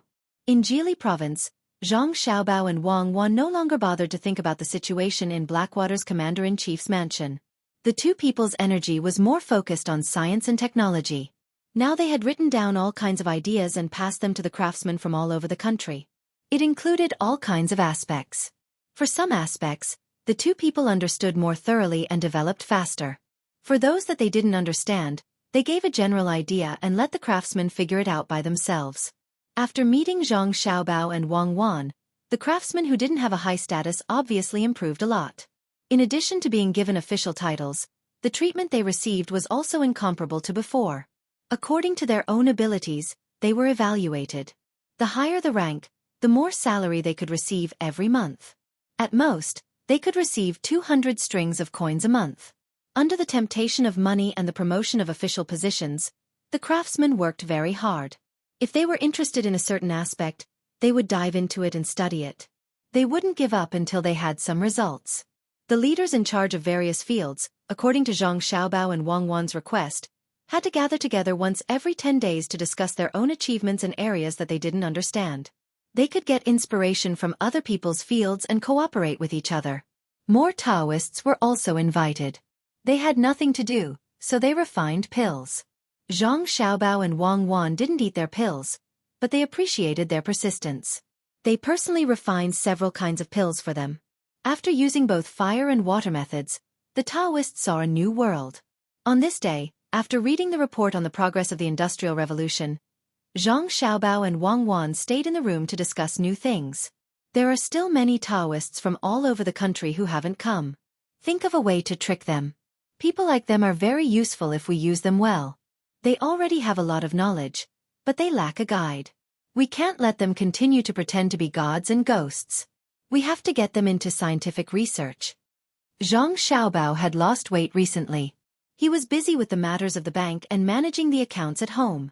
He also had to learn physics and chemistry from Wang Wan and guide the other craftsmen. In addition, he couldn't fall behind on his younger siblings' homework. He didn't have a regular schedule and lost a few pounds. Wang Wan also didn't have it easy. She had to teach various theories to the craftsmen. Many theories required more theories to support and reason. Just the calculation equations of chemistry and physics gave her a headache. It wasn't that she didn't know, but that the craftsmen didn't have a good foundation. She began to explain various symbols, but it involved a very important problem. That was the Tao of heaven. Many craftsmen were more rigid and insisted that the sky was round and the earth was round. In fact, the meridian line had already been measured. Although it wasn't so accurate, it showed that they already knew that the sky wasn't round and the earth was round. Thinking of this, Wang Wan was very helpless. When she heard Zhang Xiaobao say that he wanted to recruit a large number of Taoists, she said worriedly, "If all the Taoists come, the local people will lose a spiritual pillar and will inevitably believe in Buddhism." Speaking of Buddhism, Buddhism is very useful. It involves a philosophy, which has the same effect as Confucianism, legalism, and so on. It can strengthen people's hearts, persuade people to do good, and have an effect on mental illness. However, I am very opposed to this Buddhism. I don't see any other effect besides collecting money.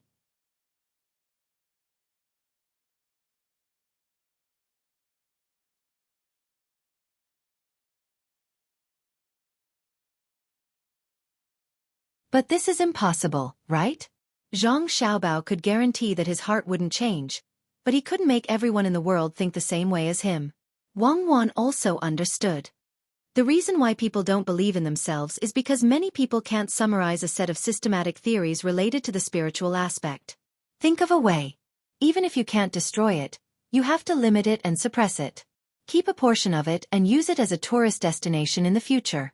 In fact, many of the money earned by the temples back then wasn't all spent by the temples. My party still has its ways. Just like how there are always underworld gangs, if we really want to fight, we can get rid of them in an instant. What kind of money can we use to supplement the tax? I've decided to write a letter to Li Longji and ask him to deal with Buddhism. All right, we won't kill them, but we have to limit them as much as possible.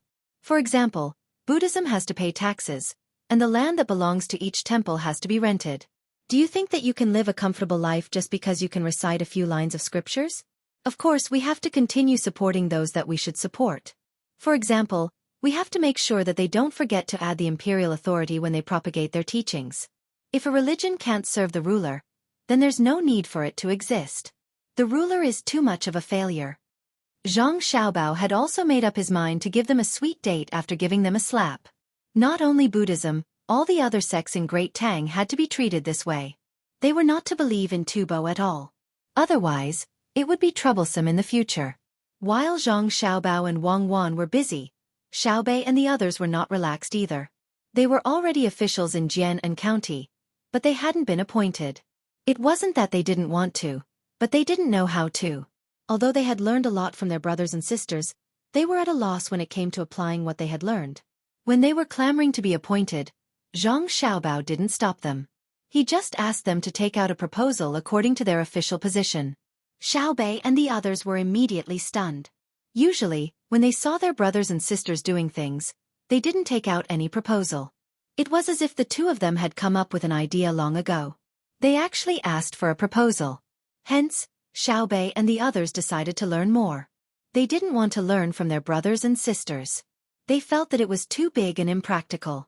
Carrying their spring vacation homework in their backpacks, Xueqi and the others formed a team and set off in the direction of Ying County. Making a proposal is a very difficult thing to do. Cheer up, otherwise, we'll never be able to become an official. Xueqi grabbed the straps of his backpack and walked in the middle of the team. He kept muttering. It was unknown whether he was telling others or encouraging himself. They were looking for craftsman Yan's younger brother and learning from him every day in the yamen. They wanted to learn the skills before the end of the holidays, make a proposal, and become an official. Of course, they had to finish their homework. When they arrived at the yamen and began to participate in the daily matters, Xueqi and the others realized that things weren't as simple as they thought. At first, they thought that there weren't many things to do in the yamen. The most interesting thing was to ask for cases. If a citizen wanted to complain, they would beat the drum at the entrance of the yamen and be let in to ask about the case. Then, the bad guys would be punished and the good guys would be protected. In the end, after 5 days, the little guys were dumbfounded. There were cases, but they weren't good or bad people. For example, there were 2 neighboring families.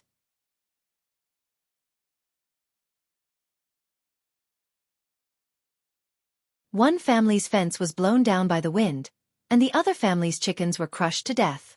Normally, the family whose fence was blown down should compensate the family whose chickens were killed. However, the reason the fence was blown down by the wind was because the drainage ditch of the family whose chickens were crushed to death flowed past the fence. The flock of chickens kept digging under the fence. What is this? Xueqi, who wanted to be an impartial official, counted with his fingers but couldn't figure out how to judge this case. In the law, there were no specific rules in this area. If the case was judged according to the law, one side would definitely be at a disadvantage. The chicken farmer could be judged to have destroyed the foundation of the neighbor's house, but the one who complained was the chicken farmer, not the family who crushed the chicken. If the person who fell down the fence harmed the neighbor's poultry, the chicken farmer wouldn't be convinced. Can we judge one family first, then the other? This way, one case will become 2 cases, and each family will be judged separately? Xueqi thought hard for a long time before asking Second Yen. Second Yen shook his head and patiently explained to Xueqi and the others. Being a parent official doesn't mean that you can just figure out the case. What you need to do is to adjust the relationship between neighbors. The law is nothing more than human feelings. If everything is judged according to the law, then it's enough to have a person who is proficient in the law and has a special knife and pen. Then how should we judge? Xueqi humbly asked for advice. Second Yen and Wei Wei smiled and asked the 2 families below. Li Si, your chickens were crushed to death. Do you want me to judge your neighbor, Li Fengqing? County Magistrate Yen, yes. Li Si, who was asked, glared at Li Fengqing angrily and replied.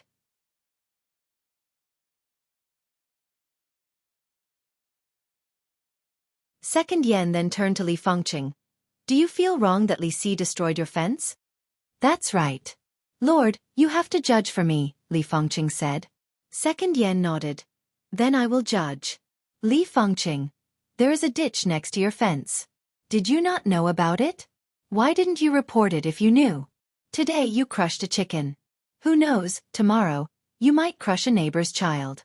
Many chickens don't return to the nest after laying eggs. There are children who go and pick them up. I think you are planning to crush Li Si's child one day. Do you admit to your crime? Li Fengqing was dumbfounded when he heard this. It was just crushing a chicken. How did it become murder? Second Yen turned to look at Li Si.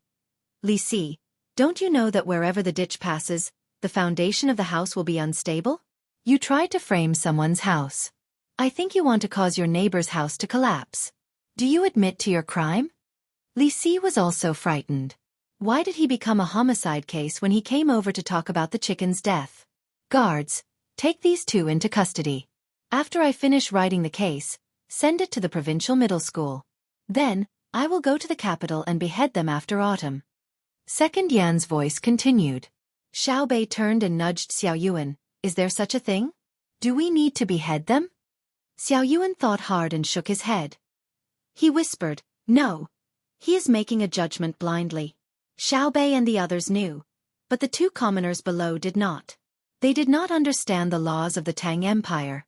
The most they knew was that a life for a life and a debt must be repaid. Seeing that the death of a chicken would cost 2 lives, the two of them were afraid. Li Si was the first to speak. Sir, I won't sue. I won't sue, okay? My chicken was just about to be killed for meat. I still have to thank Li Fengqing. I will fix the ditch later. Li Fengqing quickly followed. Sir, I am willing to compensate for the chicken. I have long wanted to fix the fence, but I don't have the time. I will fix it later. That won't do. The two of you must have resentment in your hearts for coming here today. When the time comes, I will have to work hard on this case, Second Yen said with a straight face. Sir, we don't have resentment. We don't have resentment. Actually, the two of us are fine. I will go back and clean up the chicken, make 2 dishes, and drink with Brother Fengqing. Li Si promised. Li Fengqing continued. That's right. I will go and buy wine. Brother Li Si's chicken is delicious. Sir, I won't trouble you. The two of them came to an agreement.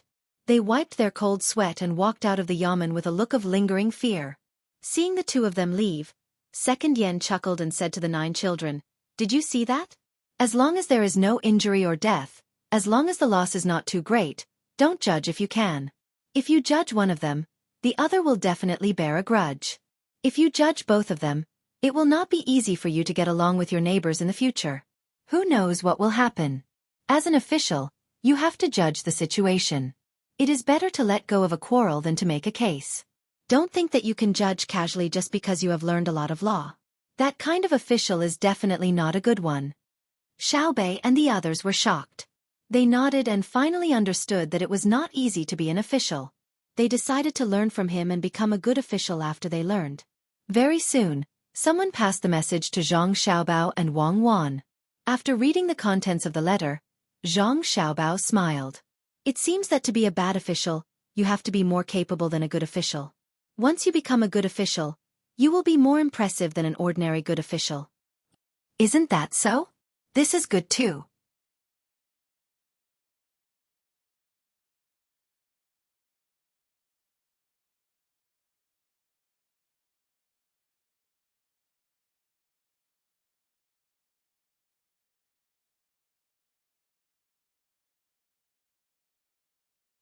They died inexplicably, and those who ran back were under a lot of psychological pressure.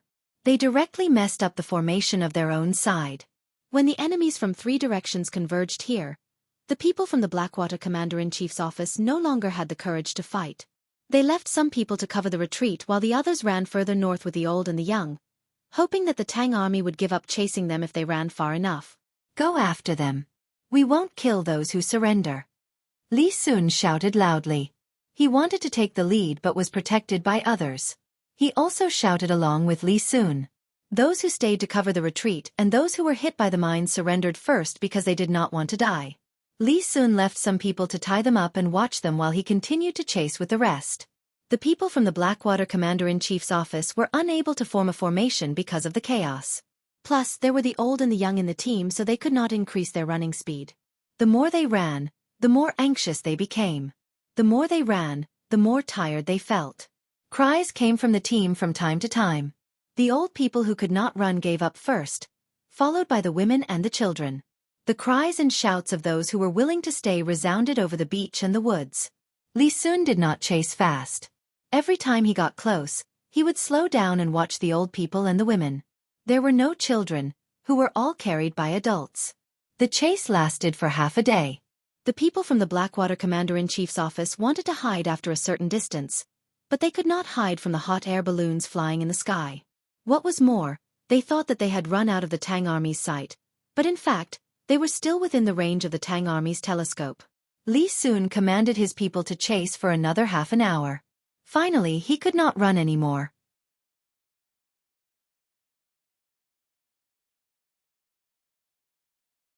The main reason was that he did not have to catch up with the enemy at one time. Without the thought of fighting to the death, people were easy to slack off. Stop, stop, don't chase, wait for them to run back. If they had run to the north earlier, I really wouldn't have been able to do anything. But who asked them to give me time to arrange? Rest, rest, then face the enemy. Bring the captured people here, the best thing to do is to attack their mines. Li Sun gasped and put his hands on his waist. He really could not run anymore. Xin Jun had been left behind. Compared with Li Sun, Xin Jun was much worse. After all, Li Sun had received training from Zhang Xiaobao and Wang Wan. In fact, the people from the Blackwater Commander-in-Chief's office could not run anymore, but they had to. If they did not run, they would lose their lives. When they found that the pursuers behind them were silent, they cautiously stopped and temporarily reorganized. Many adults were listless, while the children were tired of crying, resting or sitting on the ground in a daze, waiting for the arrival of an unknown fate. A large number of things were thrown away in the process of running away. Only a few people still had jerky and pancakes. They sent people to look back and found that the Tang army really did not chase, so they began to gather up the edible things to fill their stomachs. Eating a mouthful of dry things and finding unmelted snow as water, the people of the Blackwater Commander-in-Chief's office had a very difficult time eating. After they finished eating, they felt even more tired after running for so long. Suddenly, they heard the sound of killing coming from the north. They struggled to stand up and looked at the road that should have been their escape route. They saw a dense crowd of figures on the hillside in the north. The monarch of the Blackwater Commander-in-Chief's office looked at the less than 10,000 people around him, and then looked at the thousands of vigorous Tang soldiers in front of him. He could not summon up any fighting spirit for a while. When the other party was less than 100 steps away from them, they all had helpless expressions on their faces. "Where did you run from?" The monarch of the Blackwater Commander-in-Chief's office wanted to know why he died. He knew that he could not survive in any case. After all, he had sent people to plot against Li Longji. A person stood out from the opposite side and shouted at the top of his voice, "Run! Why don't you run again? Do you think you know to run north and we don't know to ambush you first? Well, I'll let you know what's going on." When Our Highness retreated, he began to order people to take boats to the ice over there. At that time, the ice had not melted. He sent us to go around the ice to your back. We thought you could launch an attack a few days ago, but we didn't expect you to wait for so long. We almost ate up all the food we brought. Now you are surrounded on all sides and have been on the road for such a long time.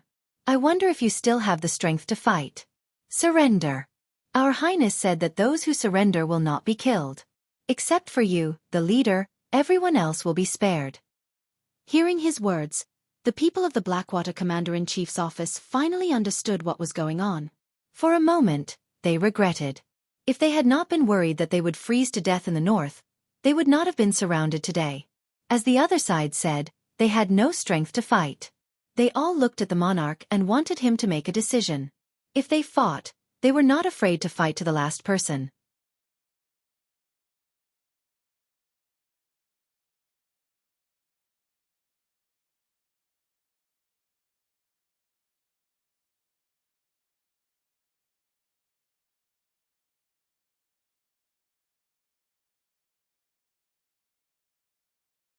The people of the surrounding countries did not know that the Blackwater Commandery had been defeated.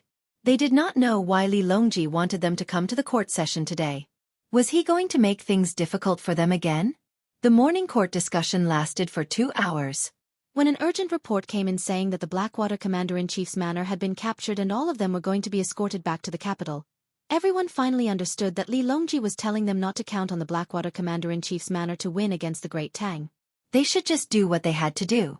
Li Longji looked at the expressions of the people and was in a good mood. He thought to himself, "You want to see the Tang Empire in action? Dream on. Let's see who else dares to stir up trouble." The officials had also just heard of this matter. The first thing that came to their minds was that Li Sun was quite capable. The second thing that came to their minds was that with such a big place, who was going to govern it if everyone was escorted back? Everyone. Who do you think should be sent over? Li Longji also thought of this problem. If it was based on distance, it would be best to send Zhang Xiaobao and Wang Wan. However, he could not do this. Zhang Xiaobao and Wang clan were already very powerful. If they were any more powerful, even if he did not say anything, the pressure from the officials would not be able to withstand. This was not a good thing for Zhang Xiaobao and Wang clan. The officials looked at each other, but no one said anything. They were thinking that that lousy place was far and cold. If they sent their own people over, it would be no different from being exiled. Official Zhang, how should we arrange it? Li Longji was very dissatisfied with the silence of the officials. This was because he felt that if Zhang Xiaobao and Wang Wan were given that place, they would definitely turn it into a prosperous place.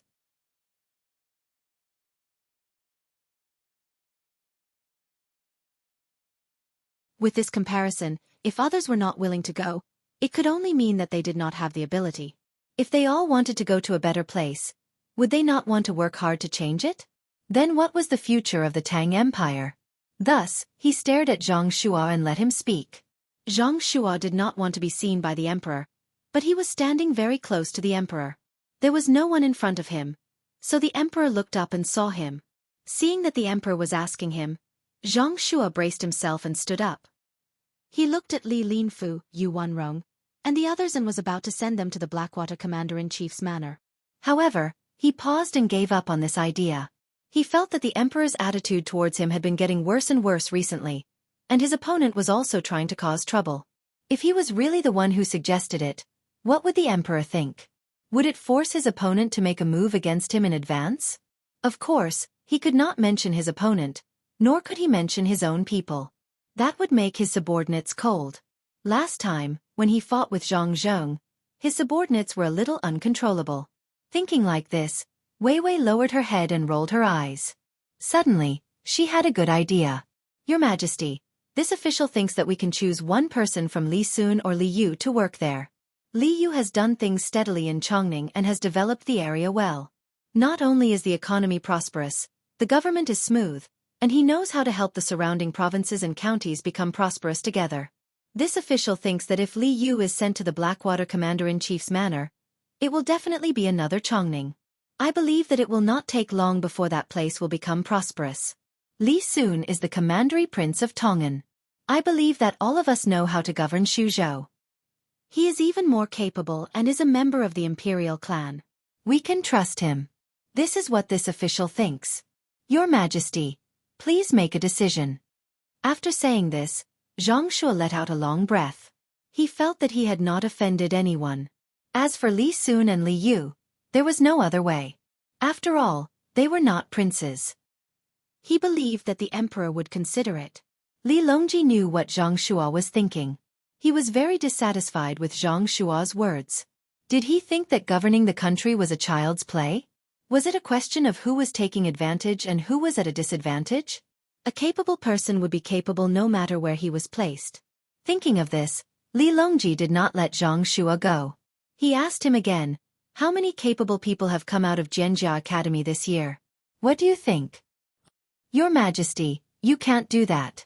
The people of Jianjia Academy are indeed extraordinary, especially the internal assessment that they have to pass before taking the imperial examination.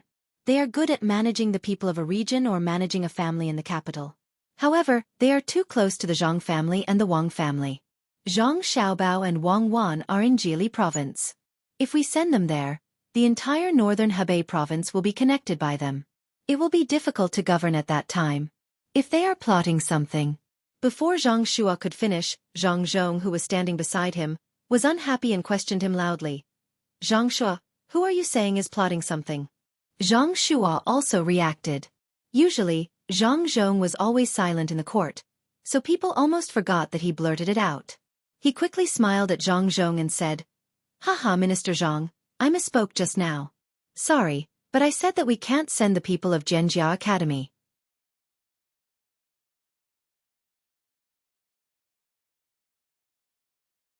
Zhang Zhong glared at him and said, according to what you said, the people of the academies funded by Zhang family and the Wang family, who have been trained by us, can't be sent to the places where our family members are officials as long as they pass the imperial examination, right? Apart from this group of people, the people who have been officials with our family members should also be the same, right? Your Majesty, I misspoke again. Zhang Shua was about to refute, but he suddenly saw the emperor's bad expression and quickly admitted his mistake. Li Longji took a deep breath and was silent for a moment. He said, since Minister Zhang recommended Li Yu and Li Sun, then I will send Li Yu. When Zhang Shua heard that the emperor agreed to his suggestion, he didn't dare to show the slightest bit of pride. He lowered his head and stood back. Li Longji wrote a decree and sent it to Chongning, which confirmed the appointment. When the morning court ended, Li Longji invited the people of the surrounding state capitals to have lunch together. When the meal was finished, everyone began to leave the capital the next day. They already had a plan in mind. When it was time for Princess Jincheng and Zhu Zan to leave, Li Longji sent Gao Lishur to bring them a lot of things. He also specially arranged a dozen palace maids and a group of guards. Zhu Zan didn't say anything. Originally, Princess Jincheng had brought along palace maids and guards, but after they went to Tubo, they were slowly dealt with. He knew that he couldn't continue to deal with the people sent this time. Otherwise, he would incur Li Longji's endless anger. When all the things were done, Gao Lishe returned to the palace and found Li Longji. He reminded, "Your Majesty, the governor's mansion of Heishui doesn't seem to be easy to manage. There are no people, and the roads are not smooth. In addition, it's cold, so it's useless for Li Yu to go there. Don't forget that your adopted son is in Jili province. Li Yu will naturally go to Xiaobao and Cuckoo to ask for a plan. Others may not have a solution, but I don't believe that Xiaobao can't do it. If you don't believe me, just take a look."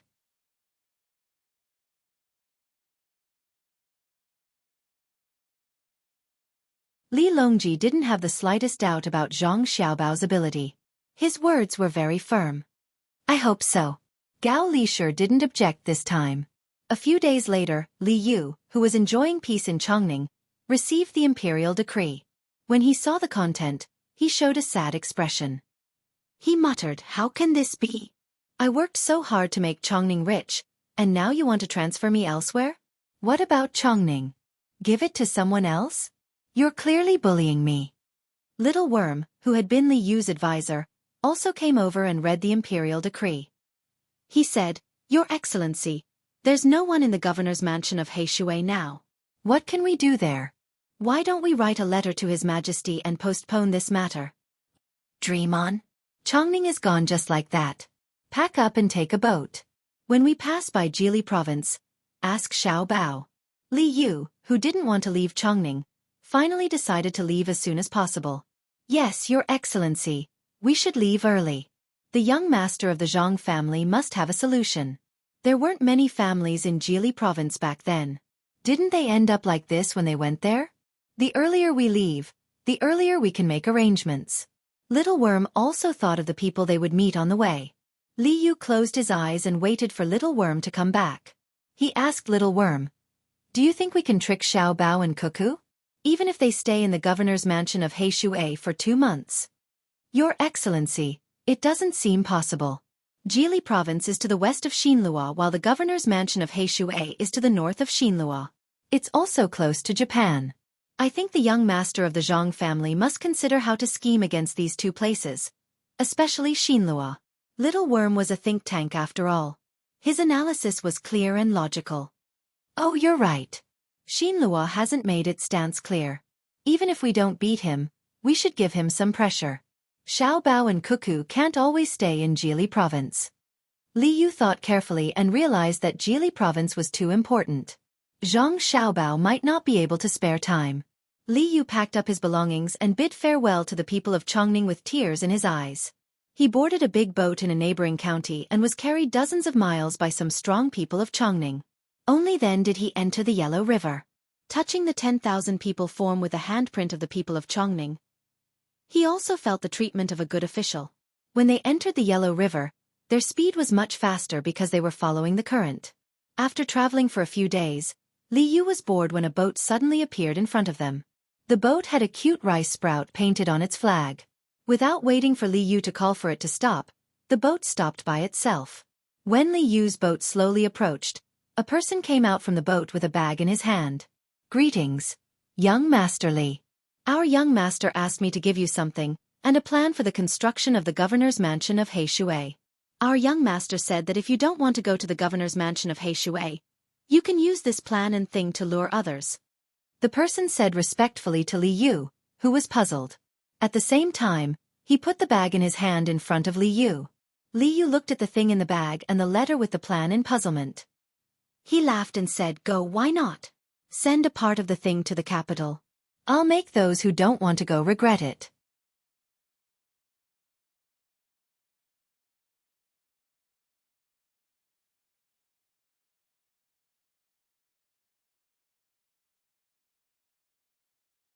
Chapter 837. Li Yu, who felt that he had been exiled, finally found a chance to hold his head high. He vowed to make those who were unwilling to come regret it. The things in the pouch were very ordinary, So ordinary that ordinary people could afford them even if they wanted to. Li Yu ate a lot. There was venison, beef, pork, and fish. These were the canned food that the Zhang family and Wang family originally prepared for the people of the inner court. When the canned food first appeared, many servants of the big families were envious. Regardless of the taste, at least it warmed their hearts. Later, Li Longji also asked for a lot of canned food and put it in the palace. He would give it to people when he had nothing to do and occasionally eat it himself. For a time, it really became popular. The Zhang family and Wang family did not mainly sell canned food, so they found a lot of merchants to cooperate with. The merchants paid the money and were not responsible for management or production. They were only responsible for the dividends, so the production of canned food gradually increased and the price of the common varieties decreased. Li Yu was holding a can in his hand. What made him happy was not what was in the can, but the packaging. The outermost layer of the can was a paper box. Inside the paper box was a wooden box. The wooden box had a beautiful pattern on it, and the can was at the innermost layer. The can was placed in a groove in the wooden box. The bottom was lined with smooth fur, and the iron was pressed with a Yang seal. Book. Do not blame the cold for 3 feet, and the delicacies are fairies in the snow. Product. Northern Mountain Beyond Mountain. There was also an exquisite can opener with a sharp blade and a smooth wooden handle. The words Beyond Mountain were carved on it. Seeing this packaging, Li Yu thought of a phrase. Buy the casket and return the pearl. Not to mention whether the taste was better or worse than the Zhang and Wang family's special canned food. Just the packaging alone was enough to give people a lot of face. They could invite 3 or 5 friends to sit in the corridor and listen to songs and eulogies. When they were hungry, they could take the canned food out. It had to be 30% more elegant. Li Yu opened a can and tasted it. He smacked his lips twice and felt that there was an indescribable taste. He looked at the person who delivered the can in confusion. The person who delivered the canned food was Zhang Wang from the inner courtyard. Naturally, he was good at reading people's expressions. Before Li Yu could ask, he introduced, "Young Master Li, this can contains roe deer meat. In order to get rid of the fishy smell, it was smoked with pine wood before it was canned. There's a rosin smell in it." Yes. Now that you mention it, I can taste it. It tastes like pine oil. How much is it? Li Yu took another bite. Sure enough, it tasted like pine oil. The one in your hand costs 10,000 copper coins, and the one below costs 500,000 copper coins. They can't be sold directly. They need to be custom-made, and the quantity is limited. We only accept 10,000 sets every year. The person from the inner court explained. It's really expensive. According to previous calculations, it's 10 strings of coins and 50 strings of coins. Is this box more expensive? Li Yu took out a bigger box from his pocket and asked. You don't need the box. You don't need to pay for the canned food. What you're holding right now is a small bottle of wine brewed with ginseng, velvet antler, and other precious herbs. It's also stored in a glass bottle. The person from the inner court was careful and didn't give Li Yu a chance to ask for the box. Li Yu didn't care and opened the other package. There was indeed a bottle of wine inside. There were a lot of medicinal herbs written on it. He didn't know if they were really put in.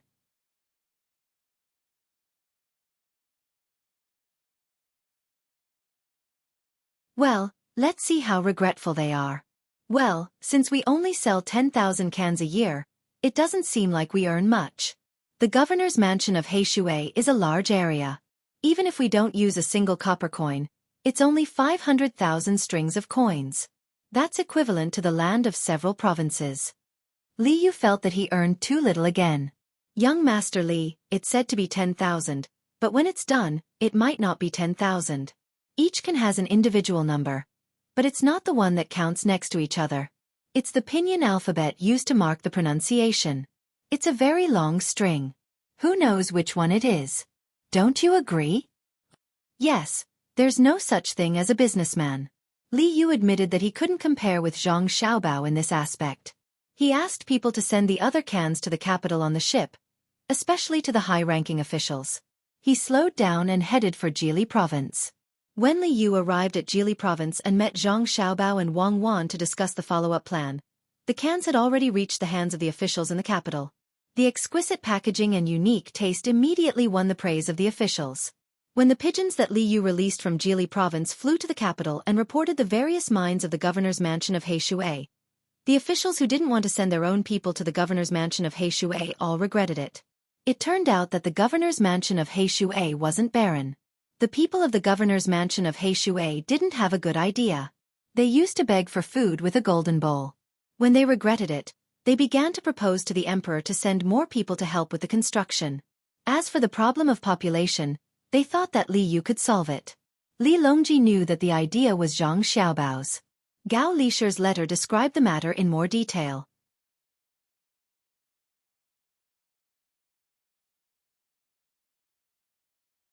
The governor's mansion of Xueqi didn't ask people to take the initiative to migrate. They only recruited employees from Tubo. They could bring their families and do things on the ship. When they reached the shore, they would build warehouses and houses on the shore. Naturally, there would be people who were willing to go down and stay. While weakening the strength of Tubo, they could also enrich the governor's mansion of Xueqi. Therefore, when he heard that the officials wanted to continue to send people, Li Longji didn't object. Not only did he send officials, he also wanted to find merchants from all over to cooperate with them. He also wanted to connect the Niha River and the Niha River at the border with Xinlua.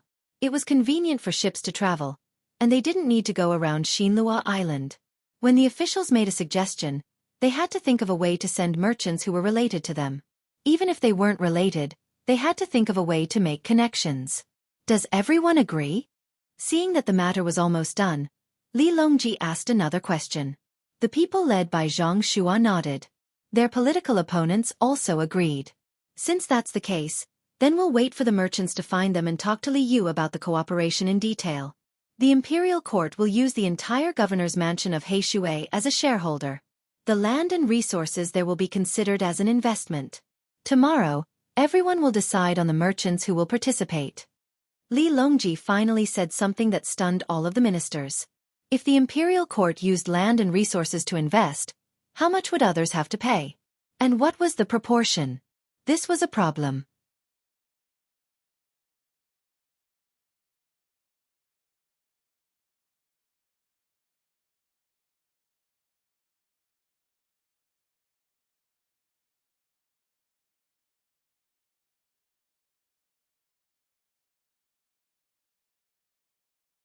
What do you think, Your Excellency? Little Worm had analyzed Zhang Xiaobao's plan for Chongning for Li Yu, and then compared it with the Blackwater Commander-in-Chief's mansion's territory. He voiced his conjecture. Li Yu slapped his thigh hard, ignoring the pain, and said loudly, "That's right. Now that you mention it, I remember that Zhang Xiaobao's plans for the surrounding areas have always been continuous. For example, Xinyuan Island, he still has a backup plan. For example, Japan, the silk we collected is now being used there.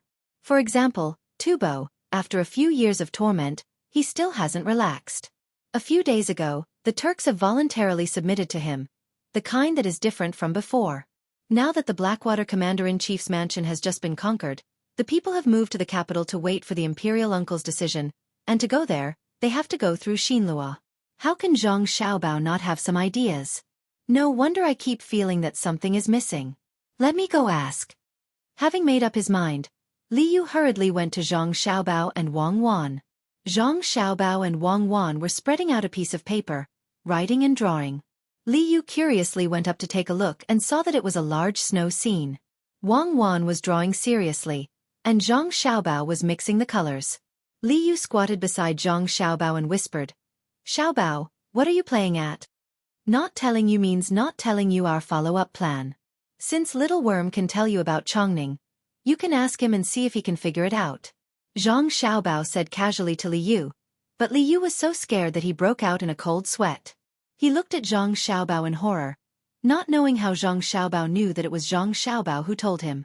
Zhang Xiaobao glanced at Li Yu and said, "Little Worm is quite capable, but he has a shortcoming, which is that he always shows his thoughts on his face. During the days in Jili province, every time I see him, his expression is too obvious, always giving people the feeling that he wants to say something but then hesitates.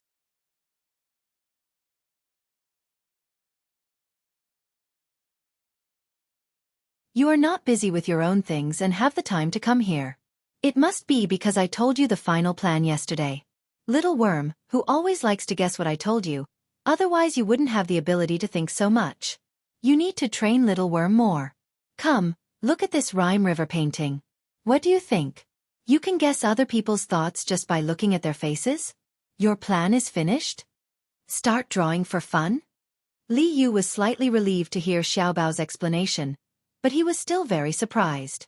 You can't learn this skill. Who said it's for fun? Didn't you come here to ask about the plan? This painting is a plan. When it's finished tomorrow, you will have things to do.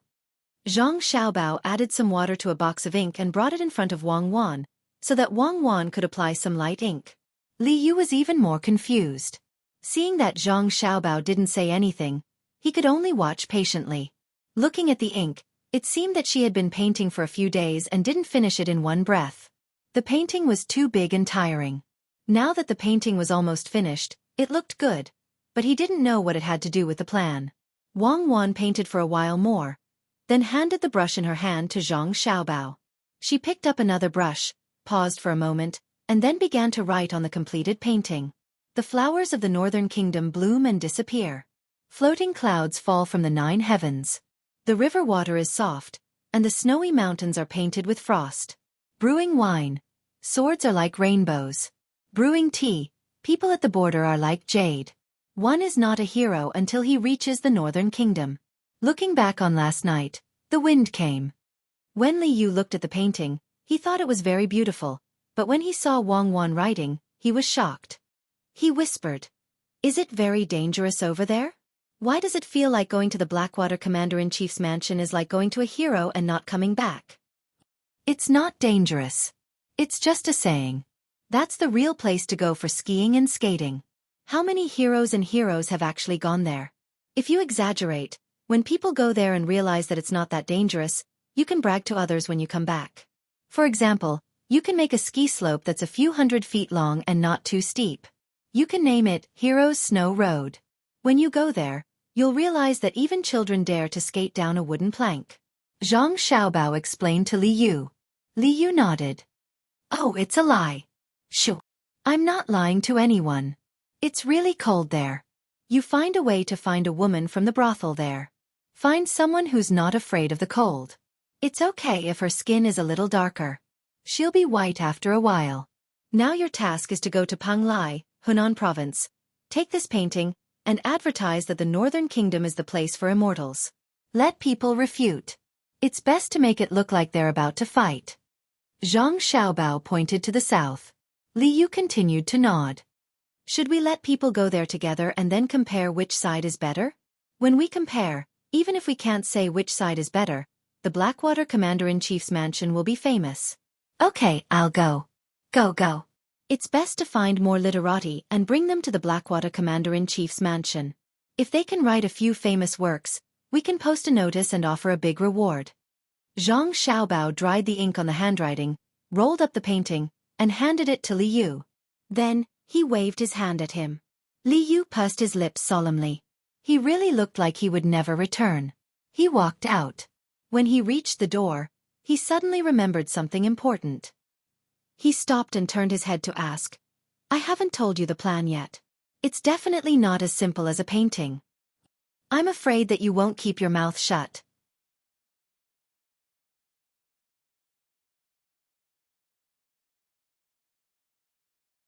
In fact, it's not a big deal. Ships travel between the Blackwater Commander-in-Chief's mansion and Panglai. No matter how Xinlua goes around, it will stick to it. Some people who want to get close will directly cross the Mud River. Some who are willing to enjoy the scenery will go around Xinlua. They can even disembark on the shore and pass through Xinlua on land to experience the local life. At that time, I'll organize a tourism agency and find a suitable place to build a house along the coast of Xinlua. Then, I'll help Xinlua build a road that crosses the northeast and southwest. I'll do business on both sides of the road so that it's convenient for people to rest and shop. If the people of Xinlua dare to bully the people of the Great Tang, I'll have an excuse to beat them up. If they don't bully and get used to interacting with the Great Tang, I can arrange for the people of the Great Tang to buy land and live there. Build more boats and let people go to the seaside around Xinlua to play. Build more shops and send the things of the Great Tang to be sold there.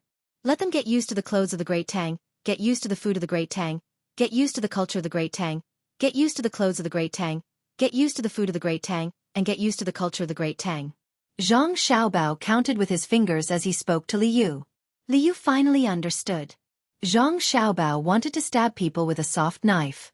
It was related to the issue of sovereignty. I know, I'll definitely keep it a secret. Xiaobao, you're really something. Others are just trying to get some money to spend, but you're planning to take over the country. I hope I can see that day in my lifetime. Li Yu felt that the burden on his shoulders was heavier. Regardless of whether he succeeded or not, at least he was very excited in his heart. He shook his head, carried the painting scroll and strode out of the door.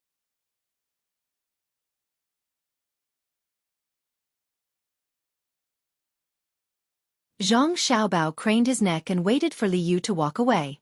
Then he said to Wang Wan, "Why do I feel like he's carrying a dynamite to blow up a fort? Come on, don't mock people. Li Yu is a good comrade with ideals, but I also feel that he wants to be heroic. Don't ruin the painting I painstakingly painted." Wang Wan also came over and looked at Li Yu's back. Li Yu knew the importance of his task. He took a boat to Panglai as quickly as possible and went straight to the Blue Sea Silver Sand restaurant. He asked someone to frame the painting and hang it in a conspicuous position. Then he began to look for people to make trouble. He also posted a notice and offered a large reward. Any scholar who knew and liked snow could write a poem about snow. Once selected, they would receive at least $10,000. Once the notice was posted, there were quite a few people who wanted to earn $10,000. For many people it was not just a matter of money. Once they were selected, they might become famous because of it. That was the most important thing. In the past, there were many people who came to Panglai. Now there were even more people passing by. They were all businessmen who wanted to get some benefits from Xueqi commandery. Some of them even had official backgrounds. When there were more people, it would be chaotic. Many businessmen picked the bigger ones from the smaller ones and found people who were slightly more capable to organize others. On this day, a group of people came from Huainan Dao. Many people in Huainan Dao were soldiers in Jili province. They occasionally wrote letters back and knew that Jili province was good. Especially those whose family members were soldiers in Jili province. When they received benefits from the local shops of Zhongli and Wang every month, they were not only envious, but also jealous. Today, more than 400 people from An province had just arrived in Panglai. They wanted to go to Jili province to see if they could find a job. If not, they would go to Xueqi commandery. These people thought that Governor Zhang and Adjunct Wang, who could build Jili province well, could also guarantee the interests of Xueqi commandery.